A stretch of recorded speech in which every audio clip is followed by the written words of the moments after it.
Come into the room, family. I am the H-Town vet, and I'd like to welcome you to this live stream, a place where we will discuss a variety of benefits available to veterans, active duty members, and their dependents. Glad to see everybody. I see everybody's coming in early. This is how I like it.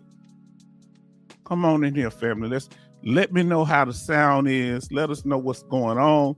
We got our brother Kevin Cobart Sr. coming in. Our brother coming in. We appreciate him. We're glad. We want to get some updates on how he's doing, and we want to make sure our brother's okay. Now, Kevin said, good evening, veteran family. How are you doing today? I'm back home. That's what I like to hear. Come on. How the sound is. Give me a thumbs up if the sound is the music and the music is at the right level. Let us know if it's too loud, too low. Let us know. Come on in, family. And we're going to get ready to get started.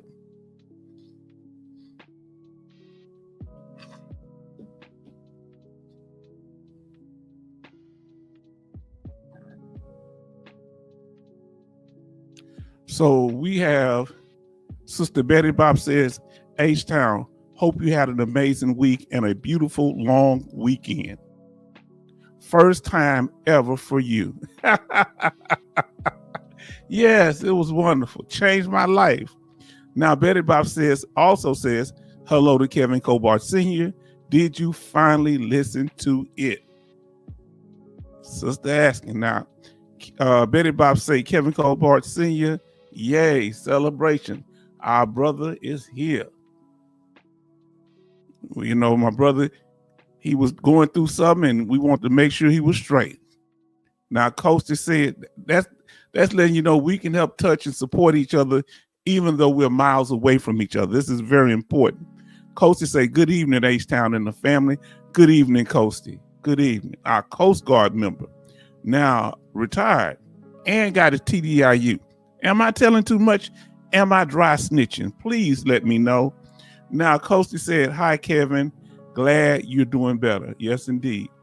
Now, Charleston said, evening shipmate Betty Bops and Marine Kevin Cobart Sr.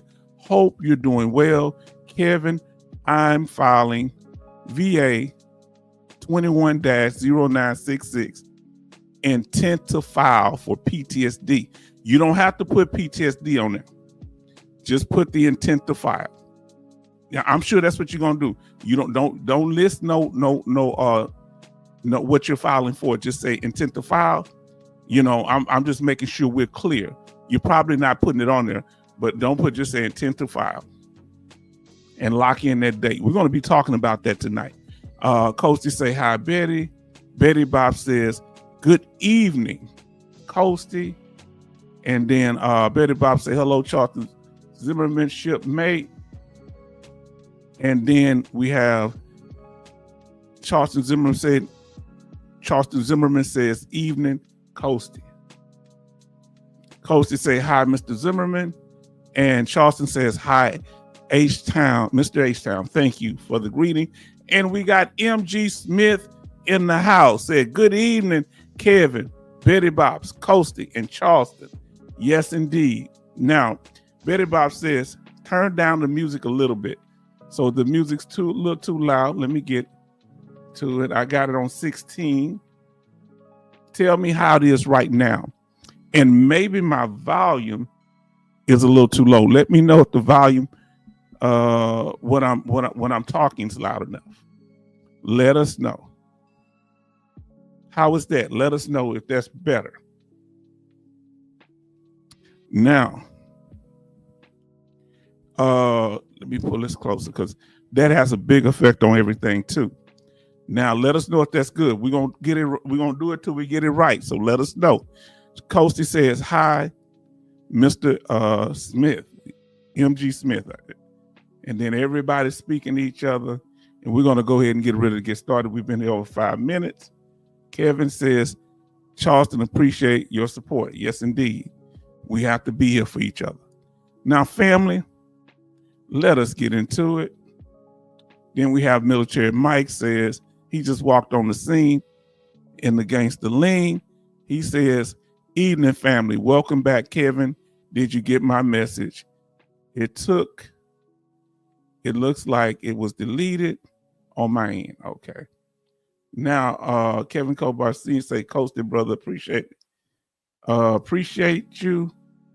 Kevin Kobarstein say, Coasted brother, I appreciate you. Now, Charleston says, audio, music good. Just clean my ears for hearing aid. July the 1st. See, at least y'all are very active when it comes to getting your treatment, the necessary devices that you need when you're dealing with the VA. Because we can't get discouraged about going through the process. So now Gary says, good evening, Kevin, Coasty, Mr. MG Smith, Betty Bob's Charleston, and H-Town Vet. Thank you, Gary. Now, Kevin Cobar Sr. say, Military Mike, I didn't. Now, Coasty says, hi, Military Mike. And Betty Bob says, H-Town, better for the music sound like you were yelling over the music. Okay, so it sounds better now. Okay, because we want to have it. I want to get it down where everybody, because some people can't hear it's good. So I want to have it down where everybody's pretty much in the, you know, I hope it's better now. And everybody's speaking to everybody. What was that? Oh, he says phone was off while he was getting treatment. Okay. Yeah, that's what happened. So we're going to get into that. Okay. We're going to tell you the importance of it.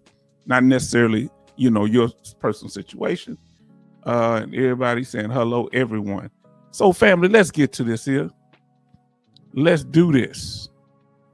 And I really appreciate y'all being here today. We're going to get into it in family. It's very important that y'all pay attention because we're going over the information here and you got to listen to it. If your mind's somewhere else, when you need this information, you're going to want somebody to repeat to you 100 times. I am a trained teacher. That's what I do. And I'm a veteran. So my skill different from others because I was actually trained as an educator. And I got, you know, I'm a disabled veteran too. So I was able to combine those two things and help me to express this channel. So you might feel comfortable talking to lawyers or listening to lawyers tell you the same thing I already told you. Or some people, they might, you know, I'm be honest with you, some people, if it's coming from a black person, they don't want to hear it. Okay? Whether the person is black or white, green, blue, or whatever, they don't want to hear from me. So you got to understand, if you want this information, you want it to benefit you, verify that what I'm telling you is true. If not, you'll be bouncing around from person to person looking for the next answer and going nowhere. So you got to get grounded and pay attention to what you're doing here. Family, y'all coming into the room tonight. MG Smith say, Kevin, we all were concerned about you. Yes, indeed. Now, Kevin Gobarcini said, MG Smith, I appreciate you. Yes, because we all have situations where it can be hard on us. Let me finish these last ones up. Now, H-Town, did you see the YouTube video I sent you about the scheduler? I know the video is old. It is still relevant still today. Okay, I looked at a couple of them. I got the law. I'm about to look at the one you're talking about, the scheduler. I'm gonna look for it after I go over the other one you sent to me, okay? Now, Paul says, hello, everyone. Because one, I had trouble pulling up. And everybody's speaking. Now, let's get to it, family. We're about to do this thing tonight. We've been here 10 minutes. Now it's time to roll on. If you haven't done so already, please smash that like button. If you haven't done so already, smash that like button, family. Let us know you appreciate it. While you doing all that chatting and helloing and goodbye, make sure you give a thumbs up so it can boost the algorithm, okay?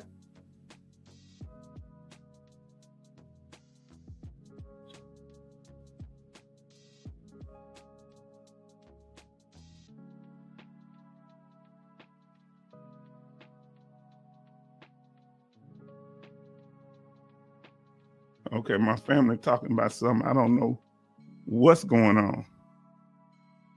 So let me see what they're talking about. Because I don't know what they're talking about. Now, family, listen here. Let's get into it.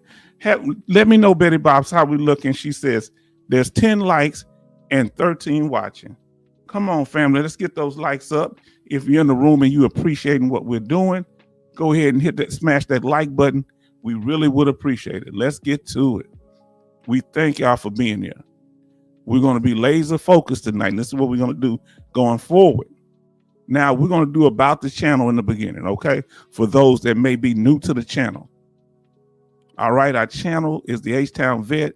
Our vision and our mission is to be interactive, informative, protective of other people's, of other veterans and non-veterans that watch the channel, respectful, transparent, and troll-free. And we've been doing good on pretty much all of those. Even the troll-free part. We work on that on a daily basis. We don't play gotcha here. That's how we keep it down. Yeah, I got you. I finally got you, H-Town. You wrong now. I got you. You right about everything else. But I finally found something. This is not the spirit or the attitude we work in. All right? If something wrong, we correct each other. Okay, let's figure it out. Now, we got Ray Moore in the house. Hadn't heard from him in a long time. So thank you. Say hi to Mr. Zimmerman. Thank you for coming in. Let's do this. As you come in, smash that like button. Our regularly scheduled live streams are on Sundays and Thursdays at 6 p.m. Central Time. So please join us and check during the week. All right? Click on those notifications. We're going to talk about that a little later. All right? And that's Central Time. If you would like to contact us, here's our contact information at the bottom, our email, our YouTube. We do respond. All right, we do respond. Sometimes my email is slow, so I don't get it. But when I do get the information, I respond. Now, there's our Cash App, and our PayPal. And we still want to appreciate and thank Military Mike for that $60 donation. We really appreciate it. And thank you. He did, I think, on Cash App. Now, everybody speaking to Ray Moore, we thank you for that because he's in the house. Now, family, let us continue. See, while we got the energy, we got to keep it moving. Everybody's welcome here, family. We welcome. This is a safe place for us because H-Town makes sure it's safe. And we welcome every branch of the military, Army, Navy, Air Force, Marines, Coast Guard, including Space Force. And we salute you and we thank y'all for showing up and we appreciate you. We want you to know that you are important here. Now, like we say, we don't rank here. If you're Special Forces combat veteran, non-combat veteran, military officer, female veteran, or you're a non-veteran that's a veteran supporter, you're welcome here too. Your voice counts too.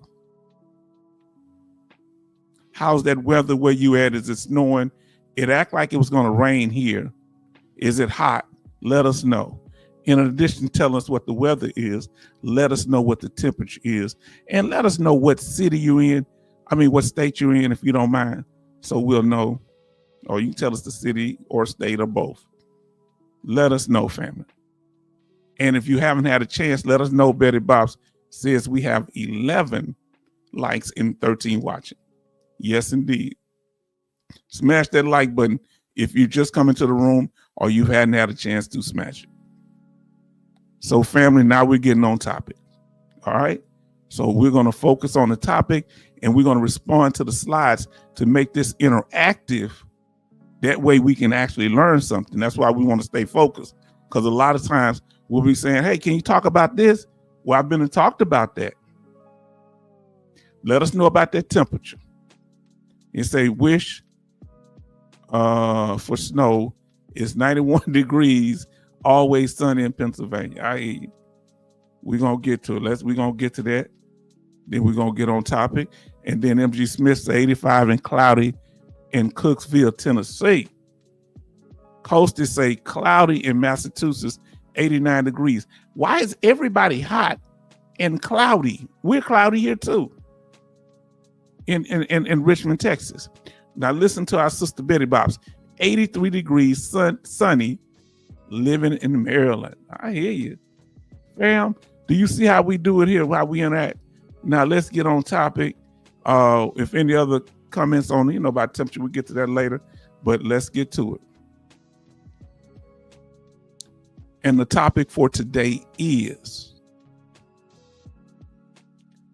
how to use the H-Town Vets claim checklist to checkmate the VBA.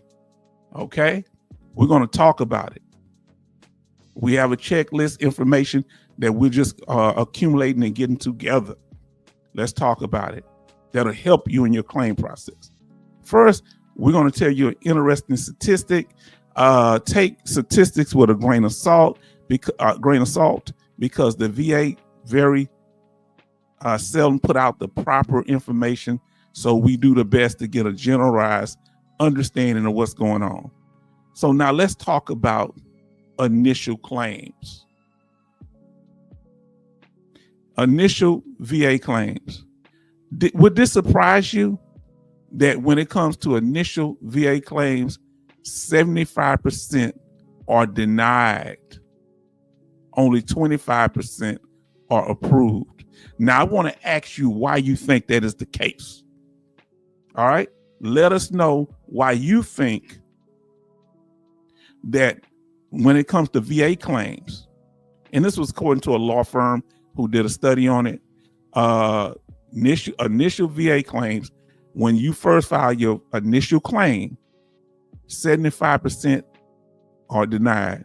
Only about 25% are approved because some of them might be deferred. So what do y'all think about that?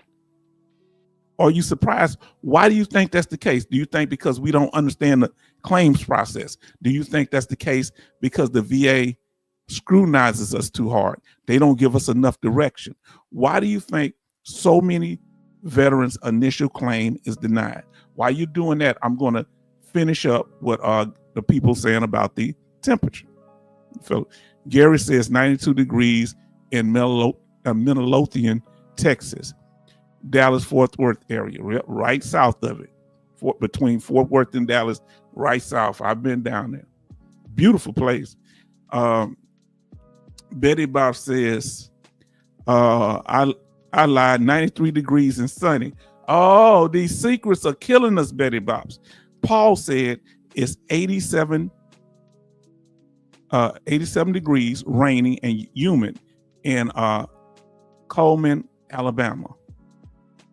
Now listen to MG Smith, H-Town, not enough medical information. So here's the thing. When we're first filing for claims, we don't know how to do it.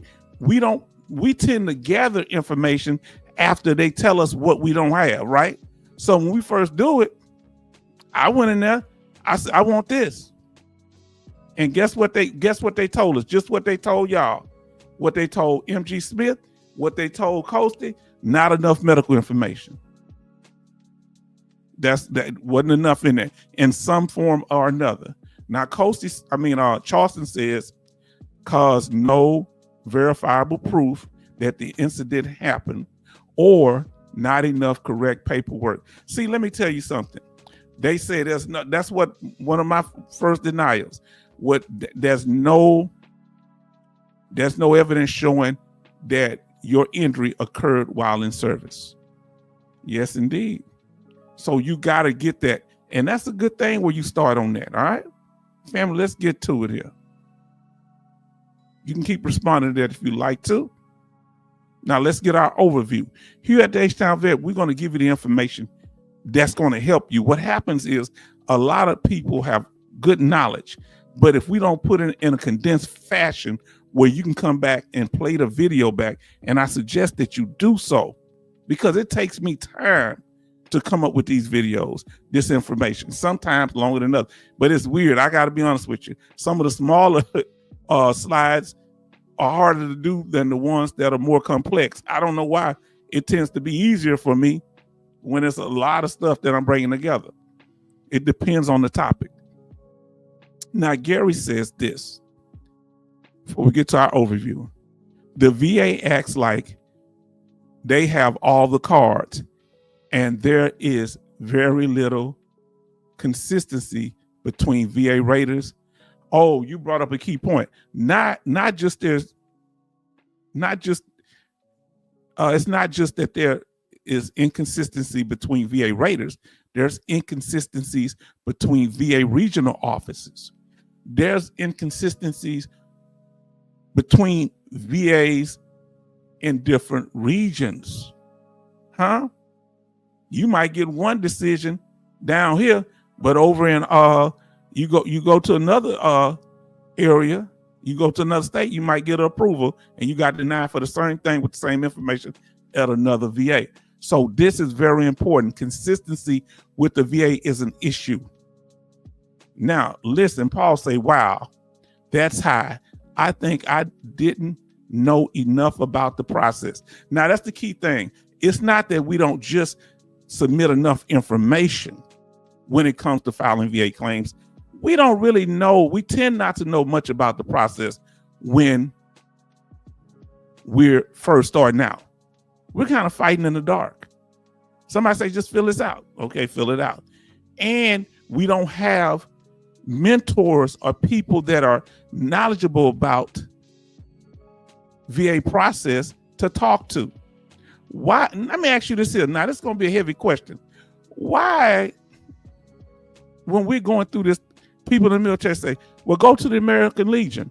They never recommended us. Why don't they have a American Legion, Veteran of Foreign Wars, DAV, and other claim representatives come to the military when we're getting to X out of the military? Have y'all ever had that happen? And them talk to the military personnel that are about to ETS out the military. Why don't they have that? Wouldn't that be simple? Why do you think the military never have that? Why do they don't promote that? Is that a problem? Betty Bob say, hello, Paul. Isn't that a simple solution? Somebody let me know. That at least get you started. Now, our brother says, however, the VSO did really explain the process and what was required. Well, why did the VA, why don't the military connect you with that on the way out? And why is it so hard? Did you, at first, I don't know if I knew that they even help with claims when it came to the American Legion, different ones. Now let's get to it, family. Let's continue. Let's do our overview of what we're going to be talking about tonight. So family, let's say you want to file a claim, and it's a good chance that even though you filed a claim and you may feel that you may never have to file a claim again, you will. This may not be for VA compensation. This may be for a VA home loan. That's a claim. You may need to add a dependent. That's a claim. You may need to remove a dependent. That's a claim. You may need to adjust your marital status. That is a claim. You might need to add your parents. That's a claim. You may owe VA debt. They gonna claim that. Okay, now MG Smith says, H-Town, it seems to me they want to make the process as difficult as possible. How long has the American Legion been around? Shouldn't American Legion representative, nobody's ever said this to you, have they? Should an American Legion representative go to a military base monthly as people are discharging out of the military to let them know what to do? Tell me if I'm wrong. Why they getting all these people to talk to us? Why they ain't getting the American Legion? Or have you seen them do that? Now listen to what Gary says. I think helping vets claims wasn't a priority to the VA. when I got out in 1993. I got out in 1992. I totally agree. Social media and the internet hadn't happened yet. Social media and the internet has helped to spread the info and the process now.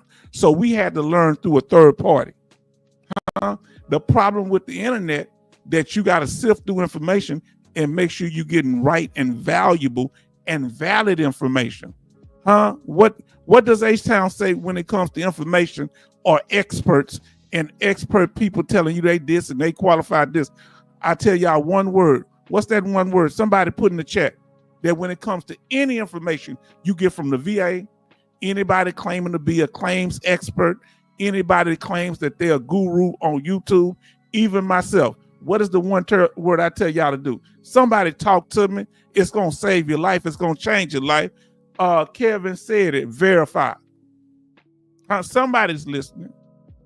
Somebody's listening. And, now hold on. Verify, and that's a good one. Research, same thing. That's the word. Yes, indeed. Both of y'all are right. Now, Charleston says, correct, H-Town. That would make sense, H-Town. But the military branches and the Pentagon will never have full EAS explained benefits because more claims would be filed. So they want to discourage. So are you implying that they are the branches of the military and the Pentagon knows about the American Legion? Do you think they know about the American Legion and they help veterans with claims? Do you think the Pentagon and the Army, the Navy, Air Force, Marine, Coast Guard, and Space Force knows about the American Legion, disabled American veterans, and other organizations that help veterans, VSOs? They know about them. And you saying they just don't want more veterans filing claims. Now we got J. Oliver says, hello, family. So family, let's go over our list tonight. VA claim checklist from H-Town. Okay, let me know if the visuals are clear. Give me a thumbs up if you can see the notepad. So everybody's saying hi to J. Oliver, and we glad to hear because it's always an encouragement. Our brother say better Bob say H-Town, yes, they do. Now Paul says, yes, Gary, I believe you are correct on that one. Boy, y'all hitting it home. And they speaking to each other. Now, here we go. VA claims checklist. And y'all let me know if I missed anything. I want to put it so everything looks clear. So let's go with it. When you need to clarify, you getting ready to file a claim, you need to check this out. The first number one thing you need to do is submit an intent to file ASAP. If you think you want to file a claim, you don't put nothing on there about what you're trying to file, because now you're pigeonholing yourself. You may want to add stuff later. You don't put nothing on there but the information that's required. Do not put what you're claiming, because you might want to add more stuff later. So, and when you do, you want to put them all at the same time, because the first thing you put on there, you put it on there one day, that intent to file is that back pay date is locked in. So whatever you file an hour later, it's gonna be starting that date. It ain't gonna go back to the intent to file. So you need to submit it not on separate paperwork, on one form. So first thing, intent to file, submit an intent to file ASAP. Number two, you need to know where you at in the game. Do you need a diagnosis? If you got a diagnosis, do you need a nexus? If you got a diagnosis and a nexus, are you filing for an increase and you want to measure the severity level to see if it's gotten worse? Now, when you go in there, they may say, you know what? It didn't get worse. Your condition got better. They might decrease you, or they may say the severity level is the same and keep you at the same percentage. That's number 2. Number 3, we're going down here, the checklist. Submit only relevant and requested evidence. I can't state this enough. I want y'all to listen to us here. This is where most veterans go wrong. Are you listening to me? They give them stacks and stacks of paper, and the VA ain't gonna go over no 3,000 pages. We're gonna show you how to break that thing down, okay? You give them only relevant information that backs up what you're trying to do, either a diagnosis, nexus, or it's something that shows an increased severity level, okay? And only give them the evidence that's requested if they request it. Now, if there's something that they didn't request that you need to put in there that's valid, that backs up a diagnosis, a nexus, and severity level, yeah, then you put it in there. But when they ask you for a certain document and you giving them 3 or 4 or 5 other documents that ain't got nothing to do with what they're asking for, that's not what you need to be doing. Okay? Follow what their lead on what they need from you. Now, number 4, scrutinize and verify any advice, whether that be from me, whether that be from the VA, because they'll try to give you advice. Because they'll tell you, hey, can one of your dependents might go in there and say, can I be substituted into my husband's claim that he filed? No, that's bad advice. They're not going to be punished for it. That's a lie. They can be. Scrutinize anybody that says they can make it easy, fast, and simple. Watch that.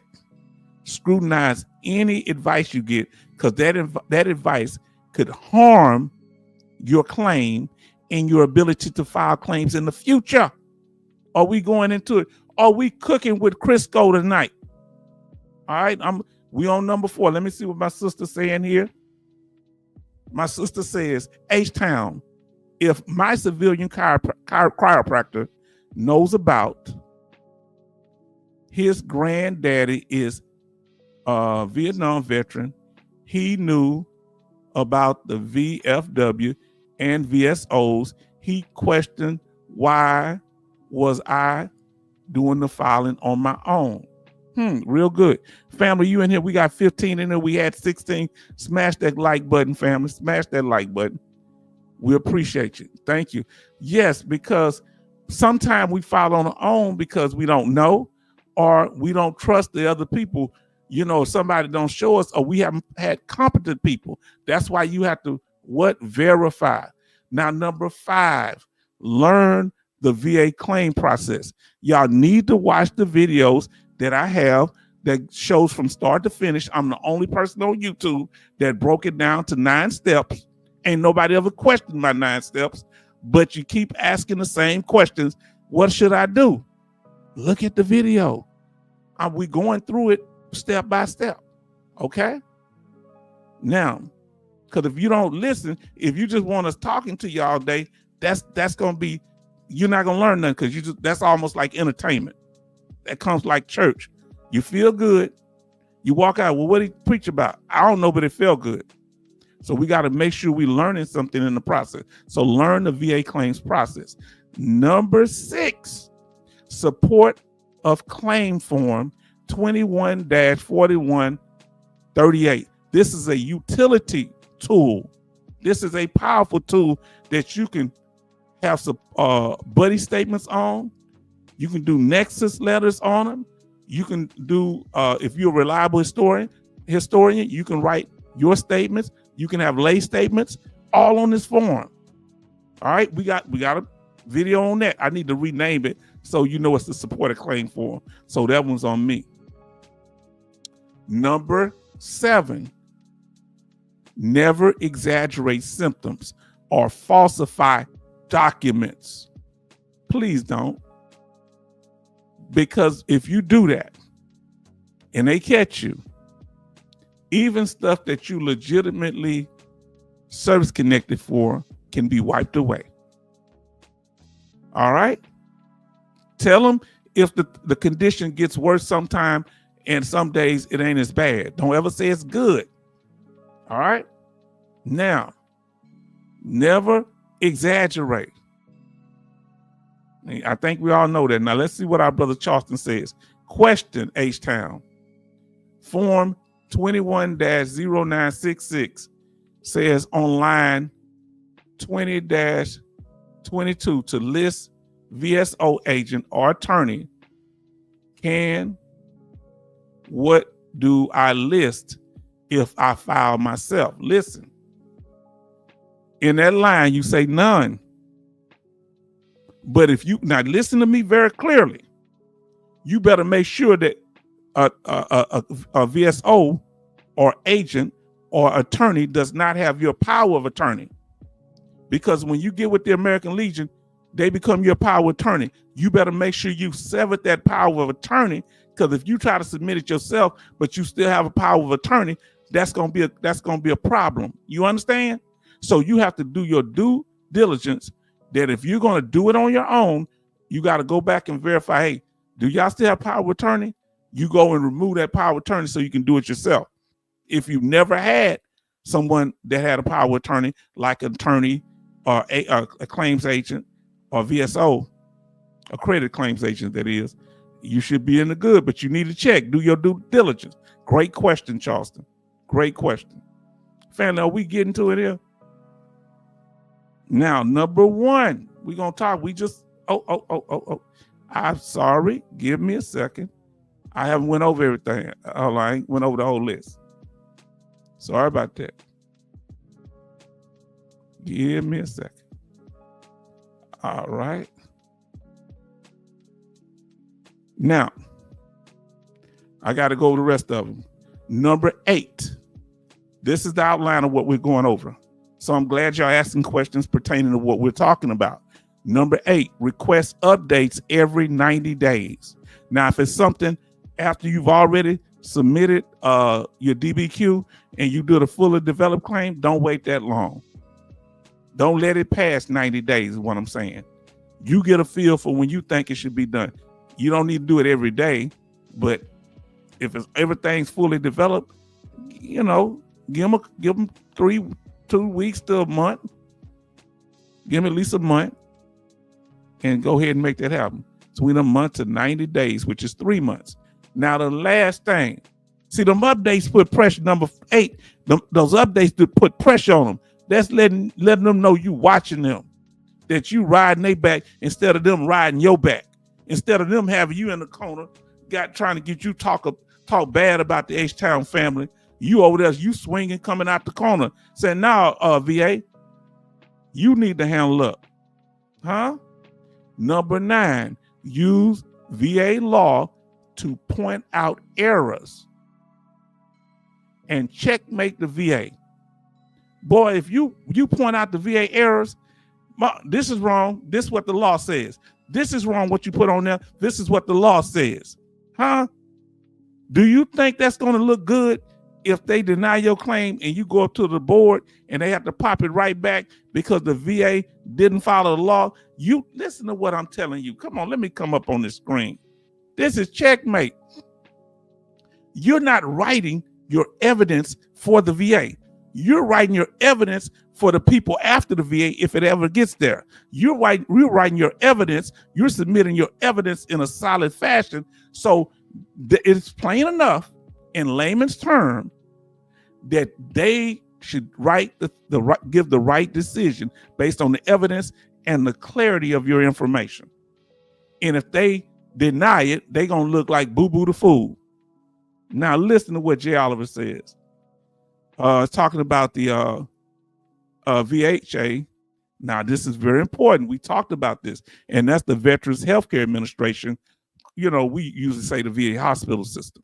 Now, the VAH problems list, VA code sheet, STRs will all with all current symptoms equals evidence. Now, listen, if you have that problems list, Because didn't H-Town break it down to y'all a long time ago? And some of you, a few of you, I don't know if anybody knew when I first did it. Some of y'all may know now. But we talked, it's a problems list. If for those of you that are not familiar with it, if you're over at the VA, go over to records and release or medical records, whatever they call it in your area, and ask for your problems list. And it's a list of everything that you've been diagnosed with at the VA hospital. Now listen, some of those things may be service connected, some may not be. But guess what? If you have a diagnosis and you believe that that condition is connected to your service, you can file a claim because you already got a diagnosis. So you can beat the first step. Did you understand what I just said? Come on now. Thank you, Brother Jay, for breaking it down. Y'all better read this and write this down, what Jay Oliver just said. He not our bus driver, but he just took us to school. I couldn't have said it better. Oh, boy, y'all teaching me something. I like the way you put that, bro. Come on now. See, we bringing the best out of each other. I wouldn't have never been able to break it down simple like that. Now, the first thing, we're going over the 9 things. The first thing we talked about was the intent to file. Say, well, H-Town, why should I why should I submit an intent to file if I don't even know what I want to claim yet? You're not doing it for the things that you're claiming. You're doing it to lock in your back pay date. So that money will start then instead of starting when you file the claim. You may not have all your evidence together to file a claim yet. So it may take you a month, 6 months, to 8 months to get all the evidence together, or get get the records from the military sent to you. So your date already be locked in, okay? So you're not claiming nothing specific on your intent to file, family. So now listen, remember, when it comes to claims, the VA is not dealing with one person. They're dealing with a whole bunch of people. They might approve one and deny another. They're dealing with it at the same time. They're trying to get your claim done. They got paperwork from everybody. Some people, they working on their percentage, right? Some they going through their paperwork. And others, they trying to calculate your back pay. So remember, even though we feel like our case is the most important, the real deal is we have to give them simplistic paperwork and clear so they can make a decision and get it out the way. Come on now. We got to play our part. Now, usually, whenever you submit your claim, that's when your award effective date starts, right? Remember, the award effective date is that's when you submit your claim usually.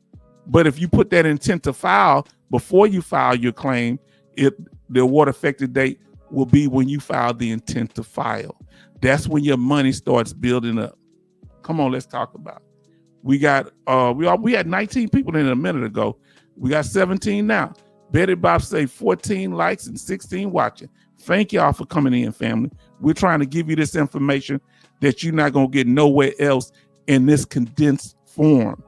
They're gonna have it in bits and pieces, but we want to slow walk this thing. Now listen, the claim, the effective date or the award effective date, right, is when the claim is received generally. All right. So whenever you submit a claim, that's when it starts.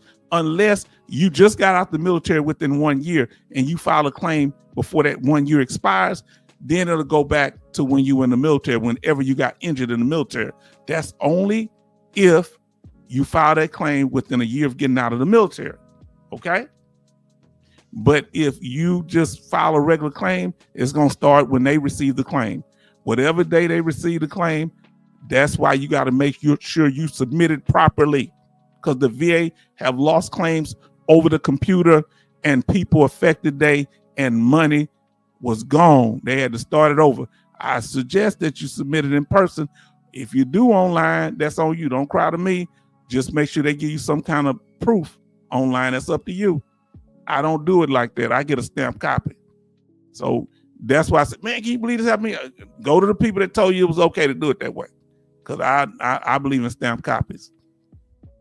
Now, so when it comes to VA disability claims, so let's say the date you submitted the claim, okay? So you submitted it August 2014, August 15, 2014. All right, if you submitted the claim on that day, that's going to be your award effective date, fam. Now, with the intent to file, it becomes your effective date. You can submit that whenever you want to, whenever it comes to your mind. But you need to be strategic with this thing because you have a year to submit your actual claim. So when you submit that intent to file, you get the clock is ticking, 365 days. And don't wait till the last couple of days. That's risque because it may fall on a weekend.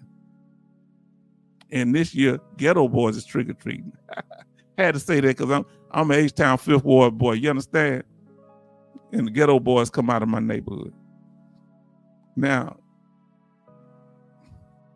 here's the intent to file form. Who's seen this form before? Let me ask this here. Who submitted an intent to file? Put a yes in the chat. If you've never submitted an intent to file, put a no in the chat. Come on, fam.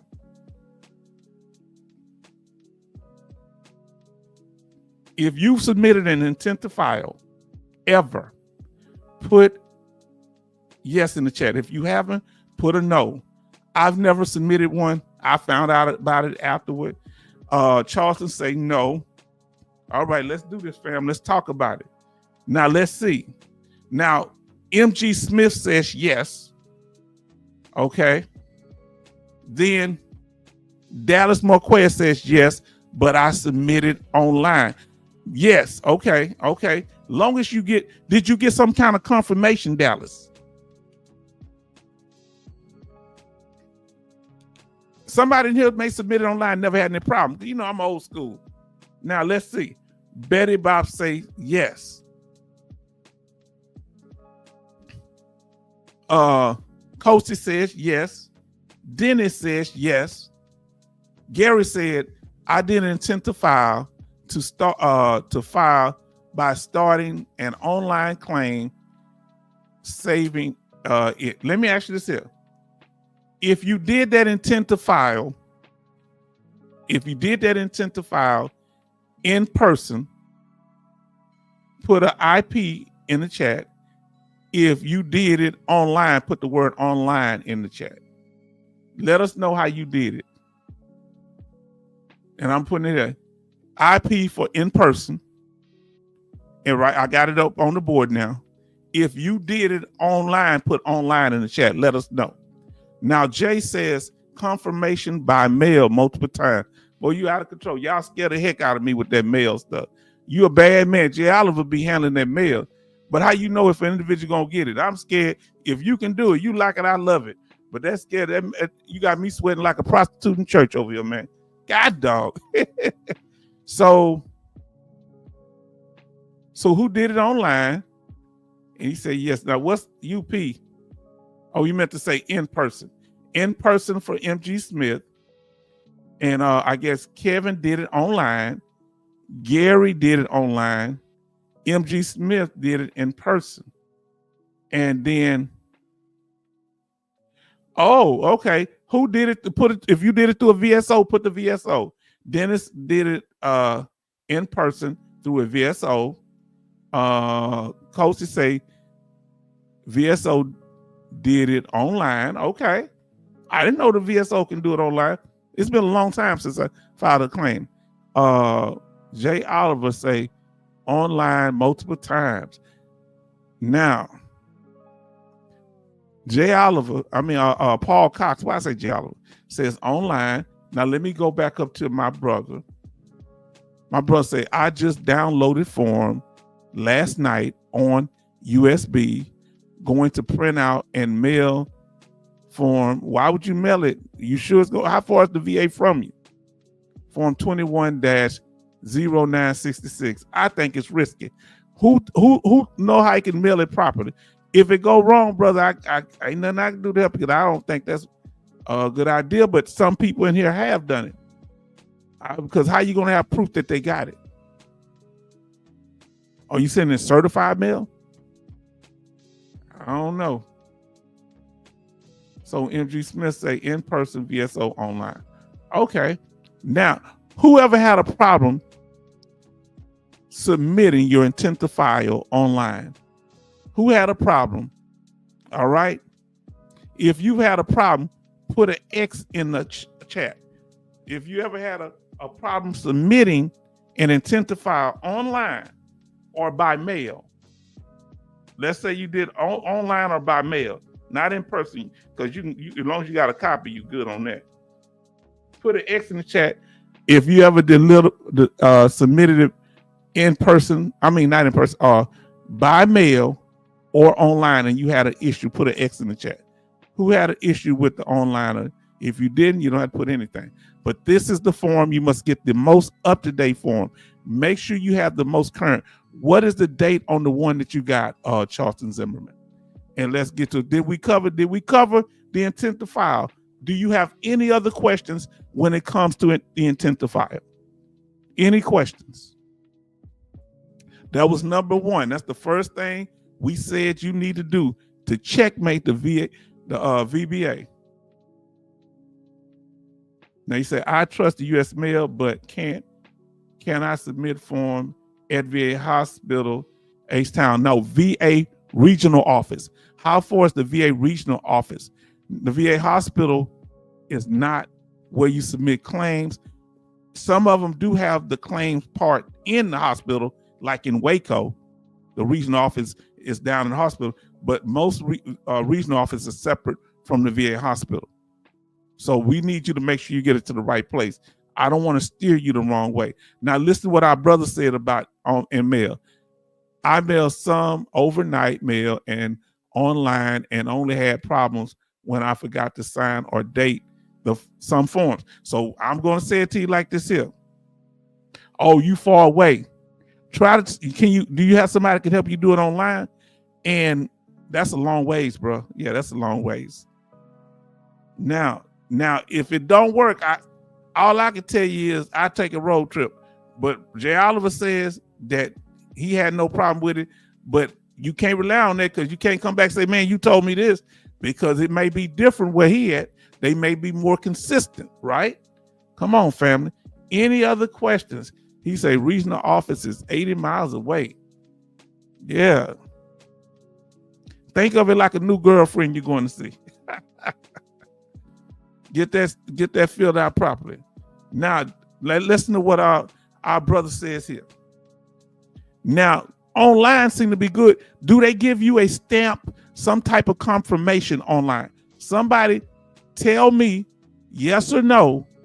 If they do a confirmation, put a C in the chat if they give you a confirmation online.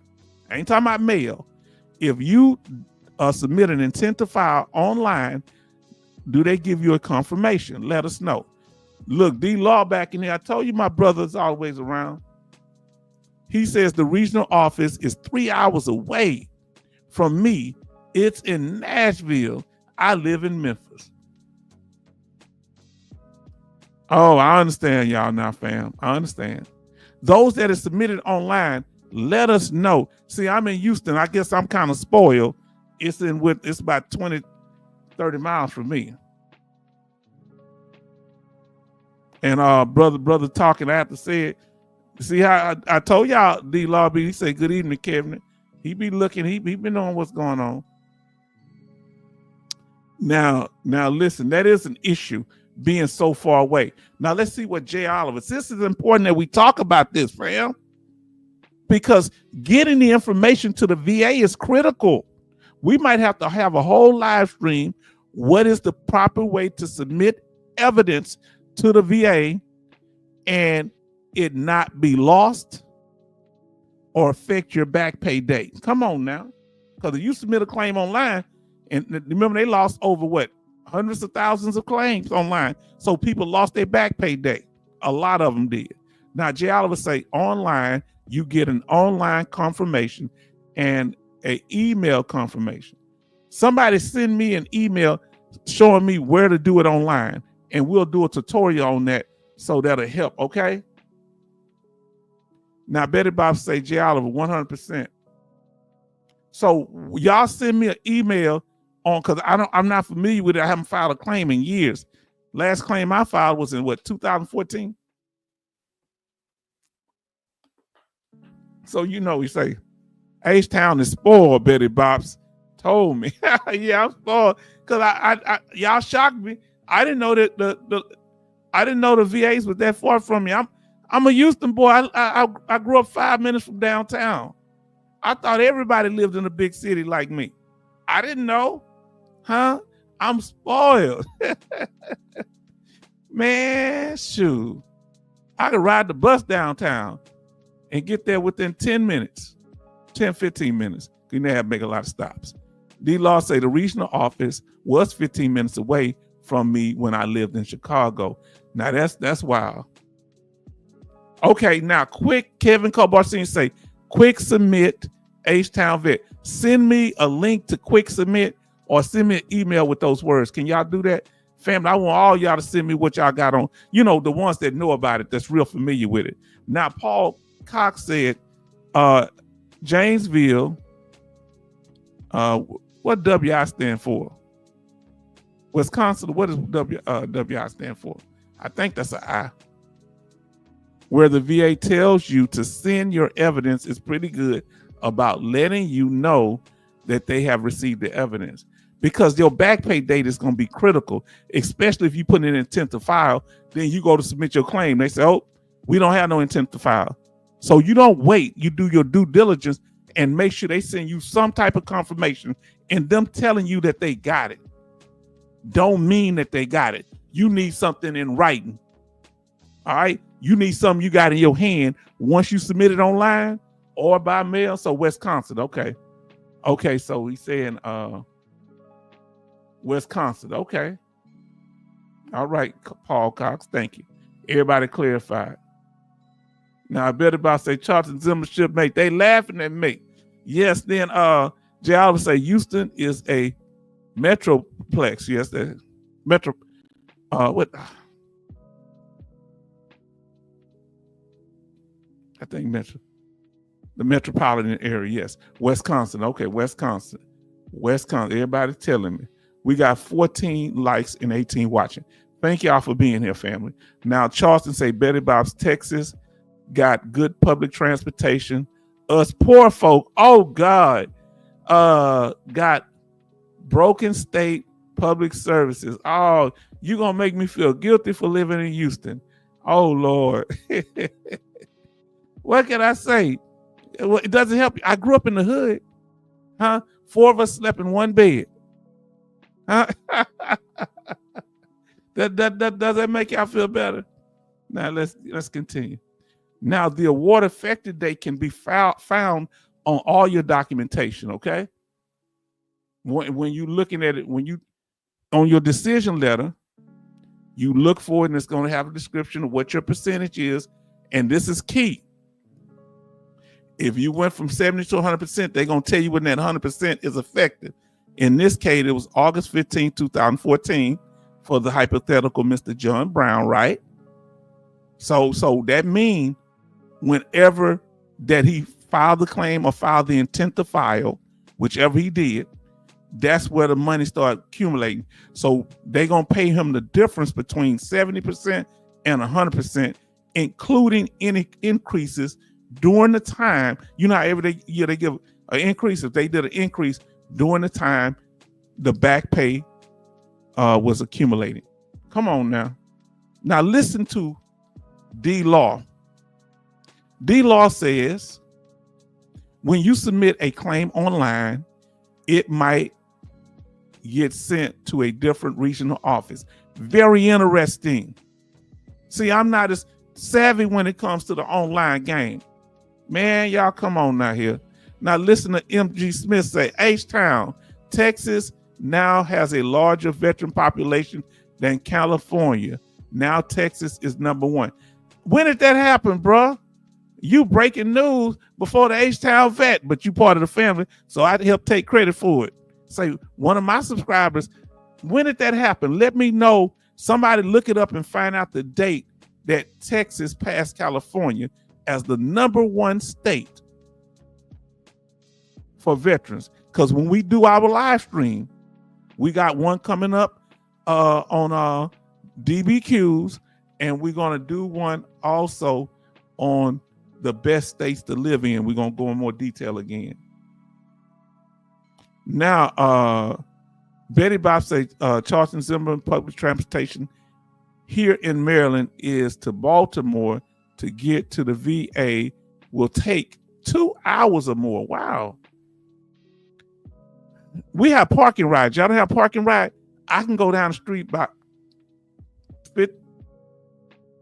5 minutes, get off put my car in the parking ride, and they'll take us downtown. It might take 40 minutes because you know they stops.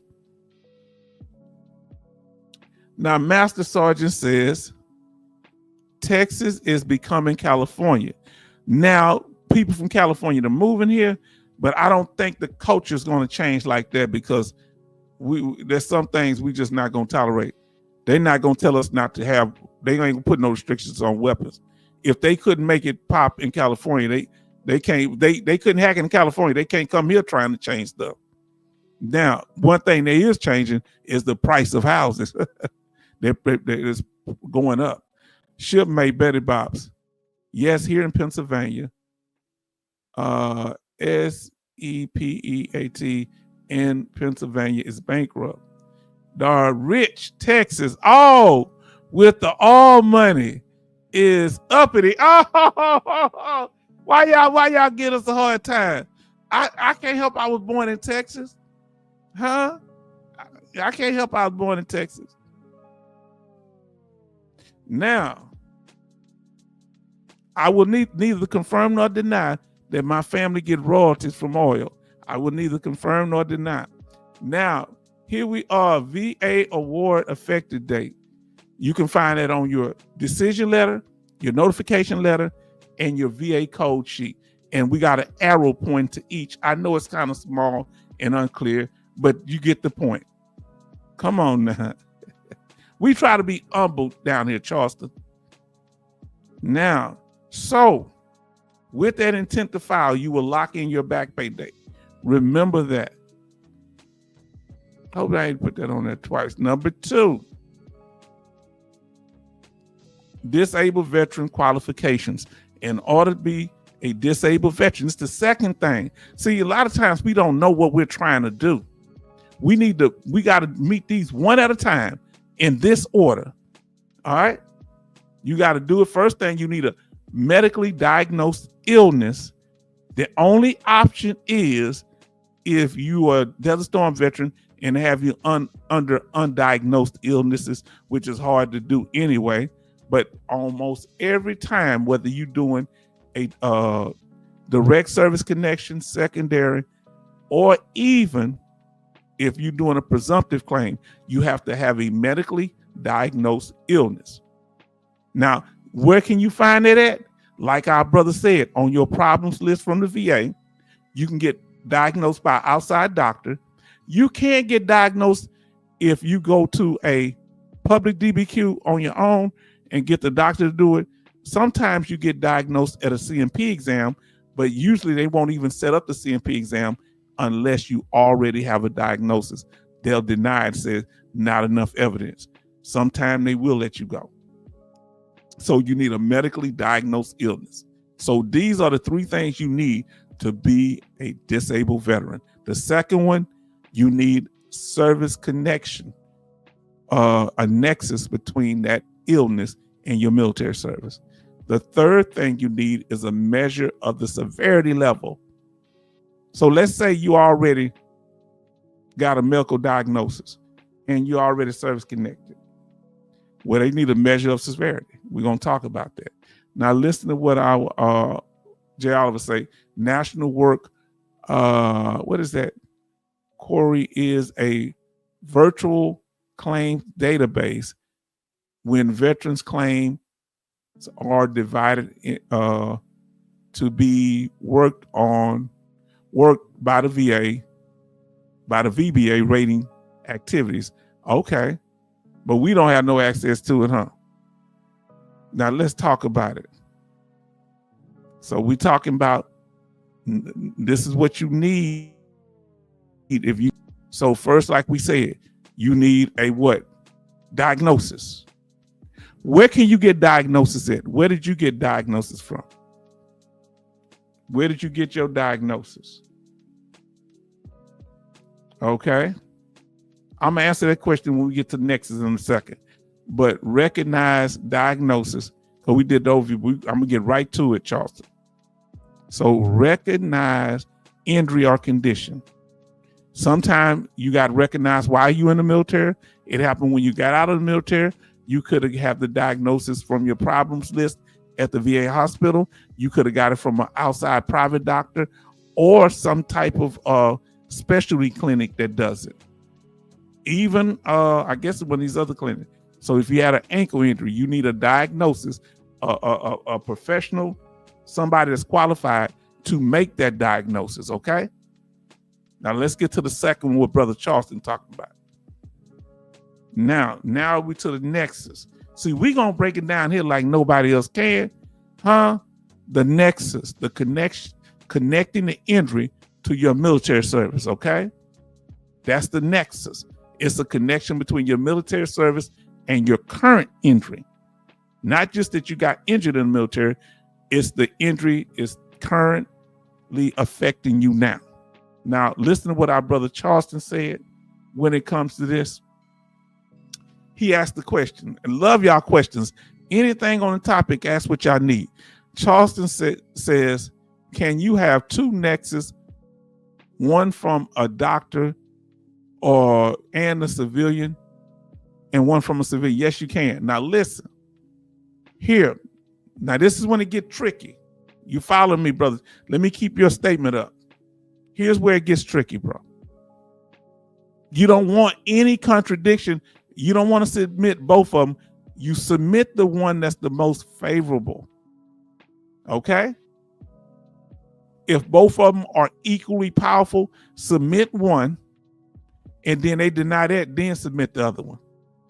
You don't want to submit two when you only need one to get it. Use the other one as a backup. Tell me if that makes sense. See, H-Town gonna break it down like nobody else. Huh? So the problem with submitting both of them at the same time, it could, boy, if it's anything different, they could say there's conflicting medical opinions. Do you want that? No. Now, H-Town breaking it down now. Oh, I dropped a few bars too. Don't let the Southern accent fool you. Now listen. Now we talked about that. So that's what I want y'all to understand. We get excited. We say, man, we're going to throw it all at them. No, we got to tell some and keep some. Huh?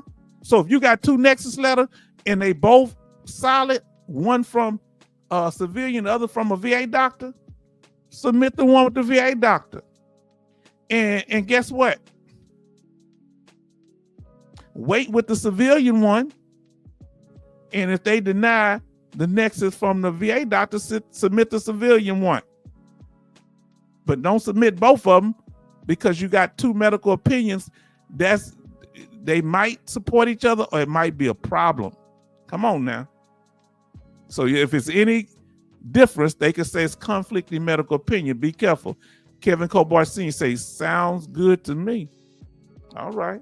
Now listen, Gary say, I received diagnosis from my VA doctors as well as a private orthopedic, urgent care,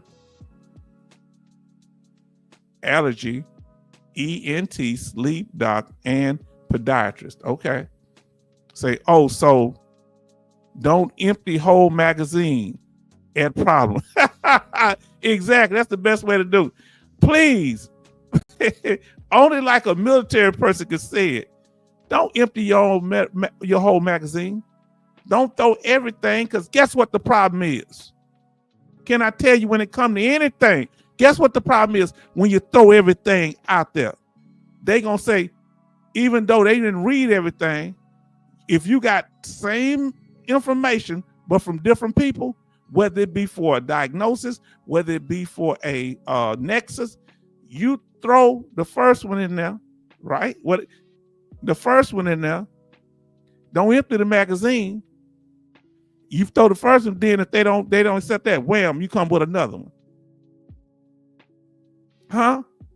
Let's go with evidence. If you got evidence that you're 100% and you have symptoms at 100% level, and you did a DBQ, I mean they sent you to a C&P exam and they said you don't qualify.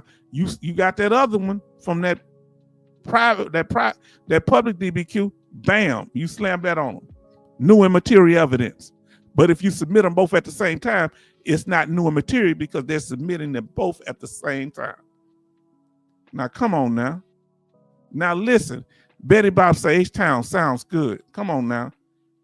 I'm yelling it because ain't nobody else telling it. J. Oliver say, may have to use the old ammo first. Yes. Now, here's the thing. Why it's important. See, y'all bring it out of me. I can't answer these questions unless y'all ask me. Why is it important to use the old ammo first? Love these analogies. You know why it's important to use the old ammo first? Because the one that was farther back is the less relevant one, because they saying your condition could have changed since that time. And the one that's the most current, you hold that one. You hear me? You submit the first one. They say, oh, that's too far back.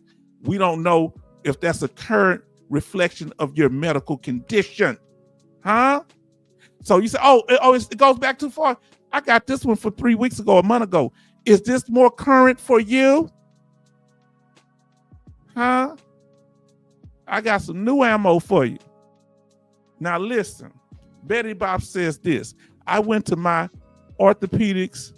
I handed my MRI from the VA and the images. They had clear evidence. Then the civilian MRI. Yes. Now, all you want to make sure when you send the redundant information, you want to be careful with, because you don't want them to find any conflict. Well, we got conflicting medical opinions, but this doctor we believe, that one we don't believe. So now you can't use the same information. That's why you want to hold back and not empty the magazine. You got to tell some and keep some. For example, if something happened in a C&P exam where the doctor didn't ask you all the questions, you got to let it ride out and see if you get your claim approved. If you get your claim approved, you don't need to rebuttal. You get me? But if you rebut before the claim is approved, they might reopen some other kind of appeal. So you don't want to submit it. You always want to keep one in the chamber. Oh, Lord, I got to stop using these military terminology. 15 likes and 15 watching. Thank y'all, family. Now, listen, with the nexus, for example, we talked about skin cancer, liver cancer, different cancers that are related to Agent Orange, and that's a nexus. So that's also a nexus dealing with presumptive illnesses.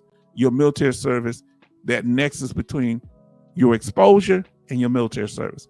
That is a nexus, fam. Come on now. Or your leg injury while you was parachuting, and now you have problems walking. That is the nexus. Current diagnosis. Now listen. So now these first two, we stopped here because we're gonna get to severity, the third part, in a minute. We want to break it down. Service connection based on in-service event requires a current diagnosis of condition to be claimed. Current diagnosis right now. So I know somebody, they already got the nexus. Did you hear what I said? They got the nexus. You can have the second step. They got the connection between the service and their condition because it happened in service, and the VA say we acknowledge it. But they say the problem is we don't have a current diagnosis. So he has to go get medical diagnosis. He already got the nexus. The VA concedes that. Ain't that a trip? Who knew could have the nexus? You could have the nexus checked off before you could have the diagnosis checked off. Because they're not looking for the diagnosis while you're in the military. Remember, that's too far back. They need to know how it's affecting you now. Who know what I just told you? All right. Now listen. So the second thing, there's a clear link between the condition and military service. So meaning condition that's affecting you now. Because they say it's not affecting you now, it's not a problem. Did you continually seek treatment when you got out? Now listen, the in-service evidence that support current severity level. We're going to talk about that now. Now, our brother says this here. We're going to talk about the severity level. When you got all this here, you got your claim, you got the VA law backing up the evidence, and that's an approved claim unless the VA is playing games. Now, listen to what the Charleston said. My great-grandfather was a Union Sharps marksman. If he used all his ammo at once, I wouldn't be here. I get it now. Yes. You got to have an ace in the hole. Didn't I tell y'all that? Remember, I told you. What did I tell you? Now listen to me. I told you you're not trying to convince the VA. You're going for the board. Now, if you convince the VA before you get to the board, you already handle your business. You're not working on your current step. You working on, if they don't acknowledge it, you fighting the next step. Huh? You don't want to be just responsive. The VA this here, VA that. Now you're looking at the bigger picture. I'm preparing. Remember I told you when I submit a claim, I'm already putting my appeal into progress. I'm getting my new evidence. I'll go to another CMP exam while I'm waiting on the decision. If I think it's going to be some problems, and I'll hold that one. So as soon as they deny me, guess what? I got new and material evidence. Bam, there you go. Here's my extra ammo. And they say, oh, this is new and material. So we denied you because that wasn't sufficient enough, but this is. Come on now. But you wait and see what they say is lacking so you can have it done properly. Come on now. Thank God that your grandfather made it, brother. Your great-grandfather made it. Yes, indeed. Now, I want y'all to understand this last one. I want y'all to understand they got changes going on, but things change, but they stay the same. When it comes to severity level, I want you to listen to me. It is a measurement of limitations based on your injury. How does that injury or condition limit you? That could be a leg injury, an ankle injury. That could be PTSD. And where are they measuring? How it limits your work life and your daily personal life. Come on now. That's the measure of severity. So that can be between 0 and 100%, depending on the condition. For an ankle injury, they only have 10 and 20%. For PTSD, they say they're getting away with the 0. They're going to be 10, 30, 50, 70, and 100. Some conditions have 0 to 100. All right. The facial skin condition, the razor bumps, and that condition, was it BP, I call it? That can be up to 80%. Come on now. Watch our video. Did you hear me plug the video? Betty Bob say we have 17 watching and 15 likes, family. Now, remember, severity level is severity is the measure of the limitations or the effects it had, the scarring when it comes to the skin condition, how severe it is. All right.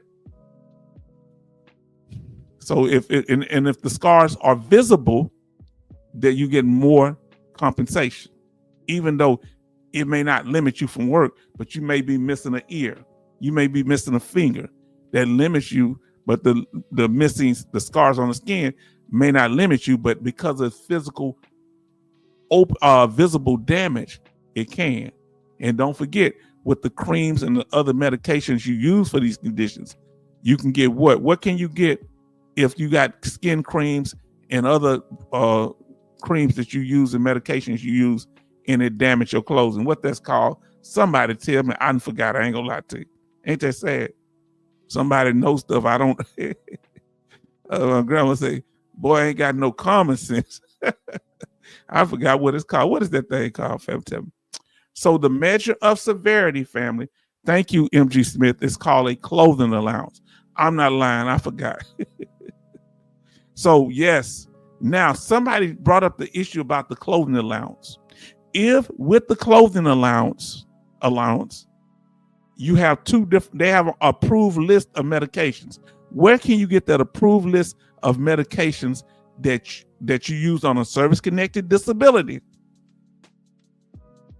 Or it could be you have a brace that the VA require you to wear, and it's for a service-connected disability, and it busts through your clothing. Now listen to my sister, Farm Girl Rebel. Did you hear me? Come on now, let's talk about it. Now listen to my sister. My sister, everybody show love to Farm Girl Rebel.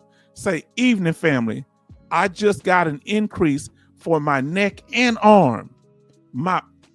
Got migraines added as a secondary, but at 0%. Don't worry about it. You keep fighting to get an increase. Go figure. Don't make sense. You're right. Waiting on one other rating that is being reviewed. My computers are making a lot of noise. I'm wondering what's going on. Now, MG Smith said, Farm Girl, congratulations, awesome. Everybody show, okay, that's orthopedic. So that's another way to get the clothing allowance. If you have some orthopedic device that you have to wear that damage or rips your clothing, not just the medications or cream. I think we covered all, right? Everybody say congratulations to our sister. We're so happy for her. See, what we do here, we encourage each other. Huh? See, a lot of times, all we doing is encouraging each other, and that's why y'all get y'all benefits, because we get discouraged. Huh? And after you encourage her, I need you to answer this on the chat. Everybody's showing love to her. Coasty say, hi, Farm Girl. And Charles say, Farm Girl, Rebel, congrats. And Jay Oliver say, congrats, Farm Girl, Rebel. Yes, indeed. Betty Bob says, hello, Farm Girl. How are you doing? Congratulations. And Kevin said it privately, but he's supporting her too.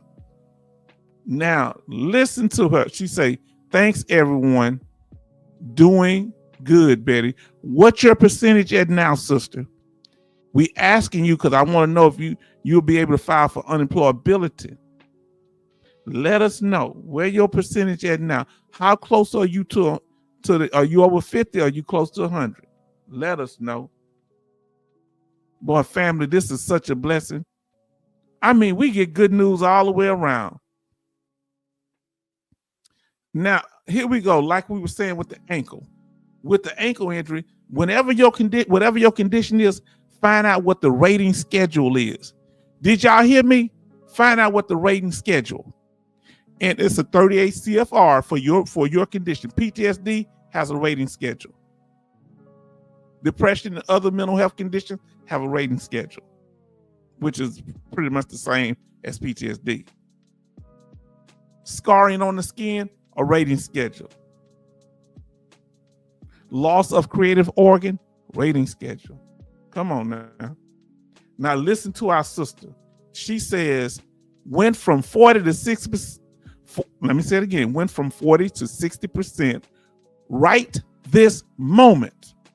Waiting on the other rating. Do you know why I feel blessed, family? Can I tell y'all why I feel blessed? I feel blessed because she just got her rating, and she the second person did this. I don't know if it was Jay Oliver or somebody else. One of y'all got y'all rating and said, I just got my rating. I don't know if that was Marquez. Somebody said it. And y'all, first thing y'all did, y'all ran over here to tell us. Y'all could have said, I got what I want. You could have did what that old troll did. Yeah, I got my 100%. The heck up out of here. Nah, y'all came over here and rejoiced with us. And we think, I don't know why y'all keep coming back. If you got your 100%, why you keep coming? You got what you want, huh? Gary says, congratulations, Farm Girl Rebel. Coasty says, congratulations, Farm Girl. This is so important. And Kevin said it, but he said it with an et, so I don't pull it up when y'all have a little private information to him. You know, I respect that, because sometimes y'all might say something that you don't want up on the screen. So I respect that, okay?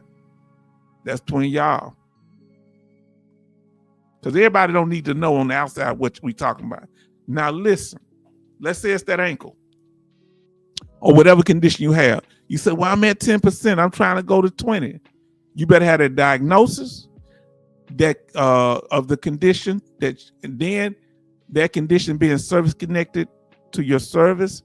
That is a nexus. And finally, Social Security level. Now listen, Jay Oliver say, I was waiting for the class to complete. I did my SSDI approved Friday. Listen, huh? Everybody show love to Jay, family. Y'all coming along with it. And we wishing the best for our brother Kevin Cobart Sr. We working. We gonna make sure we got some information to help you tonight, brother. Huh? Farm Girl Rebel. Nice, Jay. Now let's keep it going. So, family, we talked about the first one, which is the intent to file. The second one, the second part of our thing of what you need to checkmate the VA. Remember how to use the H-Town Vets claim checklist to checkmate the VA. First, submit that intent to file. If you're thinking about filing something, submit it, worry about it later. You don't have to worry about you claiming, just submit it. Number two, whether that be in person, some say you do it by online or in mail. You better get a stamped copy. You better get a confirmation number. Now listen, Jay Oliver says, thank y'all. Yes, indeed. Now listen, I want to talk about my experience at the mental health hospital. When we get to the end, brother, we'll talk about it when we do VA family time. Definitely so. Now, Charleston, we definitely so. If you'd like to share, we appreciate you. Definitely so, because everybody can learn from that. And I wasn't going to ask you unless you wanted to share it. So thank you. When we get to the end of the lesson. Now, cause H-Town, like in colonial times, there were fair weather patriots. Oh, Lord, we have sorry to say fair weather veterans today. Yes, indeed. Cause yes, we do have fair weather veterans. And they come and go. They get what they want. They roll out. And then they come back sad. You know, it's been 2 or 3 of them to come back sad and all that and trying to send me guilt emails. Don't send me no guilt email unless you plan on changing. Huh? Because I can't bring negativity into the group. And if you was kind of in the beginning and you was doing negative things, you're going to bring a negative energy, because you're not going to be used to the energy here. You got to come in and make a full confession, and you have to drop at least $50 on that donation thing. Huh? Unless you were banned. Now, if you were banned and you was a super banned troll, yeah, I think I put that up. What's that about? $500? Now listen, and you can't talk when you come in here. You're going to sit back and peep game. Now, MG Smith said, yes, Jay, congratulations. That's good on you, brother. Yes, indeed. Now listen, say yes. Farm Girl Rebel say, true, Charleston, sad, true. See, because that shows that you're only in it for yourself and you're not trying to help the next person. We got Farm Girl, we got Jay Oliver come back. They're giving back. We have Alaskanites that come back. We have several people that got their benefits. Dogface Soldier, keep supporting. Huh? Betty Bob say 17 likes and 16 watching. Family, we gonna see all of us come up. You hear what I'm saying? I saw an amazing thing when I was a young child. They did the first Scared Straight. The guy that Peter Falk, he the one that played Columbo. He did a documentary. Almost every last one of them guys had life in prison that was teaching the young people, and almost every one of them got out of jail. Some end up coming back over parole violations, nothing serious, but many of them got out and they had life sentences. That helped them. That's why, you know what? Some came back and still was part of the program and helping young people. You got to give back before you end up in a trick bag, because if you get all caught up on yourself, they sitting around miserable because all they can do is talk about us and they ain't enjoying life. We having fun over here. Now, remember, when we're dealing with severity level, that's when you file for increased rating. If you feel like you got the diagnosis, right? You got the service connection, and you have the severity level, but you feel like that severity level has increased. All right. Then you file for an increase on severity. You saying your condition has worsened. However, remember at this point, for those that are watching now, when Doug Collins is the Secretary of VA, he say no victims. You shouldn't keep filing no victims. You're not a victim. Yeah. Well, I'm gonna be a victim because I'm gonna keep filing for increases if I need to. Now, number 3. Now, we've talked about 2 things. What did we talk about here today? The intent to file, right? And then we talked about the second one was dealing with the things you needed to be service connected, a disabled veteran, which was what? A diagnosis, a nexus, and a measure of severity level. Now 3, we're going to talk about the evidence. Come on, fam. And Coach say, congratulations, Jay. And we do say it. Now we're going to do 9. Now, first thing you need to do is request your evidence if you don't have it and organize it. Okay? You need to put it, your medals, any photos, your DD-214, medical records, dental records, all of them, and see which ones will be most effective in helping you with your claim, because you don't want to throw a stack of papers at them because they're not going to read the whole stack. They don't have time for that. You need to be specific and strategic. Tell me if you know what I mean by strategic. If you can't take the enemy out directly because they're more powerful, you be strategic and you mess up their supply chain, their food chain, their ammo chain. Come on, am I right? So with the VA, you got to be strategic. You need clinical evidence. Okay, now we're talking about evidence now. Clinical, medical, same thing. Clinical, medical evidence.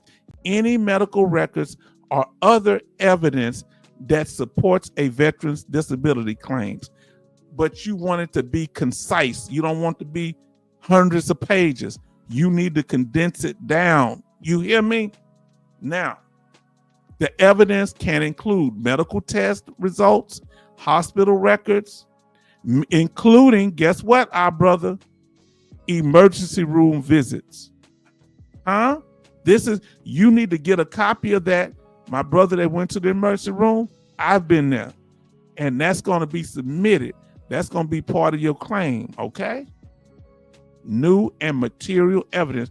Once you read what they wrote, you don't just submit it until you see what's written on there. Because that's part of a DBQ. And an exam, they ask you, who in here, when you went to a CMP exam or a public DBQ, they ask you, did you ever go to the emergency room? Put a Y in the chat if they ask you. Put yes. If they didn't ask you, put an N or a no in the chat. Who was asked, did you ever go to the emergency room when you went to a CMP exam or public DBQ? They did ask me that. Let us know. Now, Charleston say, congratulations, Jay Oliver, getting SS Social Security Disability. It's hard. Okay, so Betty Bob said that yes, they did ask her. And I'm gonna get to yours in a second here because you got it. Yours very important there, brother Kevin. So we're gonna read that. Jay Oliver say yes. Charleston say no. Now that's an issue because they supposed to ask you that. Maybe do you go back to the DBQ and you see they may have saw it in your medical records and checked it off? Kevin said no. Interesting. Farm Girl Rebel say yes on one, not on another. If they don't ask you, you tell them. You hear what I said? You wait till they get through. Say, Doc, I need to say something to you. I had to go to the emergency room. This happened bad back here. You tell them. And if they don't put it on there, you say, I told the doctor, but they didn't say nothing. See what we learned in here tonight, fam? MG Smith say no. Y'all know how important medical emergency room visits are? They so important on the DBQ. They are they got the whole question just for that. And they want you tell them how many times. Come on now. And they didn't even ask you this. That's why we going over this here. Huh? No from Coasted. MG Smith. Kevin said, I checked the notes when I went to the ER. Yes, indeed. Good. That's good. Now, let's continue. Any statements from friends and family, you get those statements first and make sure they're not talking off the wall stuff that'll hurt your claim. Don't submit the ones that's not going to help your claim because they're not writing what's needed. You be selective because if they're saying stuff that's not true or that's off the wall or something they're not giving information that's going to help your claim, you just don't submit it. You get a copy of the letter from them. Have their contact information so the VA can contact them, though. Their number and their, their address, but that's that. Private medical records, military personnel records, VA hospital records, of course, in-service medical records too. Support and lay statements from your spouse, especially let's say it's a family member. You ain't getting along with your parents, your spouse, your children. Put all that on there. Let them put one on there. If they saying negative stuff about you, but it's gonna help your claim, let them talk. Now, Nexus letter and public DBQ. Medical opinions from any doctors. Come on now. Now listen to what Charleston says. CMP just asked about military medical visits. Yes, they asked it. But they should ask also about, look, clinical evidence is how you win your claim. Medical evidence, okay? But some of the information can be in your personnel file if you were in an incident, a wreck off base, if you were injured in a jump or any type of military maneuvers, that'll also be in your personnel file. But you need to be selective. Now, when it comes to this evidence, the VA has a duty to assist you in getting these medical records. Let me ask you this. Do you think, who in here thinks, what percentage of the time do you think the VA help you get your medical records?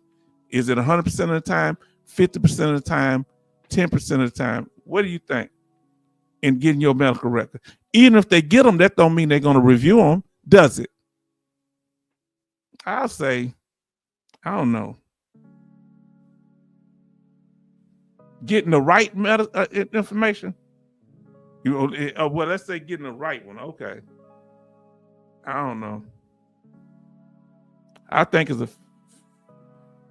let me see what I got here. They have a duty to assist you. People that don't know, they have a duty to assist you. Betty, let me see. Kevin say 10%. Betty say 5. Kevin say 40%. MG Smith say 10. Jay Oliver say 25. I guess I'm too high. I say 50%.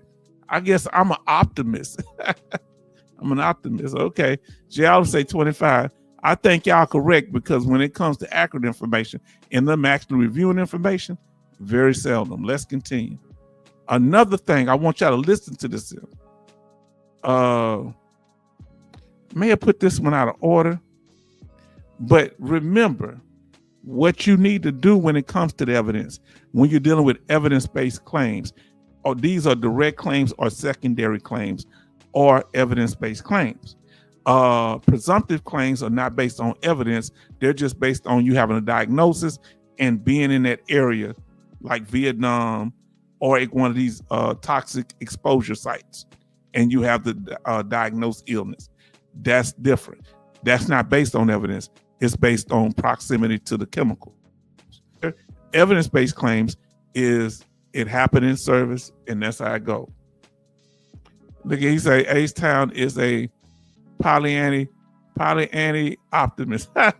Isn't that when you be sharing your spouse? Maybe I'm wrong.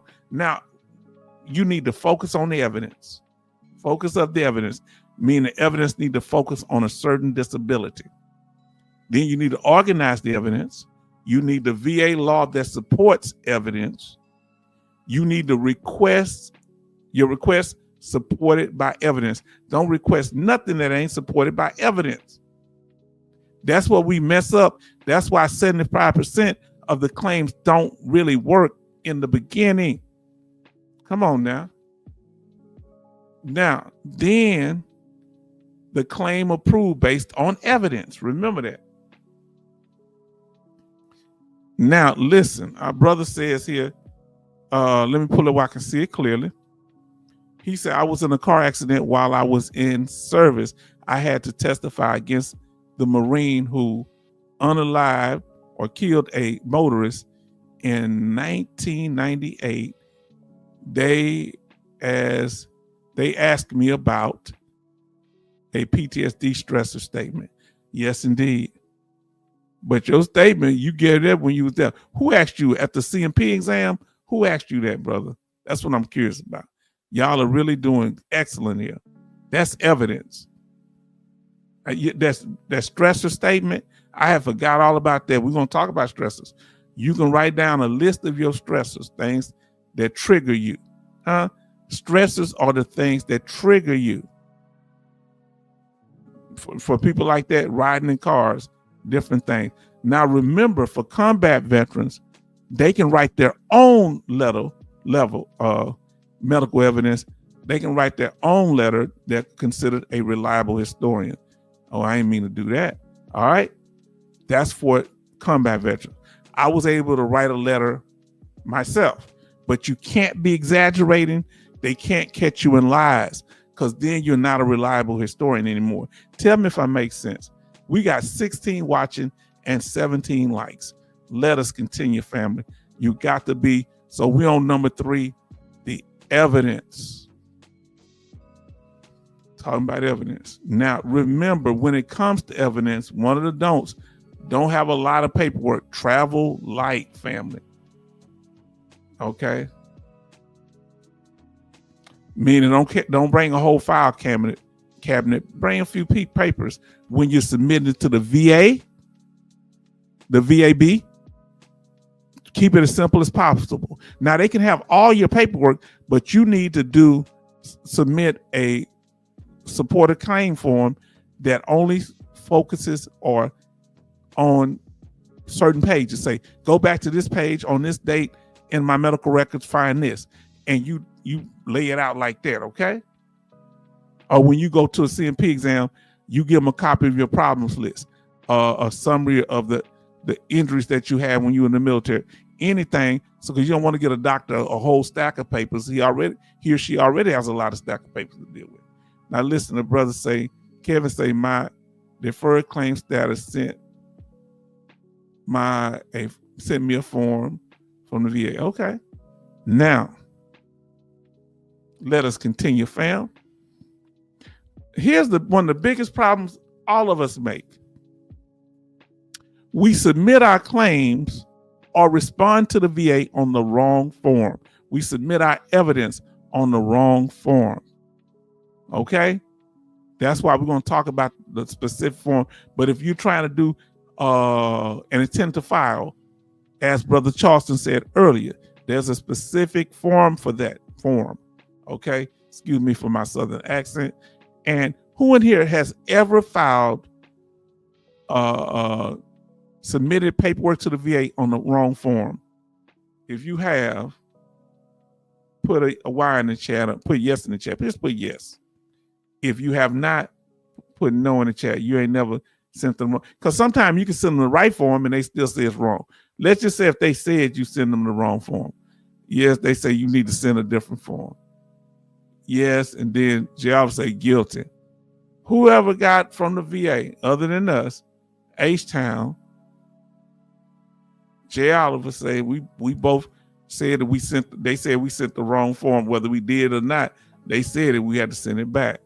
And Betty Bob says yes. And if there's an issue, now listen, Charles says, should I include term of PTSD was only listed 1980 as my PTSD trigger was in 1980. Now the trigger may come from back then, but it's been affecting you. The triggers are what you experience now. The triggers is what happened now. The incident, that wasn't that was the starting point, right? But triggers are things that take you back there. Okay? When they kind of get confusing with the word trigger. Triggers are things that take you, like for me, triggers are things that take me back to a combat zone. Triggers are things that take me back to a specific incident that happened to me while I was in the military. For somebody who's been MST, military sexual trauma, somebody touching them the wrong way is a trigger of the in-service event. You get me? It triggers them or takes them back like a flashback. Or they get traumatized all over again. Real good questions. We thank y'all. Now, I hope we're going over this information. Family, are we going over it thoroughly? Is it okay the way we're presenting it tonight? Now, always look at all medications that you took while you were in the military. This is evidence. All medications given to you by the VA hospital over time, those in particular can be filed as service connected. Because if they gave you medicine, one brother, I helped him get 40% because he went to a dentist appointment in 1982. And a doctor gave him medication that was the side effects were depression, anxiety. And he got 30% for depression and 10% for something else. Ain't that something? The doctor must have wanted to help him because he wrote, doctors write things scribbly, but when it came to the symptoms, the doctor back in 1982 typed all the symptoms out clearly. Can you believe that? But they only went back to when he filed his claim. So go look at your medications if they cause problems. If they cause you erectile dysfunction or loss of desire for women, you can get special monthly compensation for that. Come on, let's talk about it.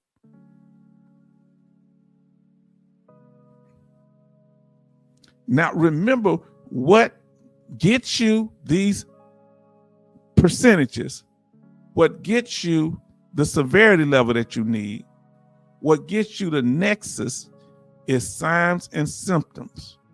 Signs and symptoms of your conditions, okay? Let's talk about it. Let's use sleep apnea. Who in here has had issues with sleep apnea? If you've had issues with sleep apnea, put a 1 in the chat. If you've ever had issues with sleep apnea, whether you had the machine, the mouth guard, snoring, disrupted breathing, let us know. If you don't, if you want to share, that's if you want to share. So let's talk about it. H-Town, then Farm Girl, put a 1 in the chat. Kevin's had problems with sleep apnea. Let us know. Is this something? We got veterans from different services. Now think about it. Could some of that medication that the VA give us cause us to gain weight or cause the sleep apnea? Now let's talk about it. Sleep apnea is airway collapse. When the airway collapses, the breathing stops. So you're going to have two results: either snoring, which is trying to open up the airway. And if the snoring doesn't help, you sleep disruption because you stop breathing. Okay, and it wakes you up, right? Now let's talk about it. Now, what are some of the symptoms? Now follow this here. Some of them are service connected, some are not, as secondary things. Traffic and workplace accidents. I don't know how that helps. Erectile dysfunction, strokes, high blood pressure. Now, does the VA pay for high blood pressure or hypertension? Which one does the VA pay for? Is it hypertension? Wow, look at all of these people. Family, this is no joke. Family, this is a problem. The VA know they're supposed to be approving these claims. H-Town has sleep apnea. Farm Girl, Rebel has it. Charleston, Kevin, Betty Bops, sleep apnea. Wow. Gary, Coasty, and Dennis. Now, anybody else put a 1 in the chat? Who in here is service connected for sleep apnea or obstructive sleep apnea? Put SC. I'm not, but I'm going to just put the SC in here for service connected. If you are service connected, oh Lord, if you are service connected for sleep apnea, put SC in the chat. You can put your percentage if you like. Who's here service connected for sleep apnea? Let us know. Now, Jay Oliver says hypertension that can be corrected by medication is rated. Okay, that's very interesting. I didn't know that specifically that it has to be corrected by medicine. Okay. Oh, okay. Man, anybody's service connected for sleep apnea, you got it, and you're diagnosed with it, and you got a service connection for it. Let us know. It's hard to get, I'm saying. Now, other things that affect your daily task can be evidence, okay? The task of daily life. Family, we breaking it down. Oh, Betty Bob said her husband is service connected 50%, meaning cannot be corrected. Okay. Oh, hypertension. I didn't say that right. Hypertension that cannot be corrected by medication is rated. Sorry, thank you. I misread. I didn't read the rest of it. So sorry. And then cannot be corrected. He's making that clear. Betty Bob said her husband is service connected 50%. Gary say service connected for obstructive sleep apnea. What was the evidence that got you over the hump for that? Let us know. Now, if you have trouble with daily tasks, okay, let's say you don't get to sleep because that sleep apnea keeping you up all night, that mental health condition is disrupting your focus, your sleep, and everything. Let's talk about it. This can be evidence. You can't, get out of bed on your own. You have trouble with hygiene, feeding yourself, your condition. You can't clothe yourself, or you have trouble going to work. You may not be working at all. Now, then other evidence is PTSD triggers. As we talk about, I'm glad y'all bring it up. That is evidence. Let them know. I have cognitive triggers, emotional triggers, because I was, assaulted. Let them know. Are people getting too close to me? My trigger is sensory. Burnt things I don't like. He say, that's me. Environmental triggers. I don't like going on the east side of Houston because they got those things burning. You know, I'm in Houston, so they got a lot of refineries with the burning fire. That reminds me of the burning fires in Desert Storm sometimes. Do news reports trigger you? You need to put all that as evidence, write your statement, have somebody write a statement how you respond to certain things.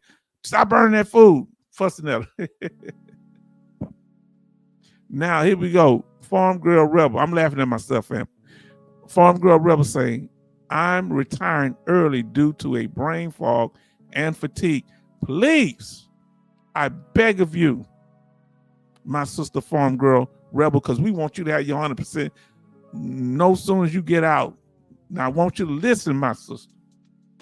Are you listening to me? Get a doctor to say that backs that up with that you about you retiring early, to put in your medical records. If your job, make sure that's noted. If that's the reason, that is noted in your retirement paperwork because of fog and fatigue. Did you hear me? You get paid. We try and get you that 100%. Farm Girl Rebel. Did I tell you information that's not right?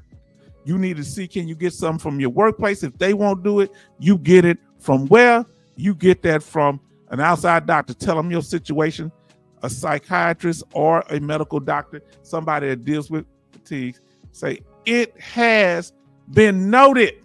Did you hear? Farm Girl Rebel just kept it straight. She got to the point. She out there in the country said, we don't have time. We have to feed the cows and the goats, so we don't have time. She made it simple. It has been noted. Make sure somebody's signature on that information. Now let me see what my brother is saying here. I ain't seen Dallas talk so much. Dallas McQuaid say he happy his son had his birthday. He say not service connected for obstructive sleep apnea. Examiner rationalized that I'm a lifelong smoker of cigarettes. You can be a lifelong smoker of cigarette and still have sleep apnea. Now, I don't smoke. I don't smoke and have a long history of denying smoking in my medical records. I might have a higher level review. You need to see the proof where they said what evidence that they used to say that you were a smoker. You got to rebuttal that. Huh? That's a notice of disagreement, baby. You get out there and get it. Tell them to produce that evidence. Now, Farm Girl Rebel said, I also have a letter from my supervisor attesting to issue. Is his signature on that, Farm Girl? Now, listen. Jay Oliver says, Farm Girl Rebel, headaches, medications, and AVE to lay down. I don't know what AVE. Now listen, you need to document the medicine you're taking now, sister, for the fatigue, for all the conditions that's causing you to retire. Take a picture of them too, a live picture, a video, and explain why you're retiring. And you're going to submit that as evidence. Come on now. Farm Girl Rebel said, that has to be rough, Jay. Yes, indeed. Man, that's rough. And you need to make sure you're getting compensated for that and treatment in particular. Farm Girl say, yes, signed and dated. Come on now. Are y'all learning? You hear what our sister say?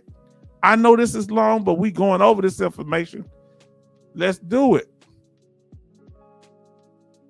Now, this is for our brother and other people that are 70%, or you may be a little less for mental health and you trying to get 100%. We're going to go over this here.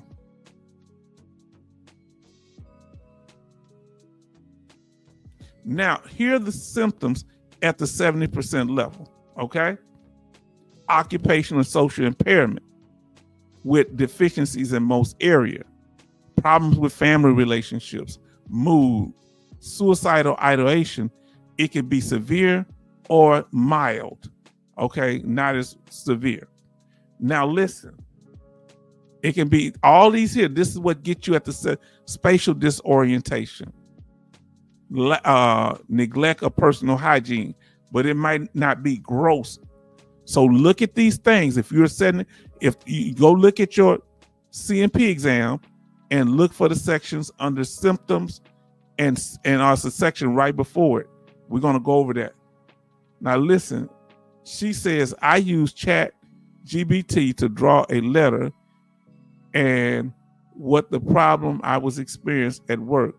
I had tweaked it a little and my supervisor signed off. Listen, whenever you get something out ChatGPT or any AI, you look over it like a fine-tooth comb and tweak it as necessary.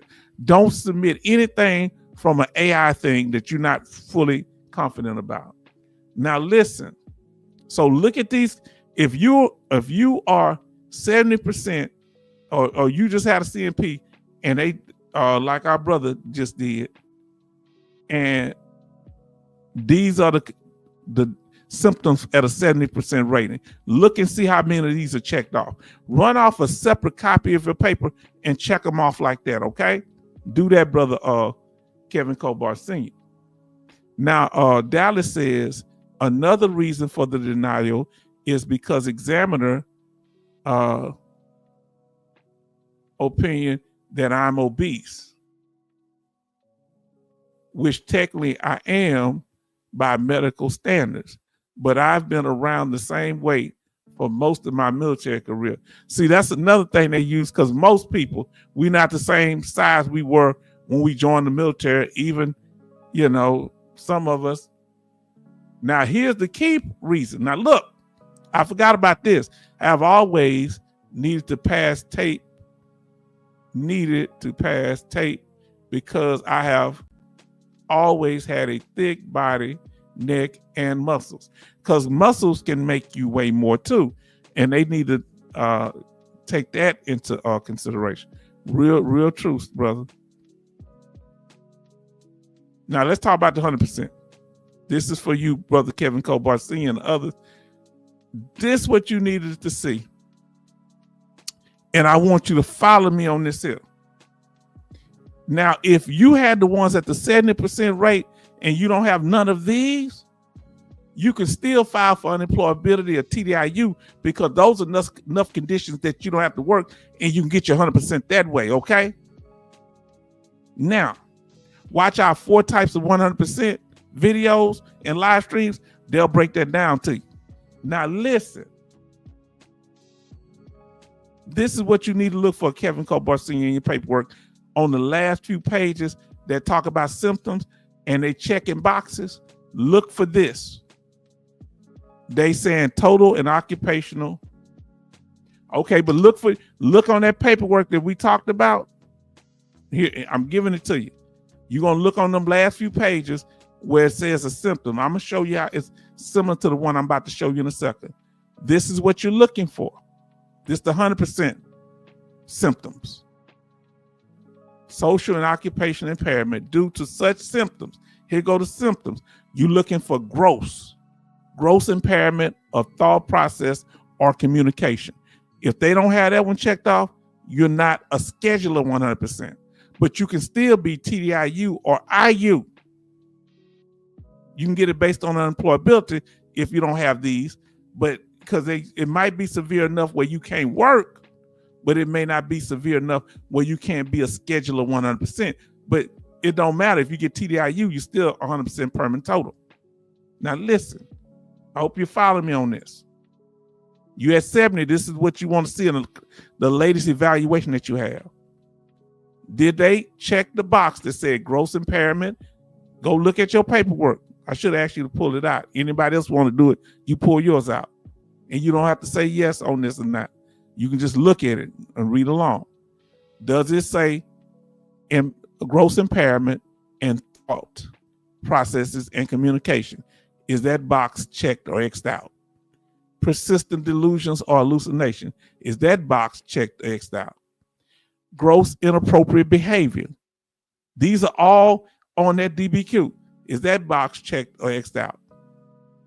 Persistent danger of hurting others. Is that on the it's about 2 pages they're gonna have this stuff on. Intermediate inability to perform activities of daily life, including maintenance of minimal personal hygiene. All right. Distortion of time or place. You don't need but one of these. Memory loss for names of close relatives, own occupation, and own name. Come on now, fam. So that's what you need to know. This is evidence. This is what we on the evidence section. I pulled it right up. First, you're going to see the clinical findings. All right. You're going to look. So this is what you're going to compare it to, Kevin Kobar Sr. You 70%. Some of these are 70%. Right? For Mr. John Brown, he got some of these. It's cool when it's 70%, but you're trying to get to 100, right? So let's see. That's what you need to be looking for. Okay? Look at the last one Mark read. It's a persistent delusions and hallucinations. That's 100% characteristic that we just discovered. So look at, if they don't have any of the 100% that we read or is listed here and it's checked, you need to do what? You need to file for unemployability. If they don't, they might give it to you. But you're going to need at least one system, but file for unemployability, okay? TDIU, which I think you did. We have 17 likes and 11 watching. Let's continue, family. So I hope that was helpful. Go back over this and look. And we got it in other videos. Now, we talked about sleep apnea, and we're going to talk about them secondary conditions. It can cause depression, chronic fatigue, sleep apnea can, pulmonary hypertension, stroke, congestive heart failure, cardiac arrhythmia. So these are secondary to sleep apnea complications, all right? Secondary conditions. So remember, a secondary claim. Who in here has been approved for a secondary condition?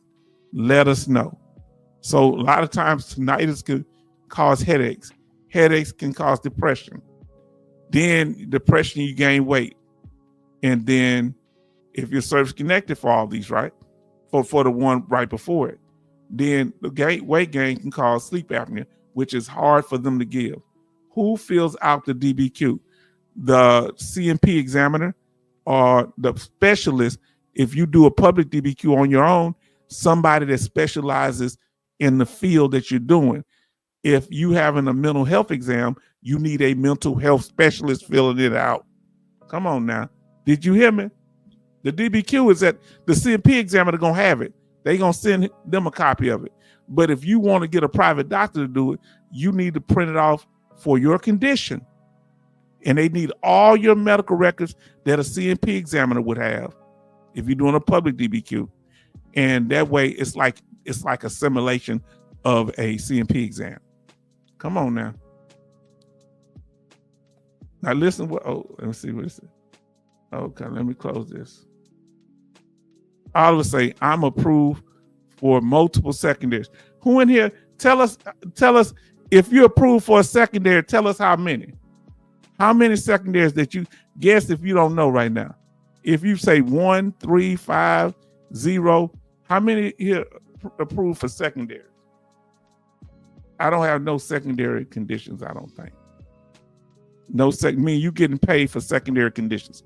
Let us know. It could be for anything. Now, let us continue, family. Bam, number 4, verify advice. So MG Smith says, H-Town, no secondaries. MG Smith says secondary for one, got one secondary. Betty Bob say no secondaries yet. Okay. Now, listen, then we got Gary say sleep apnea secondary to tinnitus through the PACT Act. Amazing, brother. Now listen to what our brothers say here.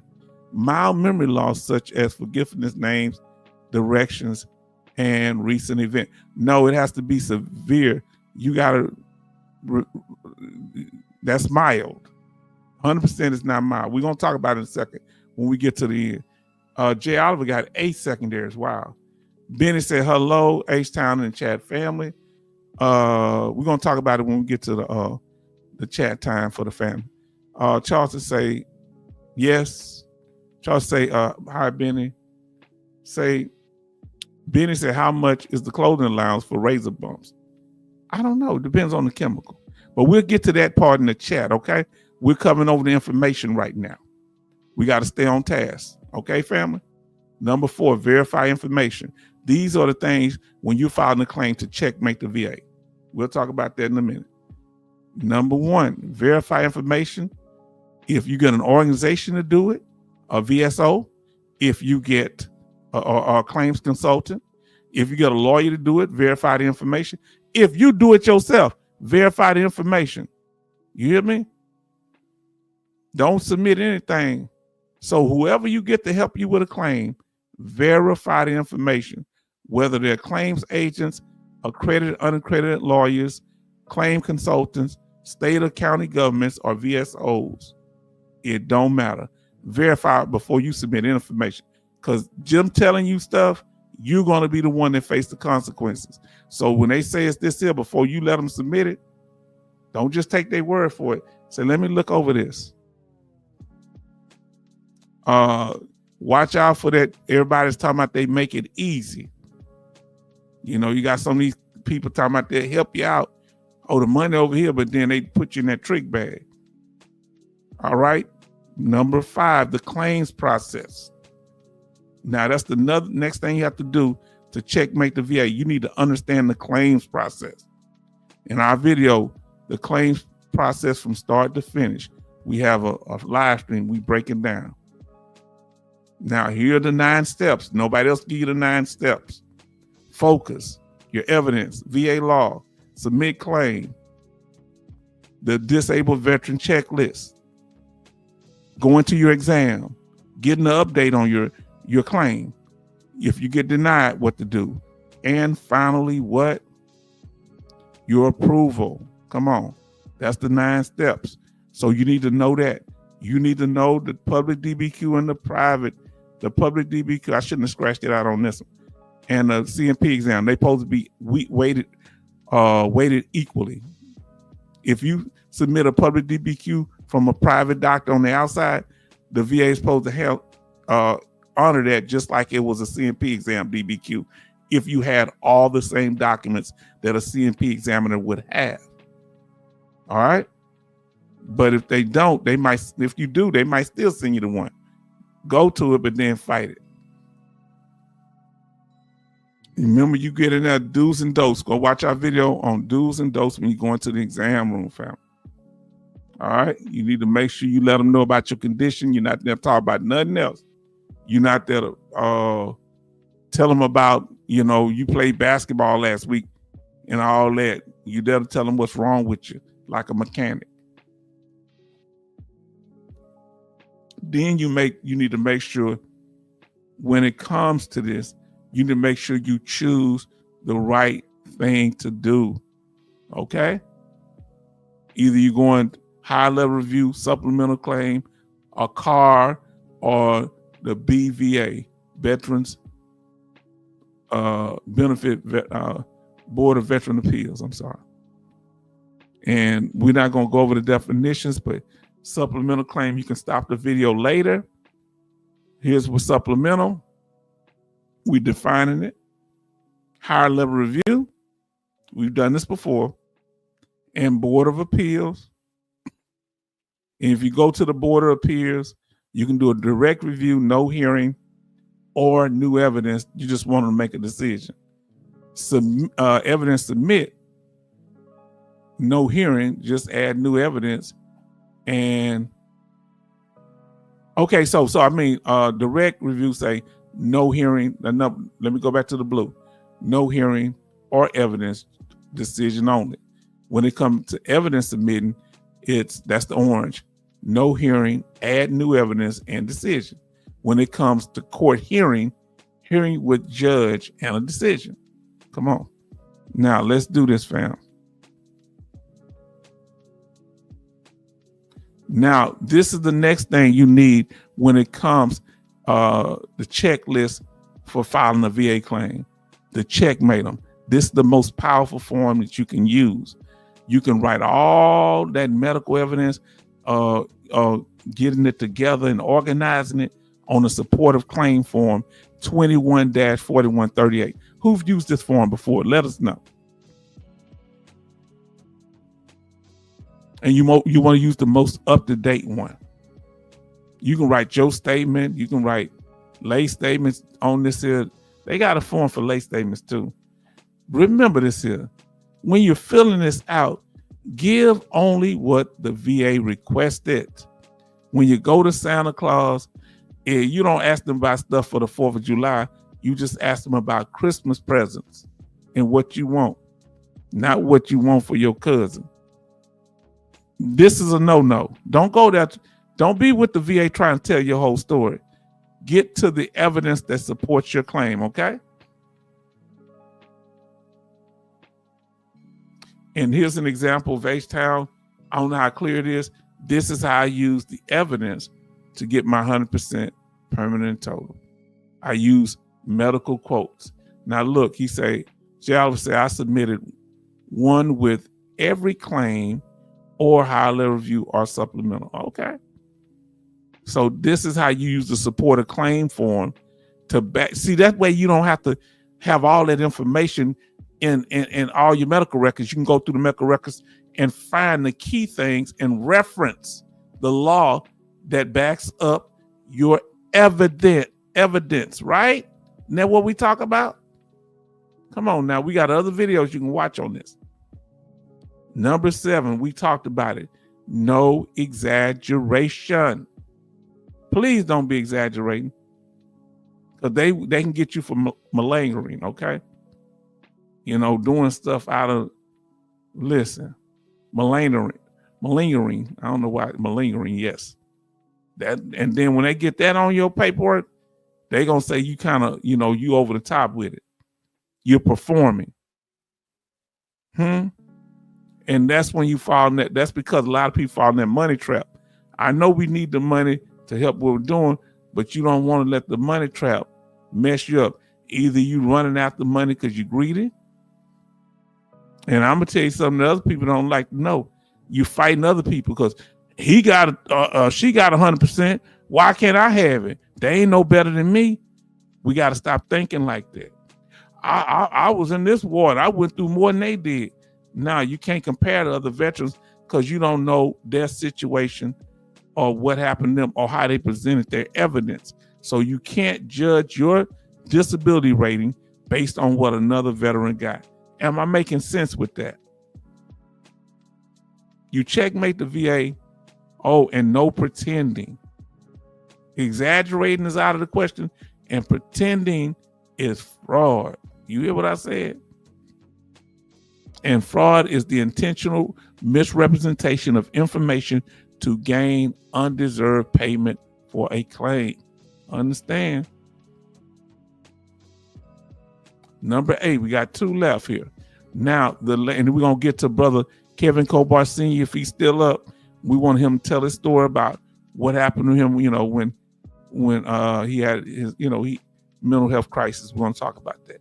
Number 8, latest updates. You keep questioning them. You ask that VA claim, you want to update on it. That's why you pressuring them.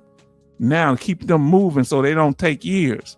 Now, so let's say you had a complete exam and you used a public DBQ. So you had a fully developed claim. You tell them, I'm writing this here and I've submitted all my paperwork. Look at this right here. And we did other videos on it. That's how you do it. Come on now. Number 9, the last one. Watch out for VA claims errors and when they break the rules. And use it against them. This is how you checkmate them. Checkmate them. Well, first you need to know what the 4 functions of the VA is, according to the H-Town vet, is to approve and deny claims, schedule exams and re-examinations. Number 3, distribute VA benefit entitlements. Number 4, investigate veteran fraud that we talked about a little. So don't exaggerate, or pretend. Because you can lose your benefits and go to jail. Now, you're going to have to hold the VA accountable. That's what we're teaching you here. On the veteran claims and your benefits that you are entitled to that they're not giving you. Because some benefits are automatic. That you don't need a claim. You know that if you're 100% for one condition and your other ones add up to 60%, they're supposed to automatically give you a form of special monthly compensation, which is about almost $500 a month. But if they don't do it, you got to tell them, hold them accountable. Now, look, they're supposed to go by the laws, rules, and regulations. And if that's done properly and you follow the laws, rules, and regulations, you should get your claim approved. But here, we talked about the duty to assist. Yeah, they got a duty to assist, but do they always do it? No. Now, and they're supposed to look at the big picture. Just because one examiner, let's say you was at 100%, they sent you, I've been one of the brothers here say, they sent you in here for a reevaluation, right? And they try to reduce you based on one exam, but you've had your condition for over 5 years. No, they got to look at the big picture, that different examiners over different times will come to different conclusions. So they got to look at not just what one doctor said, but the last 4 or 5 doctors. And if the last 4 or 5 doctors said your condition is static and severe, they can't just make a decision on what that one doctor said, in most cases, especially if it's over 5 years. Charleston, seems you can be a nice veteran dealing with, you can't be a nice veteran dealing with the VBA. Now, you got to tell them they got to consider what I'm saying. You're right. You got to hold them accountable. This the law. So when they say, your last exam said that your condition has gotten better. Well, no, the law says they have to consider the whole medical record, not just one doctor that they sent you to. That's what you got to quote the law. And I did just that when they tried to do me like that. Look at the big picture of all your medical evidence. But VA go by common law. That's why it ain't cool to be nice with them, because they got their own internal rules. We almost done. Remember, unnecessary steps to process claims. The VA, you can't be nice with them, brother, and pull you up, because they don't play by the rules. They not playing nice many times. So let's say you have a fully developed claim, and we're going to overdeveloped claims, or they under-evaluate you or deny you. Remember, brother Kevin Cobar Sr. should be what? He should be 100%. But they kind of playing on footsie with it. Some of you get a rating, they supposed to rate you higher, but they say, let them come back and fight for it. Let's talk about it. You have a fully developed claim, meaning you have a DBQ, you have your evidence that shows that your condition should be 70 or 100% of whatever it needs to be. And they don't need anything but to take that information and make a decision off of it. The VA, in their infinite wisdom, can say, you know what? Yeah, you got this clinical evidence. You got a showing severity level. You got a public DBQ. You got a nexus that shows your injury and your military service. But we still say it's inadequate. That's what's frustrating. And you need to look in the section on why they say it's inadequate. Why are we denying you? That's what it's going to say. You need to look in the section to see what evidence they considered and what evidence they didn't consider. If they didn't write it down in the evidence section of your decision letter where they denied you, you can say you didn't consider all the evidence that I submitted, and you can get it reopened based on that. Looking at that section on about the end of the first page. Now look, that's why it becomes a problem. They send you the unwarranted examination. You already 100% permit over. They send you. You fighting for your claim, but they got you resubmitting the same paperwork over and over. You've already done a public DBQ, but they still send you to a CMP exam. That's an overdevelopment of a claim. All right, you got a fully developed claim. They're overdeveloping. Watch our video on overdevelopment of claims. Come on now. Now remember, this is what you really need to know. What Charleston was talking about, them playing nice. The VA break the rules. According to the Office of Inspector General, veterans are still being required to attend unwarranted, meaning unnecessary, medical reexaminations for disability benefits. And this was back 2023, about a year and a half ago. And what was it saying? That disability, let's say the one that they reevaluated the most were people that had a permanent disability, not likely to improve its status. That was 1,901 of the people they reevaluated at that, and with that study they did. And that was 60% of the people that would call in for reevaluations. And that was supposed to be the most protected. So sometimes the VA break the rules, but you got to catch them. And guess what I'm going to tell you? You know what you can do?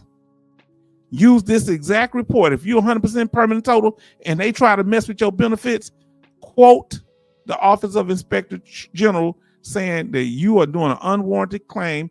Nobody else going to tell you this, that what H-Town, because God gave me this message. Look, it just came to me today saying, you're not supposed to do this to me. This is an error. It's a violation according to the Office of Inspector General, who reprimanded you, the VA, for doing this. Come on now. This is precedent here.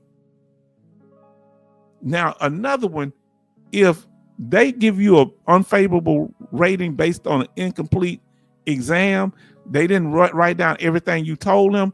That's why you need a copy of the DBQ, that if you went to a CMP exam and they said, no, I told them more than that. They didn't put everything in the record. That's an incomplete exam. And say, VA, you can't make a decision. Y'all need to send me to another CMP exam because that one wasn't done properly. That doctor didn't ask me all of this. The doctor lied. Huh? Don't accept that. And them telling you, oh, no, you can't do VA claim substitution. The VA is lying. So you can't depend on them. You got to hold them accountable. And remember my situation. This is how you checkmate them. They send you something saying, they sent me something saying, what? Important. 60 days you need to report.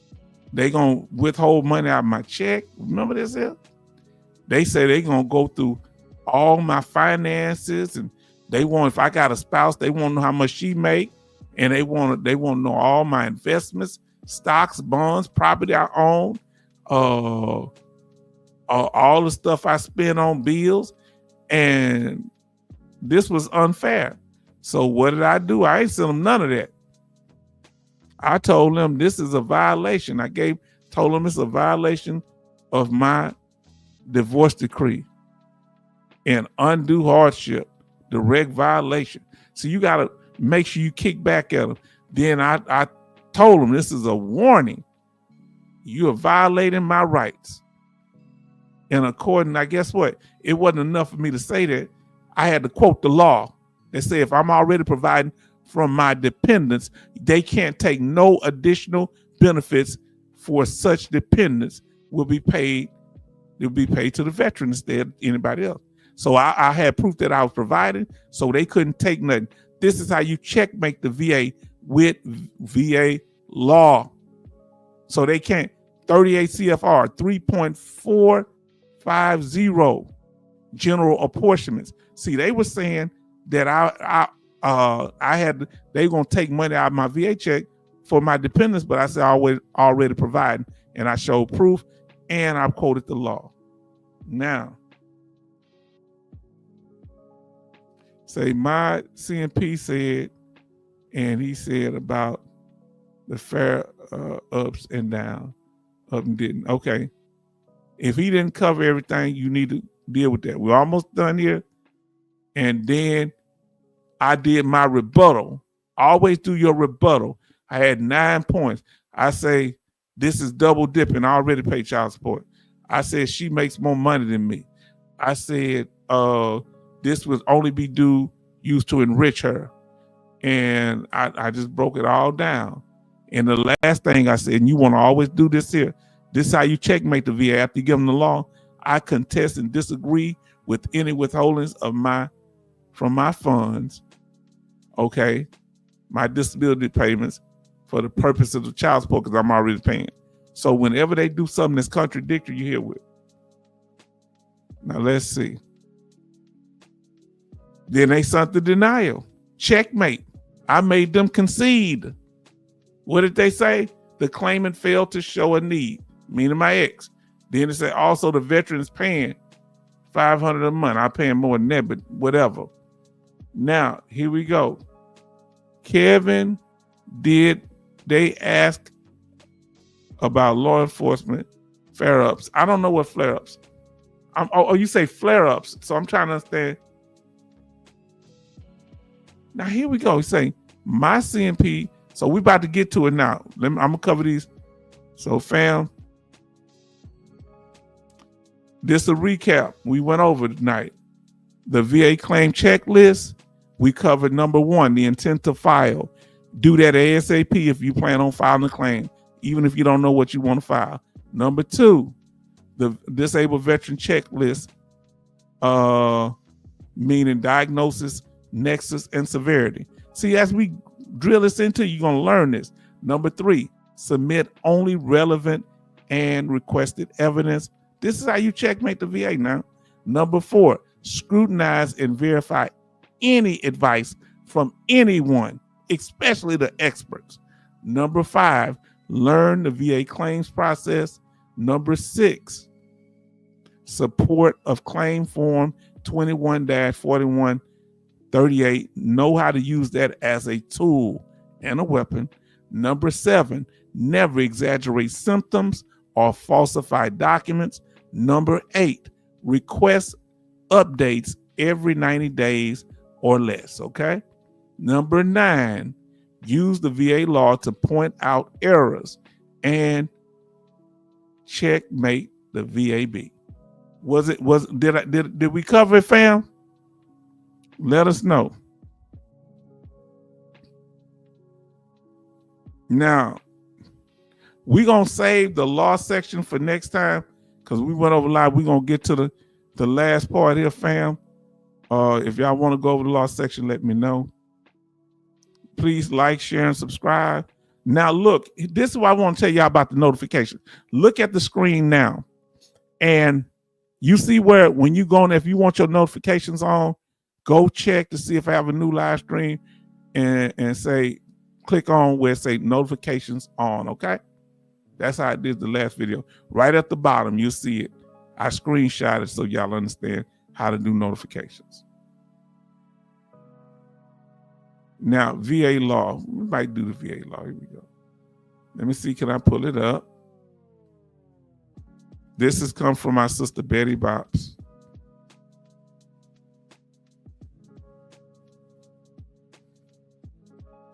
Okay. Now, with the VA law, talking about dependency and indemnity compensation, DIC, meaning the benefits they get when the veteran passes away. So this is we covered under VA law. This is our sister Betty Bops. This is from June the 17th, 2025. And you can go in there. Where you go to is, you want to learn more about this, is, how did I say this? It's going to say, it's no VA, like KNOW VA.ebenefits.va.gov. So I guess it's in the e-benefits. That's why I can't see it. Now, and here are the different sections, what they're talking about it. The introduction, the date change was August the 2nd. Okay. And here's the information. Make any necessary attempts to locate additional dependents for the purposes of furnishing an application. So if a veteran passes away, they want to reach out to the different veterans, okay? I mean, the different dependents, I'm sorry. Number two, this is why they changed the law. Pay the dependent that filed a claim at the same rate as if all dependents had filed a claim. Okay. And they got other reasons down there. So family, that should be very interesting and good information to go over. I suggest you do so. All right. Now, let me pull up the second one here.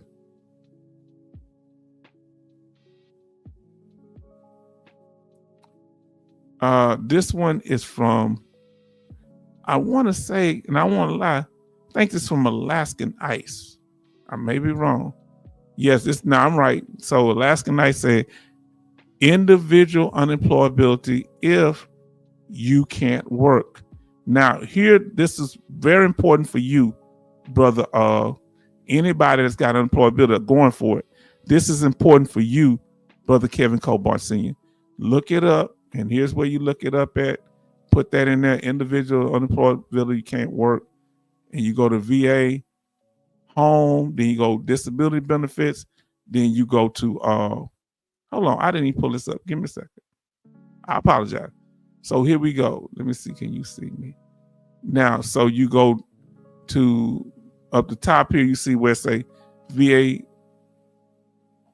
home page, disability benefits, eligibility, special claims, individual unemployability if you can't work. Look this up and study this, my brother. Anybody else trying to get individual unemployability or TDIU. So if you can't work, here's the requirements. We talked about this, one service connection, this and that. And they have the forms and everything, okay? We ain't going into detail because we went over this. We got videos on it. Now listen, you say Kevin was the CMP for a CMP exam for PTSD. I'm asking because I intend to file for PTSD. Yes, indeed. Now listen, J. Oliver say my mom gets DIC from my stepdad, and now I'm applying for her to get aid and attendance housebound. See how this information not just bless us, but our family too. So we went over to VA law, family. Now the news. I think that was the news, the first one. What's the news? You have any news? I thought one of them was the news. Hold on. Give me a second, fam. Y'all can chat. Y'all can chat about what y'all want to now. We into it.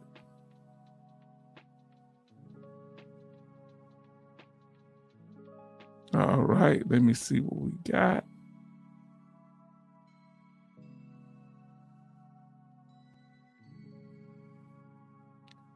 Yes, indeed.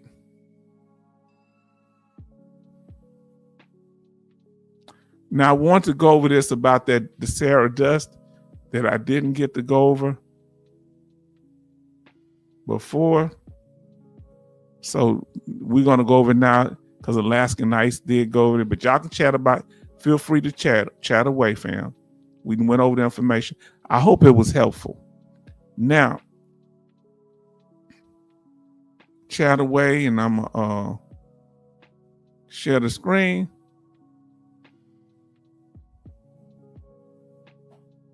So let me share the screen, and I'm going to mute the music.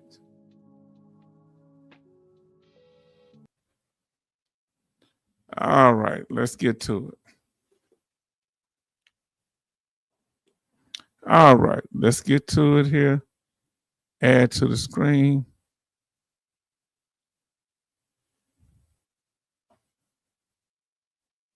All right. So family, fair use. Let me get back to it. Let me see if I got the fair use. Fair use. This is for educational and informative purposes only. Huh? Now, let's see. Just the news about that dust. Now, I don't know if it's still in there, still out there, but we want to, Sister Alaskan Ice did get to us. I apologize for not putting it out All early. right, it's that time of year again when dust from the Saharan desert is expected to make its way into central Texas. By now, most people are aware that the dust causes hazy skies and really colorful sunrises and sunsets. But for some people, breathing that dust can lead to a trip to the hospital. Here's more from KVU's Bob Buckaloo. The size of the Sahara is impressive, 3.6 million square miles, roughly as big as the United States.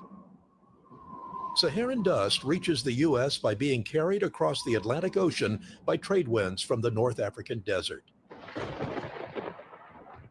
The dust is typically lifted into the atmosphere by strong storms, especially during the summer months. These winds can carry millions of tons of dust into the air, where it can reach altitudes of up to 15,000 feet. It's what's inside the massive dust cloud that is a health concern. It consists of fine particulate matter, including minerals, heavy metals, and allergens. The health effects of Saharan dust exposure are particularly pronounced for people with pre-existing respiratory conditions such as asthma or chronic bronchitis. To mitigate these health effects, the experts say that several preventive measures can be taken.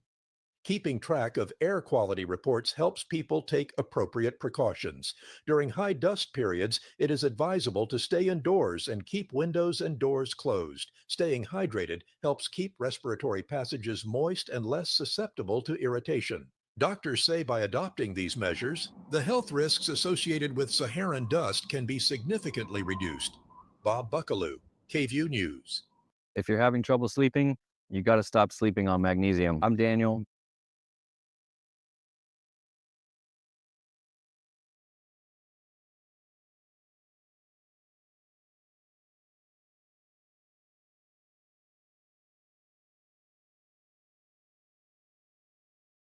I'm on now. Sorry about that.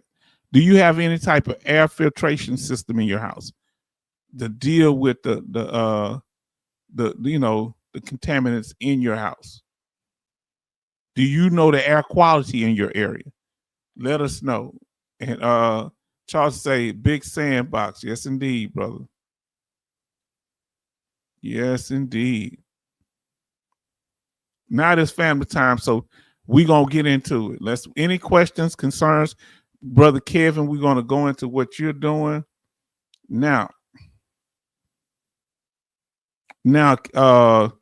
Jay Oliver say could be possible an increase if it's a new diagnosis, Kevin. Yes, possible. Okay, he's talking directly, y'all, so I can't read the information if they're doing it private like this. So now we use a HEPA filter. What's the best kind of filter for the air quality of your home? And do you put filters in the air ducts, everyone in the house, or you just put one filter at the main furnace up top? They say you don't need to put them in both areas, if you know what I'm talking about.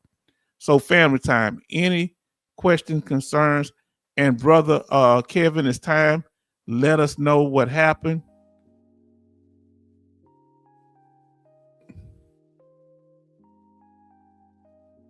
Say the main. So I do it in the main sometime. That's why I usually do it now. I just get one big filter for the main furnace up top in the attic instead of putting them in. You don't supposed to put them in both areas. You don't supposed to put them in the vents that suck up air in the house. Let us know. Anybody else? Talk to us, family. Now, come on, Kevin. You on the main air handler. Okay, main air handler. Okay. Y'all do it on the main vent. Kevin Kobar Sr., let us know you are on. You are here now, brother. Chat, let us know what's going on with your situation. What happened when you went to the hospital? You say you want to talk about that. Let us know if you would like to still share. Now, Betty Bob say main every 30 days. Wow, she do every 30 days. I'd be putting it up for 6 months or so. It's time for me to go up there and get it changed then. Now, she don't play, because those of you that have breathing issues or even sleep apnea, I guess I should do it too. Charleston say, no, I don't have central air. Never did. I was poor. Still can't afford central air. I hear you. You got the air conditions. They work. I still want to share. Well, come on. So let me know. You want to chat? What you want to do? Tell me how you want to share, brother. Let us know.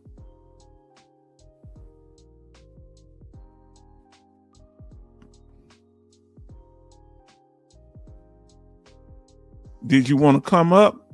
Did you want me to send you a link, or did you just want to share in the chat? Okay, he'd like to go live. Okay, so our brother want to go live. I'm going to send him the link. Matter of fact, I'm going to turn this music on. I'm going to send my brother the link.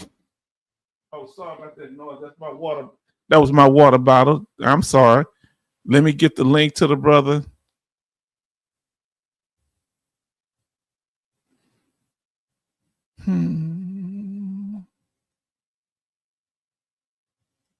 Now, Brother Kevin, look for our exchange between each other.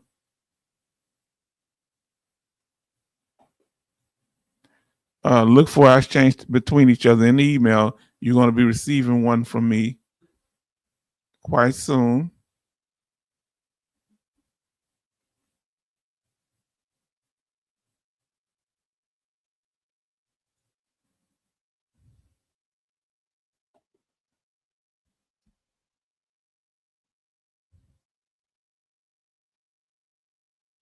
All right, that has been sent, brother. So when you come up, we're going to talk. Have your camera on, and we're going to do this thing.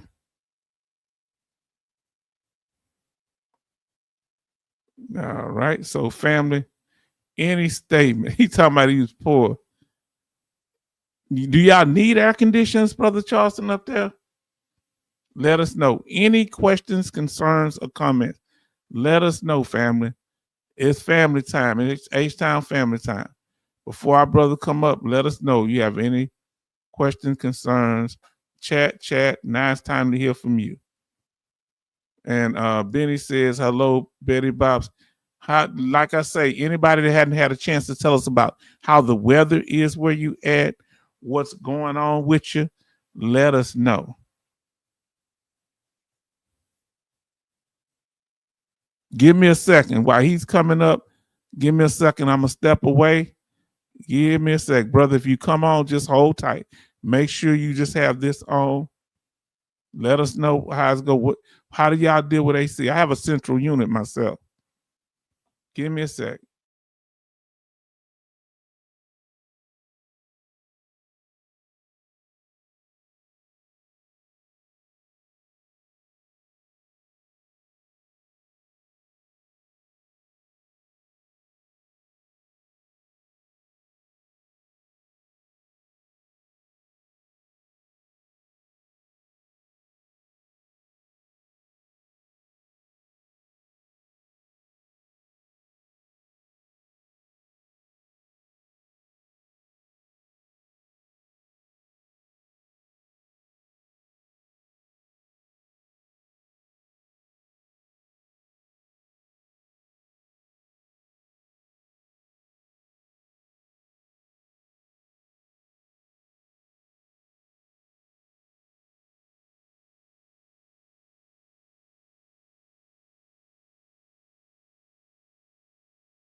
I'm back, family. I apologize. I had to step away. Make sure, brother, that your other information, that your other thing is off. You're only talking to me through here, through this here, cut off the television or any other devices that may be on, because it'll be a lag. Let's get to it. We got our brother here tonight. What's going on? Sure. Can you hear me? I can hear you. I can hear you. All right. What's going on, Kevin Kobar Sr.? Last time we talked to our brother, he was going through a few things. Yes, we want to check in. We want to know, let me ask you this here first. Was the advice we gave you the proper advice? Huh? Can you hear me? Hello? Yes. Yes, it was. Can you hear me? Yes. Yes. Now, yes. Because it happened all at once, it took me a minute to clarify my mind, but then I was saying, oh, I remember what I did. Now, what time of night was it where you had that you went? When you had to go to the emergency room? It was about 10:30. I think you're listening to me because it's the delay. You got to take the delay off. You listening to me through the channel with them. You got to take it off where you only listening to me here. You got to turn off the live stream over there. You can only be listening to me through the link that I sent to you.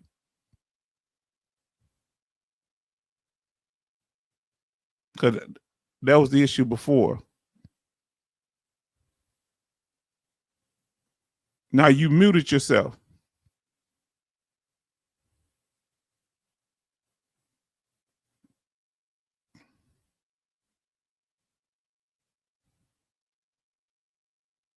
So I'm going to give him a chance to get that together.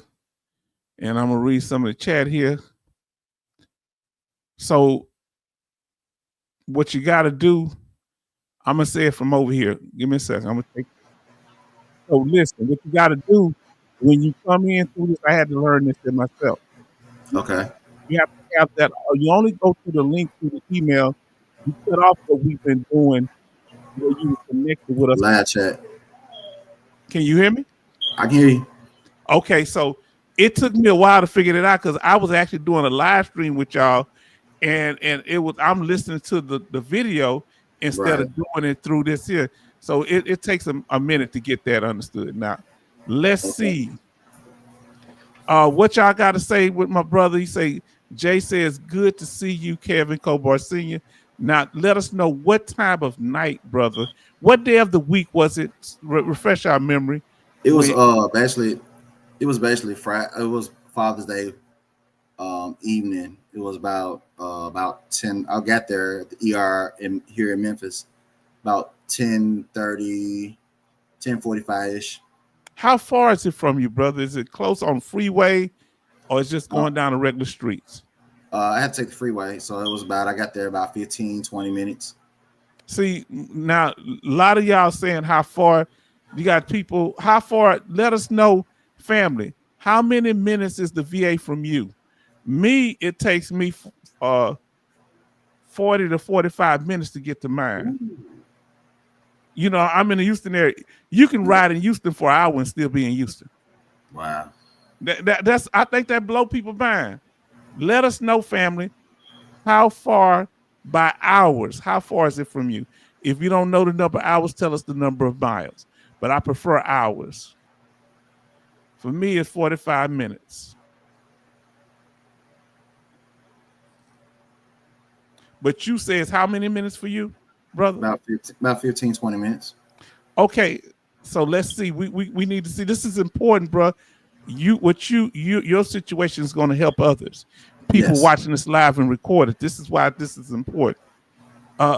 H-Town Vet says 45 minutes. Jay Oliver say an hour. Do you understand, brother? Then Farm Girl Rebel say 1 hour. She's in a rural area. Even brother, I'm surprised that brother Charleston, because a lot of Pennsylvania is rural. Now listen, Charleston says VA ER is 40 minutes away. So the ER, okay. Now let's listen. Let's see what MG Smith did say, 45 minutes like me. Betty Bob says street 35 minutes. Okay, she going down the streets. Benny says 15 minutes. Y'all got it like that.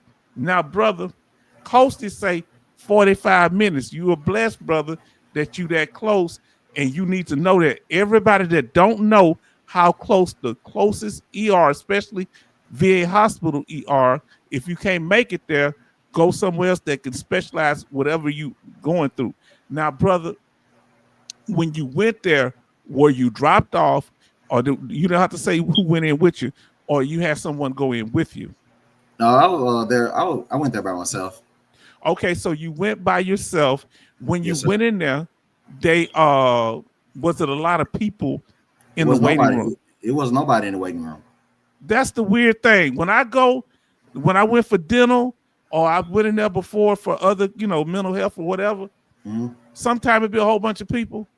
And then what time of night was it? It was about 10:30, 10:45. Okay, for you over there. Okay. Now, let me ask you this. Are you Central Time? Correct. Because y'all above us. Right. Now, when you went in there, how long did it take for the front desk person to acknowledge you? It didn't take nothing but a few minutes. After that, they did my I sat down. I wasn't sitting down for maybe 5, 10, not even 10 minutes. They called me and did my vitals. They was asking me what was going on. I explained to them what was going on. Then after that, we went to the back. And when we went to the back, they explained everything was going on. Let me ask you this, because this is very important. Because I don't know if I went for mental health. If I did, I don't remember. I may have went during the daytime when there were more staff there, mental health staff. But at night, let me ask, I don't know if I've ever went at night for mental health. Do they have somebody that can deal with mental health conditions at night? Well, at the time I went there, they gave me something else to put on. I took off the clothes that I had. They at the time they was full at the VA here in Memphis. It was full. They only have 12 beds. So they sent me to what they call Lakeside. That was on the other side of town. Okay. Was it outpatient or inpatient? Outpatient. Okay. So they sent you to the other side of town. Was this another hospital, or this was actually a boarding facility for you to stay at? Another mental health facility. And I'm not going to get too much into your personal particulars, but I'm going to keep it as general as possible. That's so cool. Were you in a room by yourself, or did you have roommates? I had a roommate. I want to be able to be a little bit more transparent about the process.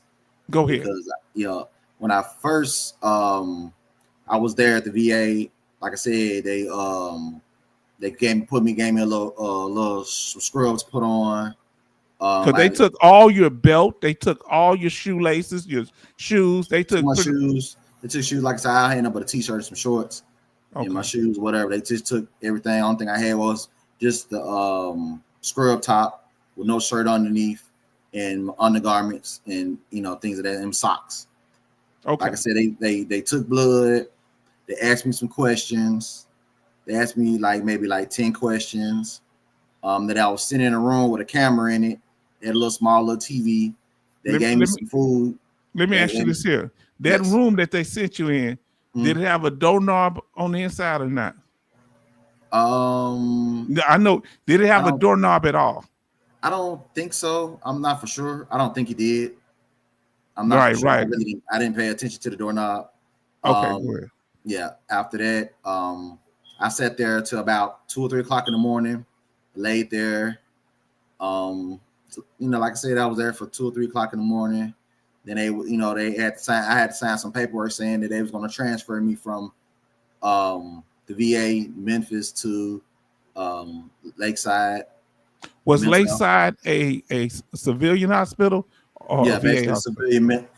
it's a civilian mental health So it's hospital. almost like you going to community care. Basically, that's basically what it is.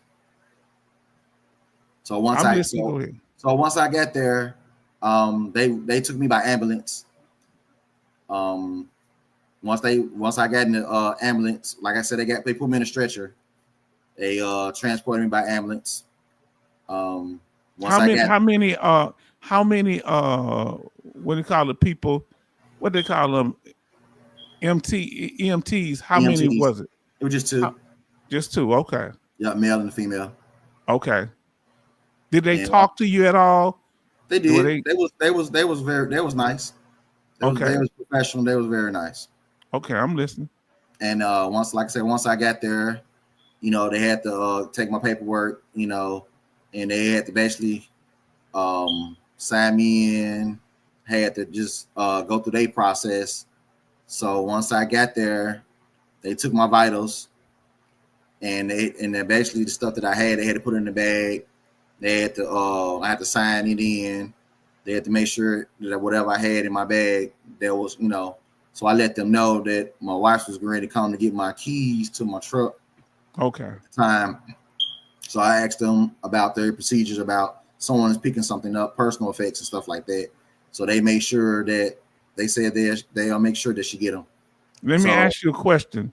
When it came, if you had any money or debit cards, did they check to see if you had cash money? Do they do count the money?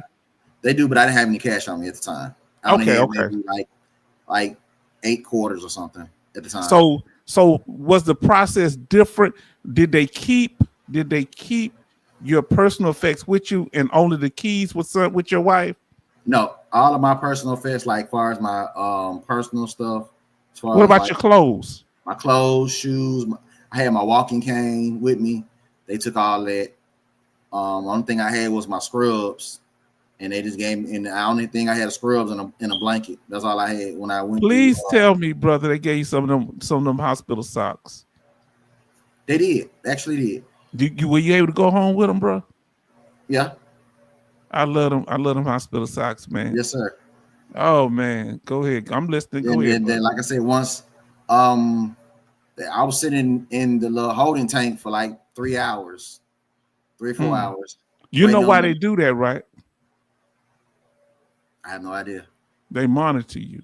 Oh, I seen the camera in the corner. So. Oh, you saw the camera? How did you see the camera? Is it big enough to see? You can see it. You have to be blind to not see it. It's right there in the corner. I seen it. I mean, I understand. I mean, where you at? Of course, they're gonna have to watch you. So isn't that interesting? Yeah. And I'm a paranoid type. Go ahead. Hey, let me say this here. Yes, sir. We have our brother coming in from Beaumont, Texas. PA Political Revolutionary Broadcast, PA Political Watchdog, and Charleston saying hi to him. Let me read these two. Then Betty Bob say highway. It takes her 30, 45 minutes on the highway, far from the hospital. That's a way. That's like me. And then Charleston say I use VAER. It's right away. Civilian ER would wait at least 30 minutes. Did you think about going to civilian ER, brother? No. I never do because that VA is my. I just felt like I've been consistent going to the VA, and plus it's the records. It's ER records. Yes, it's easy to find. It's easy for them to get it, and it just when you go to a civilian, you have to go through different channels, and it was just a lot easier. Okay, so now when they took you to the other facility, they just took you in the scrubs. You didn't have none of your personal effects. Did you have any? Did they take your wedding ring? Did they take your watch? Anything like that? Yes. Were you able to keep anything on like that? What happened with your glasses, bro? That's the only thing I kept was my glasses. What's your glasses? Now, when you got to the next facility, how long did it take you to get there? And how was the check-in? The same or different from the one at the VA? It was quite different. They had someone I had a lot of paperwork to sign. Then they had a VA representative. They had someone from the VA that was there. So at the hospital. At that hospital, yes, because they see a lot of veterans. What was their? I mean, let's talk loud. What was their role? I think she was a clerk. She was doing all the paperwork. I guess they filed the paperwork for the VA on your behalf, and I'm sure make sure they get paid. And so she's more of an administrative person. She wasn't an advocate. Did she try to? Was she just doing administrative things, or was she supportive? How did it work? She's more administrative. Okay. And when you got there, how long did it take? Did they do vitals again? What did they do, brother? Once I got checked in, they took me to the floor, which was second floor, and what happened was they did vitals after I got checked in. Once I got there, like I said, I didn't sleep until I got there. Well, late Saturday, early Sunday morning. I didn't sleep until that Monday afternoon. I didn't sleep till that Monday night, about 10 o'clock. Now, did they get your medicine over there at all or not? It took them for them, like, okay, my wife was going to bring my medicine, but they wasn't going to take. They wasn't going to. No, they were not. They were not because they were not. They were not because they make their money by, you know what I'm saying? They went over my medical list and they gave me the meds that they feel like I needed to have. So the insurance, the VA paid for the meds that I had. Can I say this to you, brother? What happened with me, family? And I want y'all to be very careful. The VA sent me to a procedure to do outside the VA. You know how they do colonoscopy, something I had done. So I had a medical procedure done. Wasn't nothing that's life-threatening, but it was something that helped me, right? So I didn't know. I brought my own VA medicine. They say, no, we can't use, we're going to use our own. Well, they almost got me because they were saying when it was done that I have to pay for the medicine. I said, I thought the VA paid for the medicine. Y'all the one told me not to use my VA medicine. And then the person in the collection said, oh, you a veteran? I said, yes. They said, oh, we just wipe it away. Don't worry about it. Just like that. Because the VA paid, let me tell you, the VA paid, and I ain't trying to make it about me. The VA paid for my own individual room. I was chilling. They say, over at Methodist Hospital, they say, do you want your own room or with someone else? I said, my own room. Now tell me about what you were talking about. You finally got the medication. How long after you got there? It took me to bug them constantly about it because, like I said, I got high blood pressure and I have sleep apnea and I got a couple of other disabilities. So I had to kind of get on their nerves about it because, like I said, I already went 2 nights without my blood pressure meds. You see, and yes, my sir. wife had to bring my CPAP and everything. So they had to go through the proper channels to make sure I get my CPAP. So she had to go through security, and security had to check everything before they brought it up to the floor to make sure that she didn't have anything other than that could be right. That's unsafe. Go ahead. Exactly. Go ahead. I'm sorry. Go ahead. Now you good. Once you got what? Once I got there, once I started getting my meds, everything was pretty much cool. Everything was, like I said, they monitor that like they do in the morning time. It's like before you go to breakfast, they give you meds. You know what I'm saying? They kind of monitor your meds like on the morning time. I get some meds in the morning time. Then when we do lunch, I get maybe a few more meds. And at night, I might get a few more meds at night. So they kind of control everything, basically. It's basic control. Let me ask you this here. Do they check to see you have to open your mouth to show that you've taken them, lift your tongue up? Well, where everybody stand in line, there's a nurse or someone that gives you the meds and they give you the little cup of water and they give you all your meds right there. You swallow in front of it and you drink it. And that's about it on that. But they don't ask you to open your mouth or nothing. No. How many veterans that you could confirm that were veterans while you were there? Any? Were y'all talking at all? We talked. It was about when I left there Saturday morning, it was about 11. It was 11 of us there. I think 10 was veterans. Before, when I first got there, it was more. It was about 15 of us. 15 that were veterans. That was veteran. It was one that was a retired sergeant major from the Army. Me and him, like I said, we talked. You know, like I said, I talked to a lot of different veterans. There was some from the Army, some from the Navy. They had one young lady that was from the Navy. And like I said, we became cool. And we had another brother that was from the Navy. And he was my second roommate, because the first guy that I was roommate with, he left like a couple of days. He left a couple of days before I left. So they moved him in there with me. They asked me that it was okay for him to move there. I didn't have no issues with that. So like I said, I got along with everybody. Matter of fact, I gave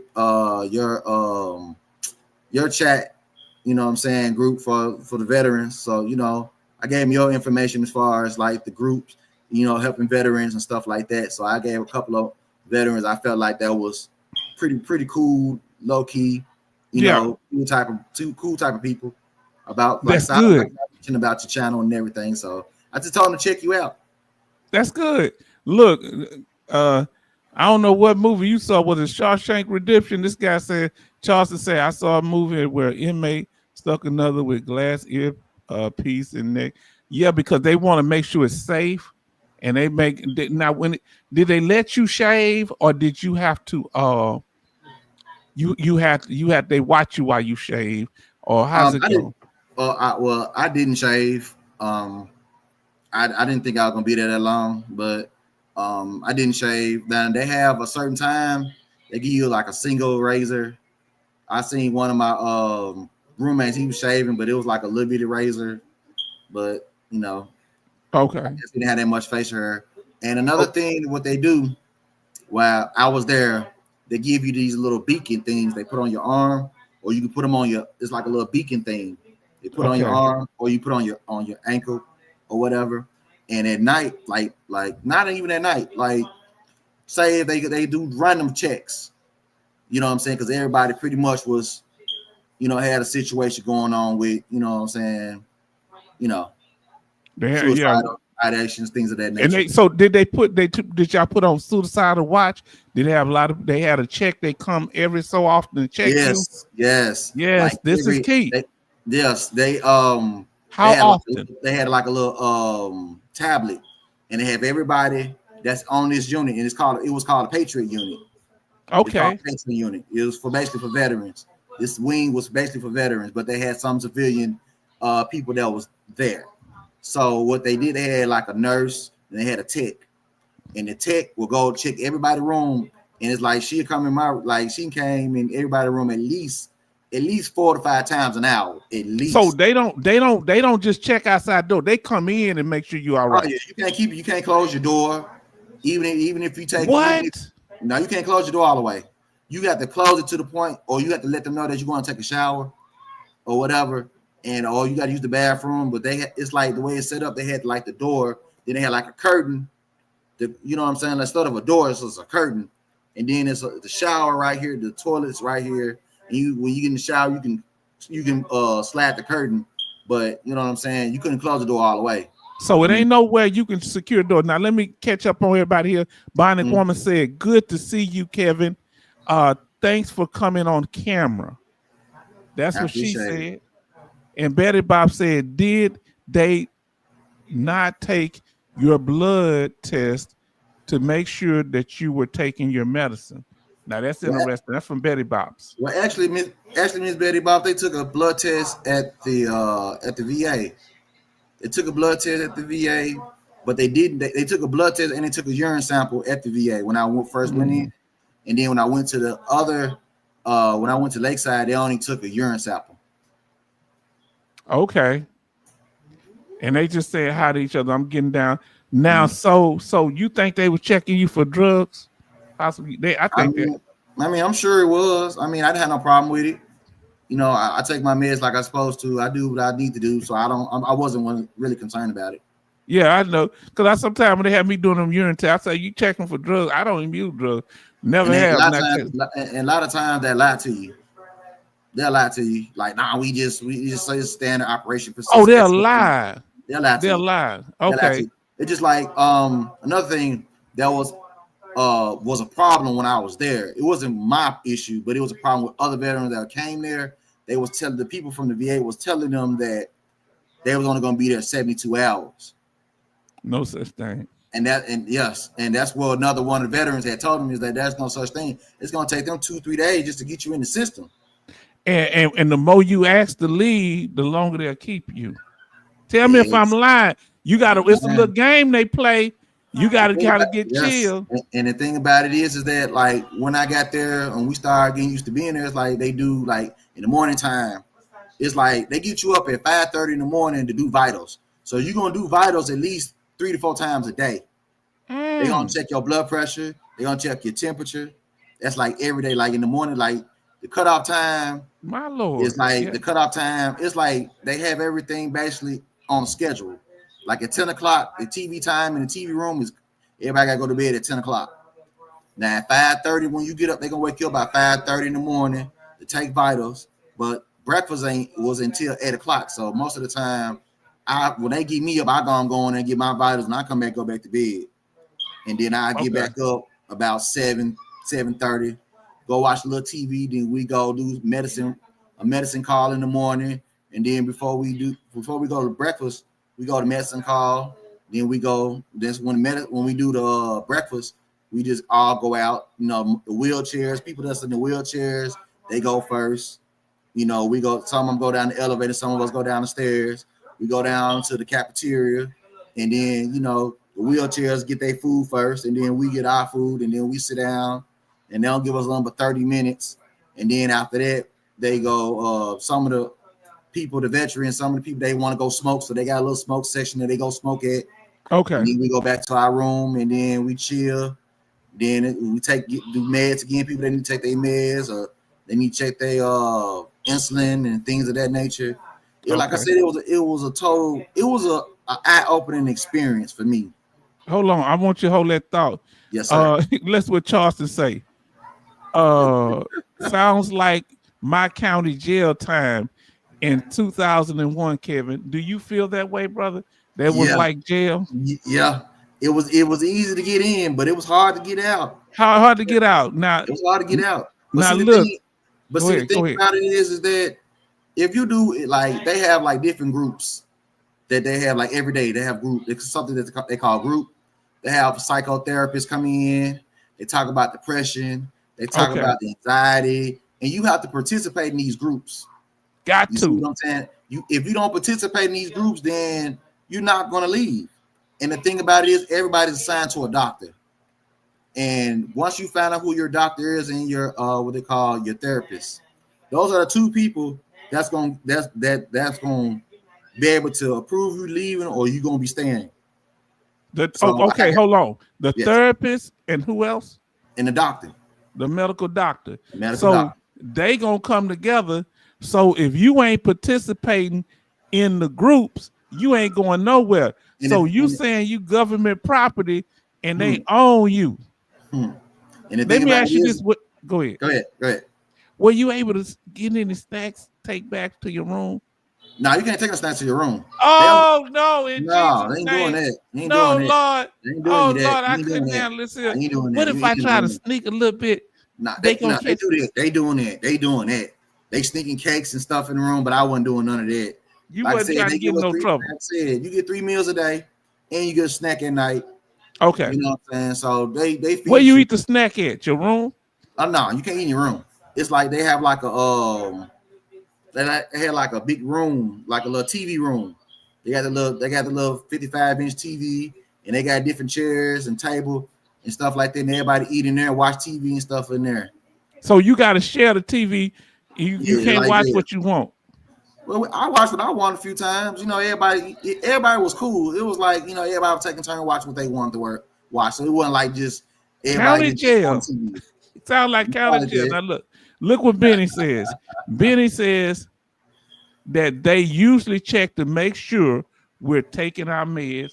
Or, yes, right. Now, listen to what Betty Bob says. Kevin Cobart Sr., when I was there in 1999, the Prince song, they took blood every single morning before they gave you your meds. Interesting. Now, listen to what Charleston say. Betty Bob shipmate Kevin said a lot of Navy veterans, cold bunkies. It was a lot of Navy in there? I missed that. It was more Army. Okay, how many, if you can remember, how many Army you think was there? I would say at least 60 to 70% was Army. Then they they had one Air Force guy. They had a couple of Navy guys, but like I was the only Marine there. Oh, so you were? That's I was on the Marine there. I was on the Marine there. Rest of them was Army. Any officers that you know of? Officers, not that I know of. I didn't ask. So you didn't ask? Matter of fact, the Air Force, the guy that was in the Air Force, he was a sniper. Oh boy, he was a sniper. How long were you actually there? You said from what day to what day? I was there about 5, 6 days. I was there. I got there. You was there a while. Mm-hmm. The last time I emailed you. Yes. Let me ask you this here. Mm-hmm. Were you allowed visits? I didn't know anything about visits until that Friday. That Thursday, Friday, I didn't know about visits. How did you find out about visits? From another someone else that was there. They were telling me they do visits on certain days and stuff like that. But I was like, I didn't think I was gonna be there that long. So, like I said, I talked to them. Like they got free phones. So I talked to my wife. Free phones. Free phones. So I talked to my wife. How often were you able to talk to your wife? I'll talk to my wife every day. 2 or 3 times. This is very important because we got to understand there are some things that's greater than ourselves and that we have to go and deal with them. You know what I'm saying? It got so bad to me, I was sleeping in my garage, man. Wow. That's not, but that's how I cope with it, And yes, how you gonna have a house and you sleeping in your garage? That's how. So I had to go. I went to the outpatient thing, but I was going there. I almost got admitted, but I was going there 5 days a week. I had to be there all day. I failed anger management 2 times. It's one thing when if you get committed, you ain't got no control. So you saying no control, and if you commit you have no control. But I volunteered to come there.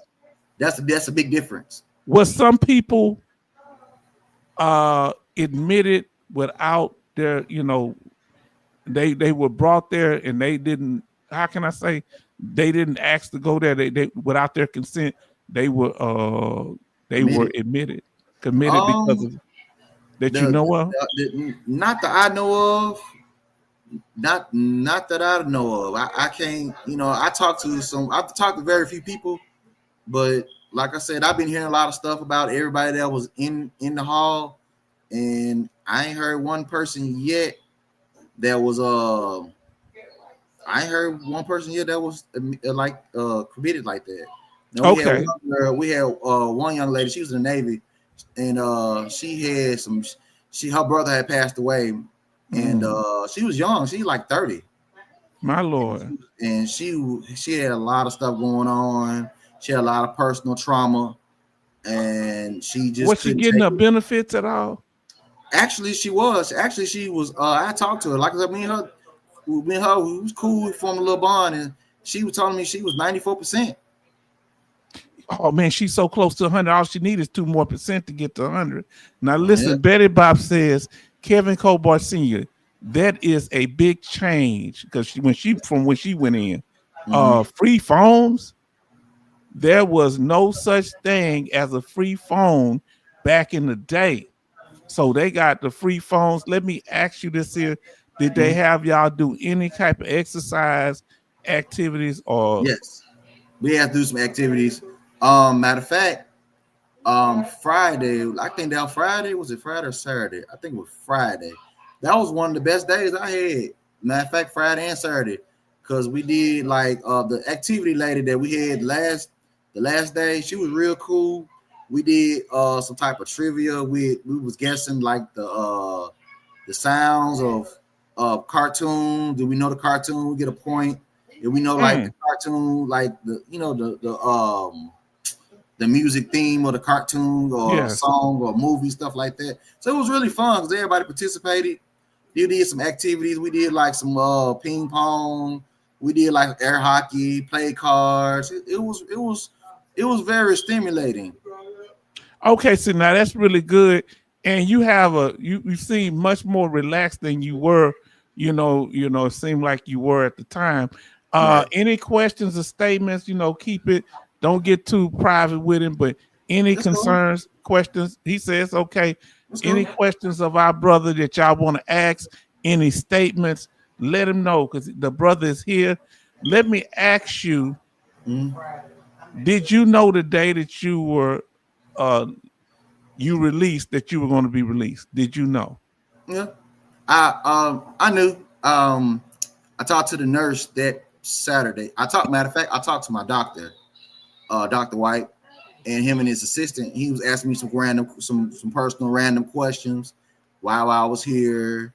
Was, you know what I'm saying, asking my percentage, and he was asking me a lot of different questions and stuff like that.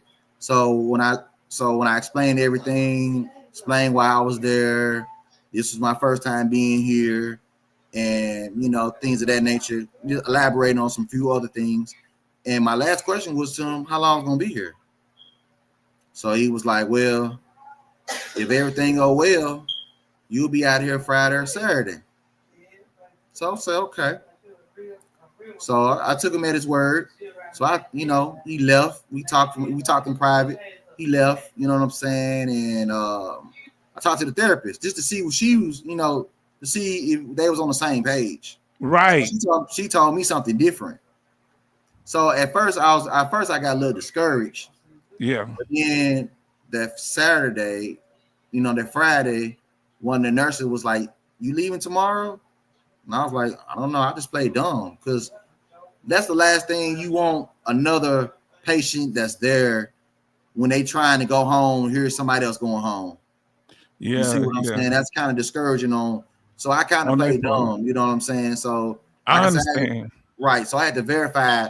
I just played dumb, and then not only that, I just played it cool because that sometimes there people will tell you one thing and it be something else. So I didn't get my hopes too high. Yeah, that's what you.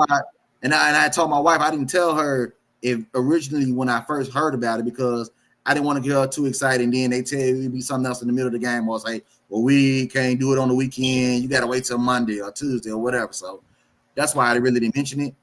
But I had talked to a nurse, the different nurse the second day. She was looking for me the second day. I had met her outside in the hall and I asked her, and she was like, well, she had a list of people that was there, that was still there. And she was like, didn't nobody have a date that they was leaving? So she called Dr. White and she said, I'm gonna give you an answer in about 30 minutes. She texted him, she called him, and then she pulled me to the side and she told me that Saturday was gonna be my day. So I was like, okay, cool. So that was cool. Like I said, I still did activities, still did groups, and then later on in the afternoon, I had they pulled me to the side, and when you get discharged, you got to sign a lot of different paperwork, and then they take you to another room, and then you got to sign some more paperwork. How long does that take? 30 minutes, an hour? Now it take a minute because matter of fact, the lady asked me where I'm going home to. I gave her my address. She verified my address. She called my wife, and she was like, asked her where our address was, and she asked me was she coming to pick me up and this, that, and the other because they're not going to discharge you if you don't have nowhere to go. Oh my Lord! Oh, this sounds like jail, man. Yeah. Look, now let's see what everybody's talking. Charleston said Betty Bob CHECKMATE back in before 9/11, veterans were treated like second-class citizens and not E5s either. Now, we have Scott in ISIS World says, thank you for joining us. Scott and Isaac's World, and says, Charleston, I agree. And Betty Bob said, yes, shipmate, I remember. And they saying hello. Everybody saying hello. Then Jay Oliver down here says, have you reduced your experience to writing to both attorneys? Okay, hold on. This is something. Have you gotten an email copy of your rating code? I guess they're talking to each other about something, the 1A and them. Now, listen, maybe I missed something. Now, let me ask you this here.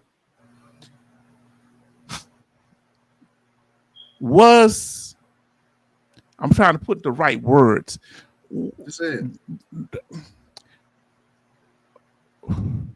It ain't that something I'm saying bad. I'm just trying to put it right so I can get the right information. So I almost want to ask two different questions.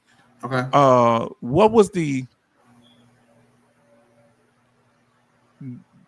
when you went in there, was your expectations the same as what your experience was? No. Or did you go in there thinking one thing and came out thinking another way? Let us know. How did that? Honestly, when I got there, I got a little depressed. I got a little bit more depressed because I didn't know what to expect. No one told me what to expect, and I didn't know what to expect. No clear answers. No clear answers. They don't tell you nothing. It was a couple of things that I didn't like about the process. One of them was a little bit humiliating. I really didn't like it, but yeah, when they checking your different stuff. Yeah, I ain't like that. And they wasn't transparent. They didn't tell you how long you was gonna be there. None of that. They don't nobody know nothing. They just checking you in. So I didn't. Okay. Yeah, I didn't. Hold on, catch you. The brother said that he said that was for Kevin. Okay. This is for you here. He say, have you reduced your experience to writing for both your attorneys?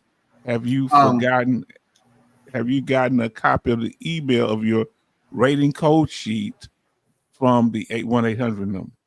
I got my code sheet. I've been had there. I got my new rating code sheet. I got that. I have like the discharge papers, everything that I got from the from Lakeside. I already emailed both attorneys. I already done it all. When I get home, I already done it already.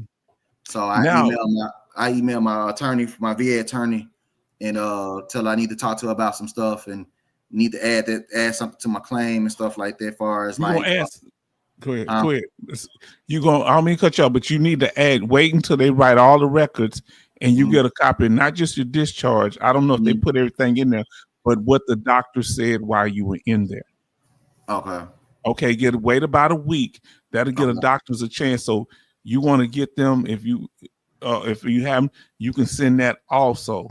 If you haven't sent your regular papers, wait till you get the papers of what the therapist says, what the doctor and all the medical staff said about not just at a hospital, at the VA also, because this is powerful weight towards you getting your 100%.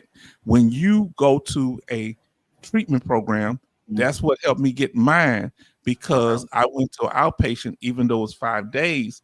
It was 5 days a week. It wasn't inpatient. That having a powerful effect, because that shows that even though your condition is bad, you are continually seeking treatment. And it was so severe that you had to be hospitalized.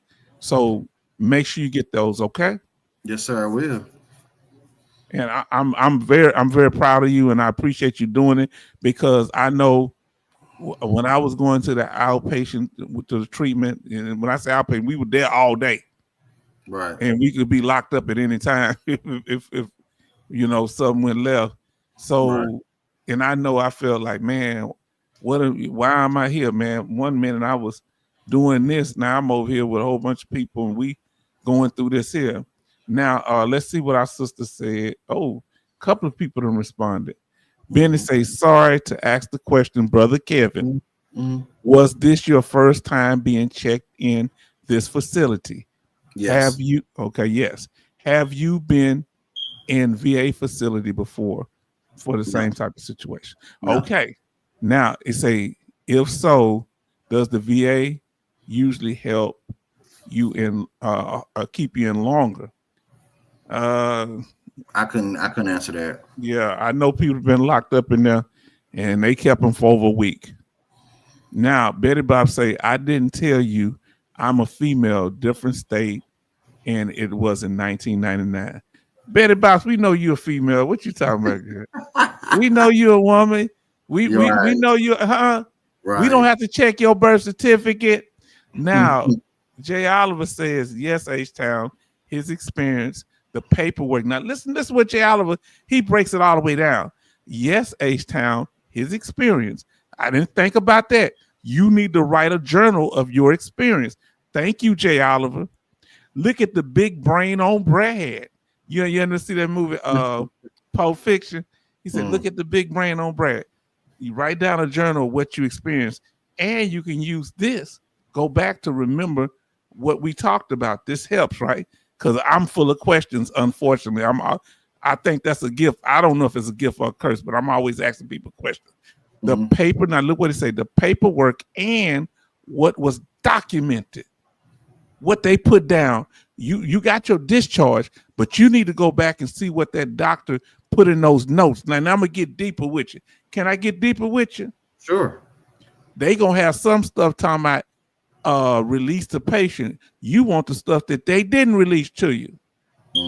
Huh? You want to find a way to get that.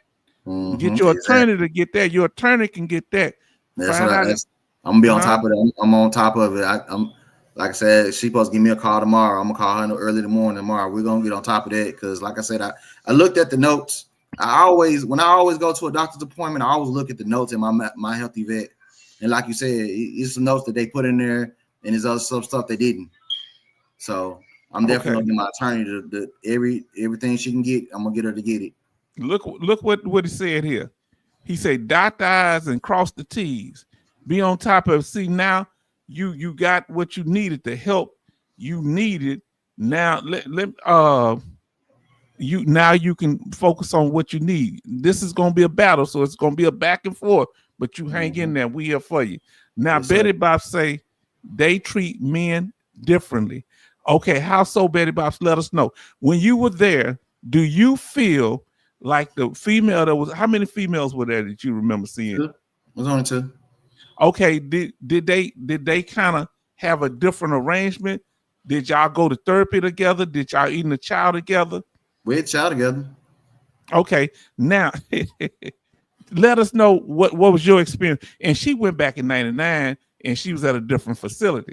Now, when I went to visit my friend, Vietnam veteran, and we had went through the outpatient treatment together, so we kind of had we had a connection, right? And he's in my class, and he had been admitted at the Houston VA hospital. I'm laughing not about him, but it was this young lady. She couldn't have been no more than 24, 25, and her boyfriend came up there to visit her. So I'm visiting him, and I'm visiting him in the facility. You know, they locked the doors. You know, that's making me nervous. And I'm talking to him. We at these tables that are full of sand, plastic full of sand. You can't throw nothing around in there. This thing, it ain't mounted down. It's just plastic, like the kids have plastic, but it's full of sand, so nothing moves. So she over there talking to her boyfriend. She reached over to kiss him, and they put a code. They locked everything down. Say code. He had kissed her and put some crack in her and he had put the crack rock in her mouth, a little piece of foil. Oh wow. Oh man, they said cold red. They shut the place down. I'm sweating like a prostitute in church. I'm like, oh man, God. I said, I hope they don't lock me up. I'm gonna say I'm normal. I don't want no problem. I say, man, visiting you has become very exciting. He said, yeah, they caught him before because her boyfriend, she always act like ain't nothing wrong. But that he said that's why she keeps staying here because I don't know why they keep letting him come by. They didn't catch him the first time. He said he saw it the first time came, but they caught him this time. Now look at what Brother Charleston said. Kevin, the VA might have had a consult civilian site. psychologist, doctor, and not released report to you. Now that's interesting. That's So that's possible. That's very possible. that's interesting. What made you think of that, Brother Charleston? Let me ask you the overall experiences, the positive and negatives you take away from your hospitalization. Mhm. The Positive and negatives. What are the pros and cons? I ain't gonna say positive and negative, but what things was kind of uncomfortable, but what is the overall benefit that it benefited you psychologically and health wise going there, and what kind of stressed you? um the positives was learning something different, being around people. When you think when you think that your problem is bad, and which in some cases it really is, but when you be around a lot of different other people that have really bad mental health issues, it makes your situation a little bit smaller. When you have Yes. folks that's homeless, like one guy, the Air Force guy that was a sniper, he was homeless. Oh no, Lord! This He man was was a homeless. sniper in the military. Yeah, he was homeless, and he been, like I say, he was telling his story, and it was pretty sad. That like I said, he had to survive on the street. He survived on the street for years. He's on the street, and I don't know how he got there, but like I said, when you think your situation is bad, somebody's always worse. So it makes you put things in more perspective. Okay. Like where are you in your life? Where are you doing with your life, and how can you change things for the best, for the positive? Like me personally, I only can speak for me, but I sit there and I observe everyone. Yes. I try not to be judgmental. I try to, talk to each individual and just get a feel for them. You know what I'm saying? But I'm also cautious. So some people were talkative and some were not. Some were not. And then, like I said, everybody had a story. And that made me a lot more humble in my experience going through the facility. Even when we go to lunch, breakfast, dinner, you got some that's in wheelchairs, you got some that's have different issues, mental and physical issues. It was just a humbling experience for me. And what I took out of is that I can change. If they can change, I can change. Yes. Definitely. Like I said, I had to change some things, and I had to look within myself. Even when I take some of the classes about like I learned that hurt people, anger is really from people being hurt. Yes. They just don't know how to express themselves. Yes. And I learned that, and I had to apply it to my life and the things that's unresolved in my life. So it helped me to get a better understanding about me. I had to, in order for me to be a better husband, a better father, and a better person, I had to go through these different changes. And I had some things I had to accept, and some things I had to look myself in the mirror and look at myself and be like, I have to change some things in order for me to be a better person as a whole. Sir. So that was the positive things. I can name a lot of other things that was positive. Just the fact that being away from home, it make you appreciate the simple things that we take for granted. What do you appreciate being away from home? What do you appreciate about home now? Home, the shower, You can go where you want to go. Right, freedom. Now, we don't. We take freedoms for granted. We take things, liberties for granted. We do. We can go, we want to go, and it's like even wearing your shoes, shoelaces. Eating a decent meal, drinking some Pepsi or go and come and go as you please, and we take these things for granted. You know, you old school drinking Pepsi. Hold on, brother Charleston say, cause I got a report from the court ordered exam report from 1999 that not in my VA files. You're going to find out where that's at. Now, listen, we got Jay Oliver says the VHA, which is the Veterans Healthcare Administration intake drop down box, has a populated statement in there that state veteran has no stress. I have no stress today. In the notes section that auto fills, it goes there most times. Now let's see what our sister says today. Oh, praise God, brother. Now you got out just in time. You listen to Cindy Queen here. Cindy Queen, let me tell you something. And I've been wanting to get this off my chest for a long time, Cindy Queen. God bless you, and I miss you, and I love you, sister. Now listen. She says, hello, everyone. Hello, Kevin Cobart Sr. My last day was last Friday. I have my DD-214. Did you hear that? I was awarded. Now, you listen to me. You listen to my sister. I was awarded 100% permanent total. Thank you all. I am so appreciative.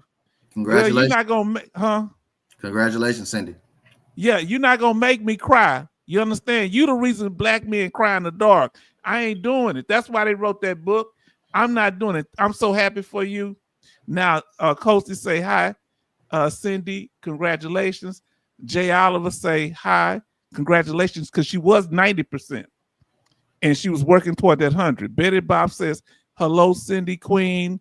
How are you? How many wake-up calls left? Yeah, how many days? She say, thank you, Coasty.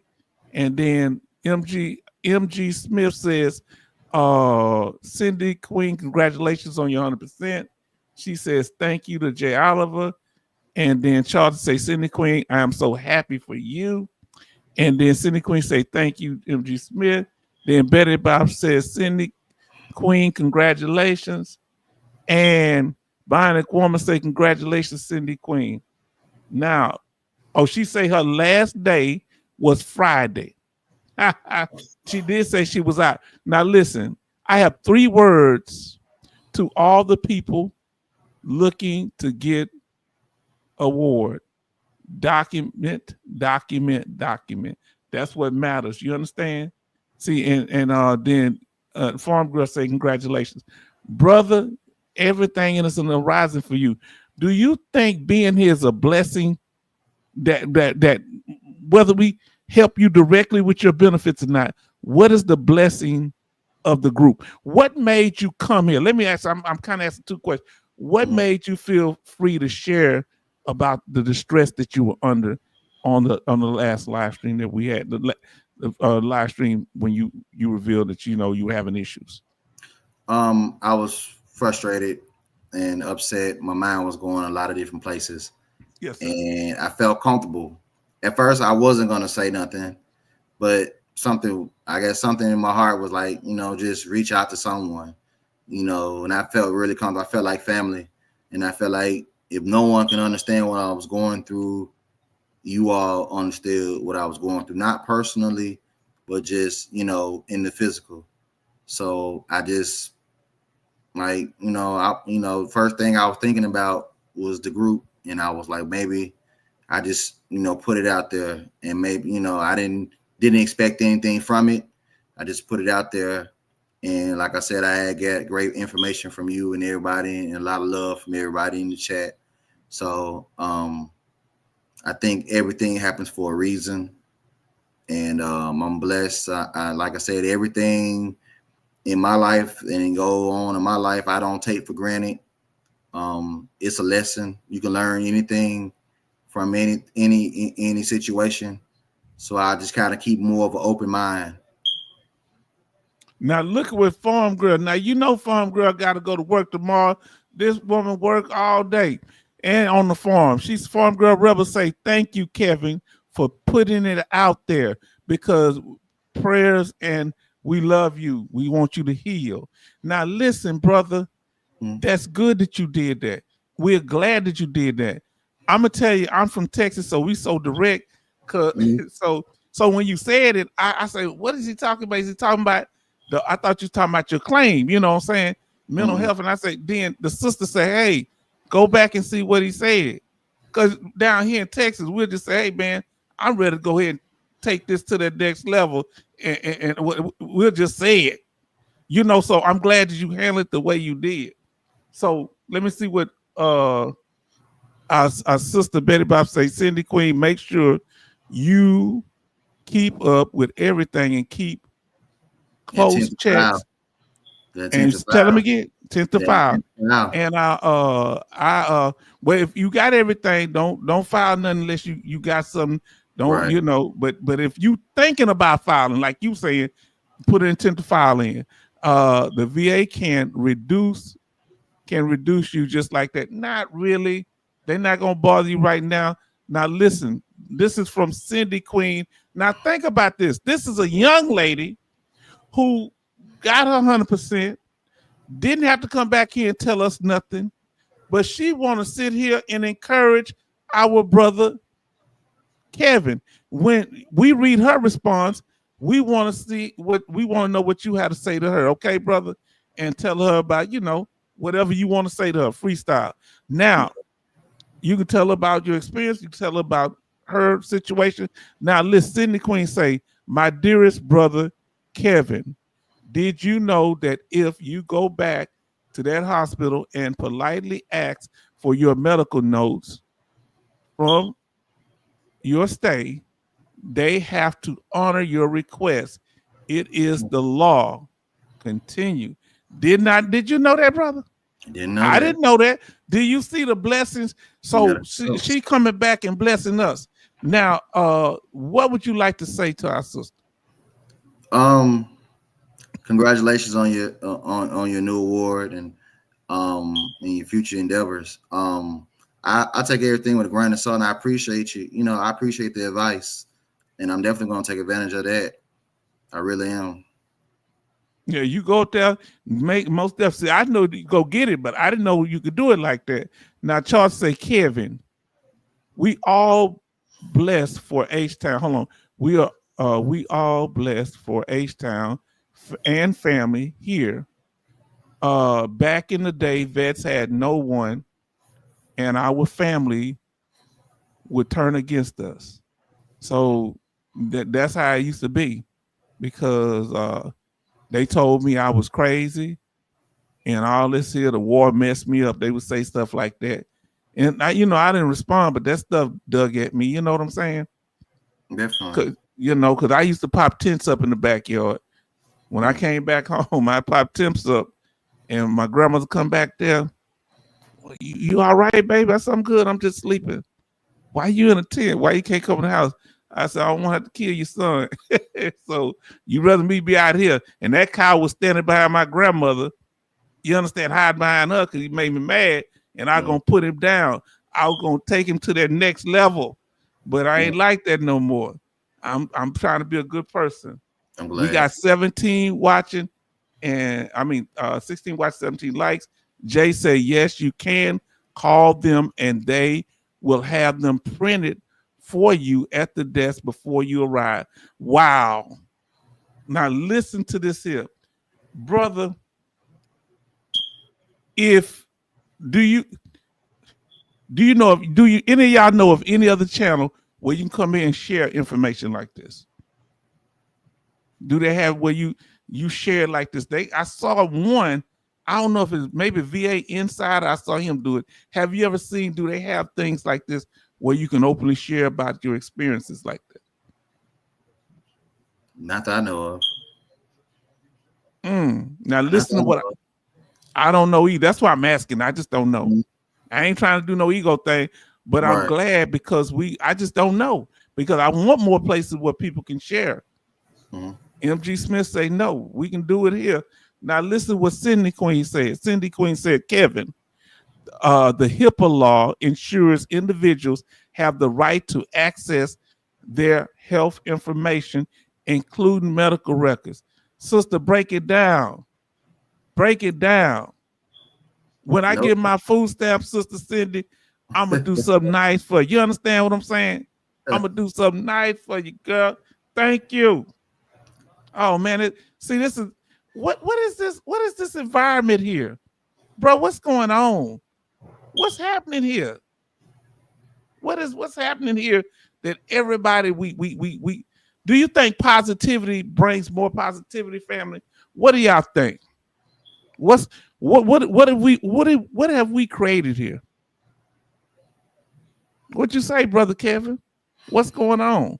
You coming on a social media platform and you saying, I said, brother, you tell what you I just gonna talk. I say what I ask me anything.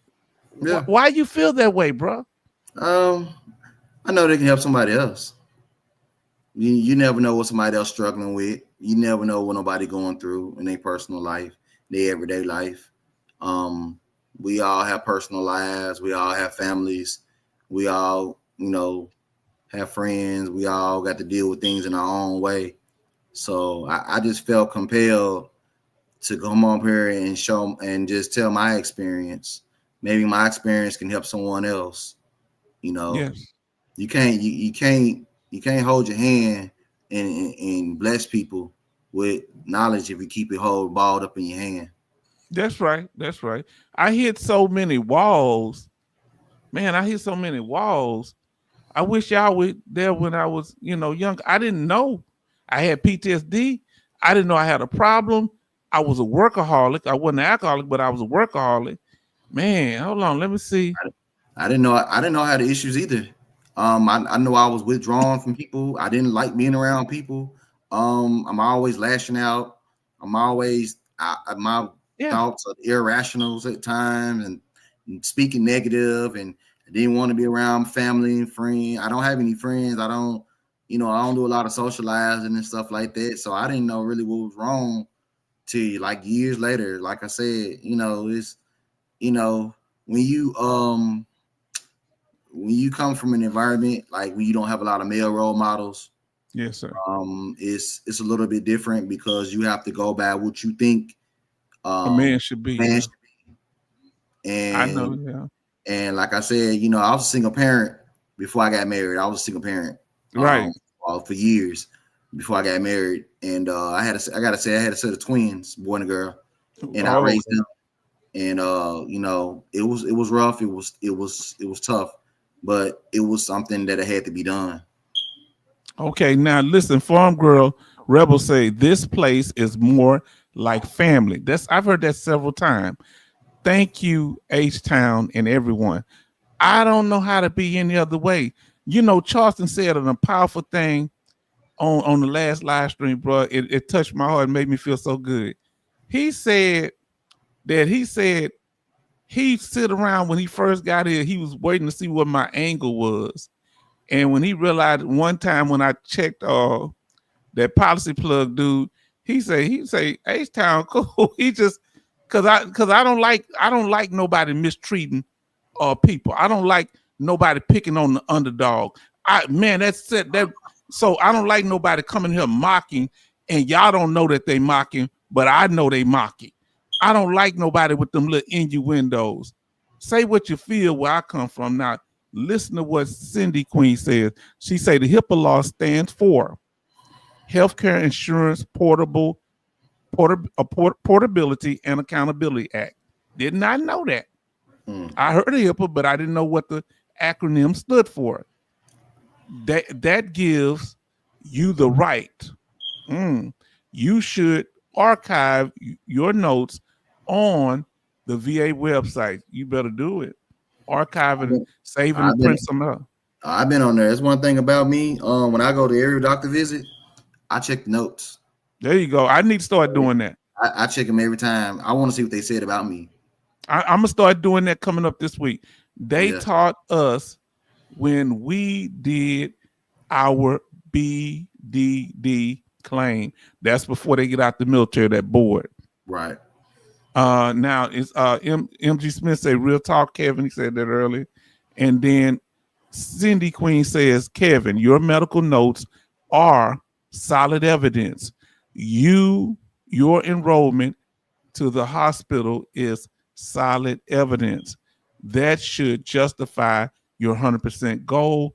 And that might get you over the goal, brother, of 100% permanent total. You're gonna probably get TDIU, which is 100%. But I'm telling you, either way, both of them are good.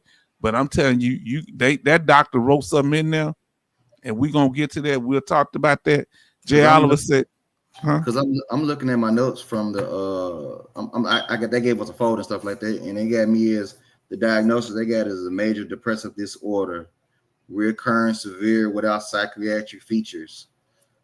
That's what I'm reading. That's what they got down here. Okay, good. Now, here we go. Because remember, you're already rated for PTSD, right?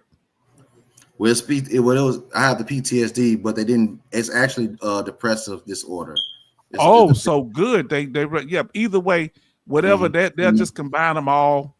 Like I got 3 mental health conditions, but they're only gonna pay you for the one. You being paid for. I have 2. Which one are you being paid for? The depressive disorder. Okay, good. Same thing. It don't matter. PTSD, anxiety, depression, they all pay the same. Now here we go. Jay says, Kevin, if you not ready to buy a home yet, look into the VASH VASH to try and qualify for subsidized veteran rental voucher. Never known about that. You heard about a veteran rental voucher? I never heard of that. See, these people are breaking this knowledge down. Now, brother, I gotta write that down. Yeah, so VASH. Tell us a little bit more. Anybody know about VASH where you can get subsidized veteran rental voucher? I know they could do it for the veteran themselves. If a veteran is married, can they get the voucher also? Let us know. Jay Oliver, breaking it down. Y'all acting like family, but nobody ever tell me nothing. Y'all always tell Kevin something, but nobody care about how I feel.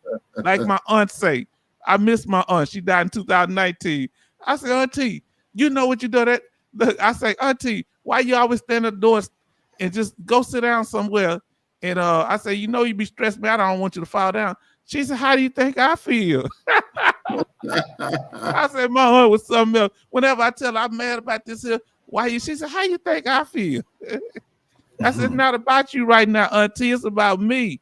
I miss my auntie. Now, that's the VASH program, VASH, to qualify for subsidized veteran rental voucher.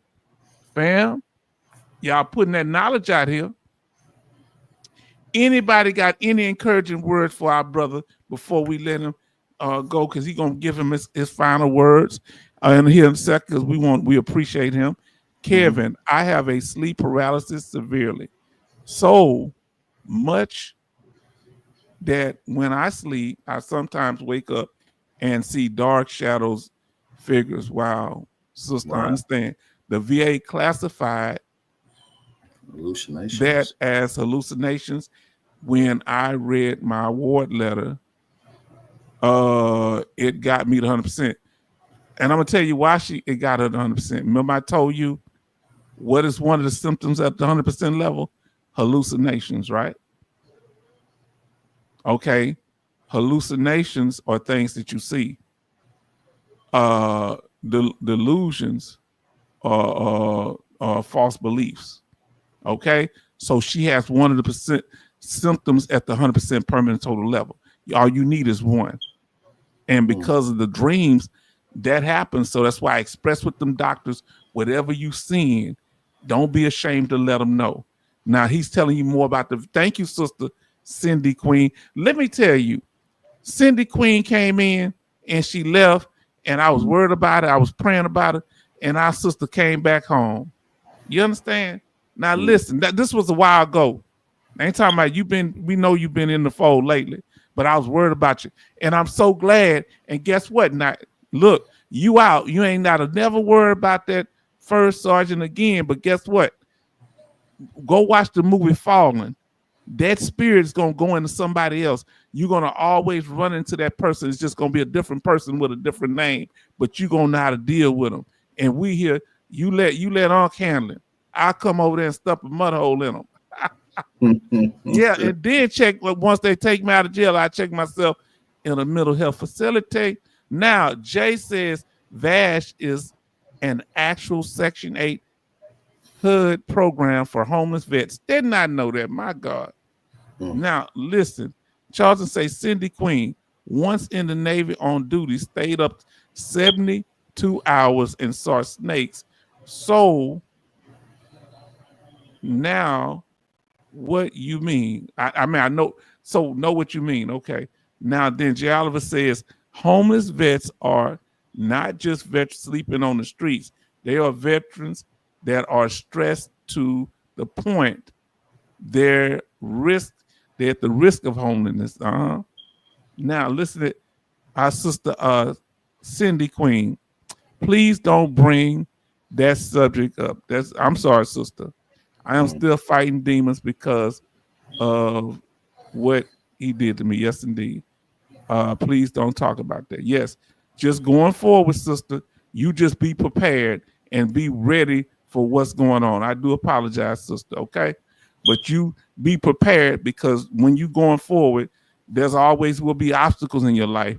And I just want you to be prepared, because once you pass the test, you won't have to deal with it no more. So I do apologize, okay, sis? Now, here we go. Now, brother, where do you see yourself going from here? What has changed about what you're doing? Where you going forward, or what's renewed in you?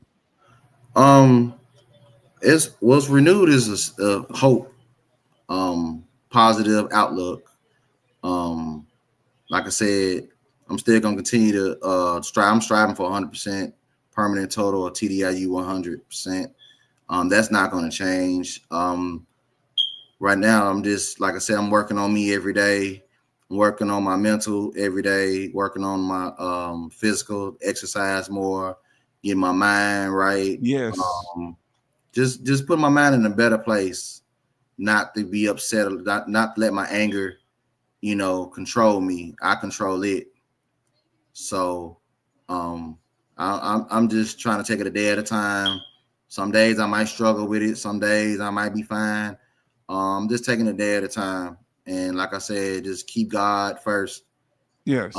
Keep God first and keep him ahead of my life, and, be a great husband, great father, and just a great person, and go from there. And hopefully I can be able to help someone else that might be struggling with mental health, because I never thought in a million years that I would be in this situation. Yes. But every day is different. Tomorrow is not promised to me, no one else. And I just want to be able to just, soak it all in. And like I said, this experience was a good experience for me. I take the good with the bad, but it was more positive than bad. So, like I said, I appreciate you giving me a platform to express how I feel.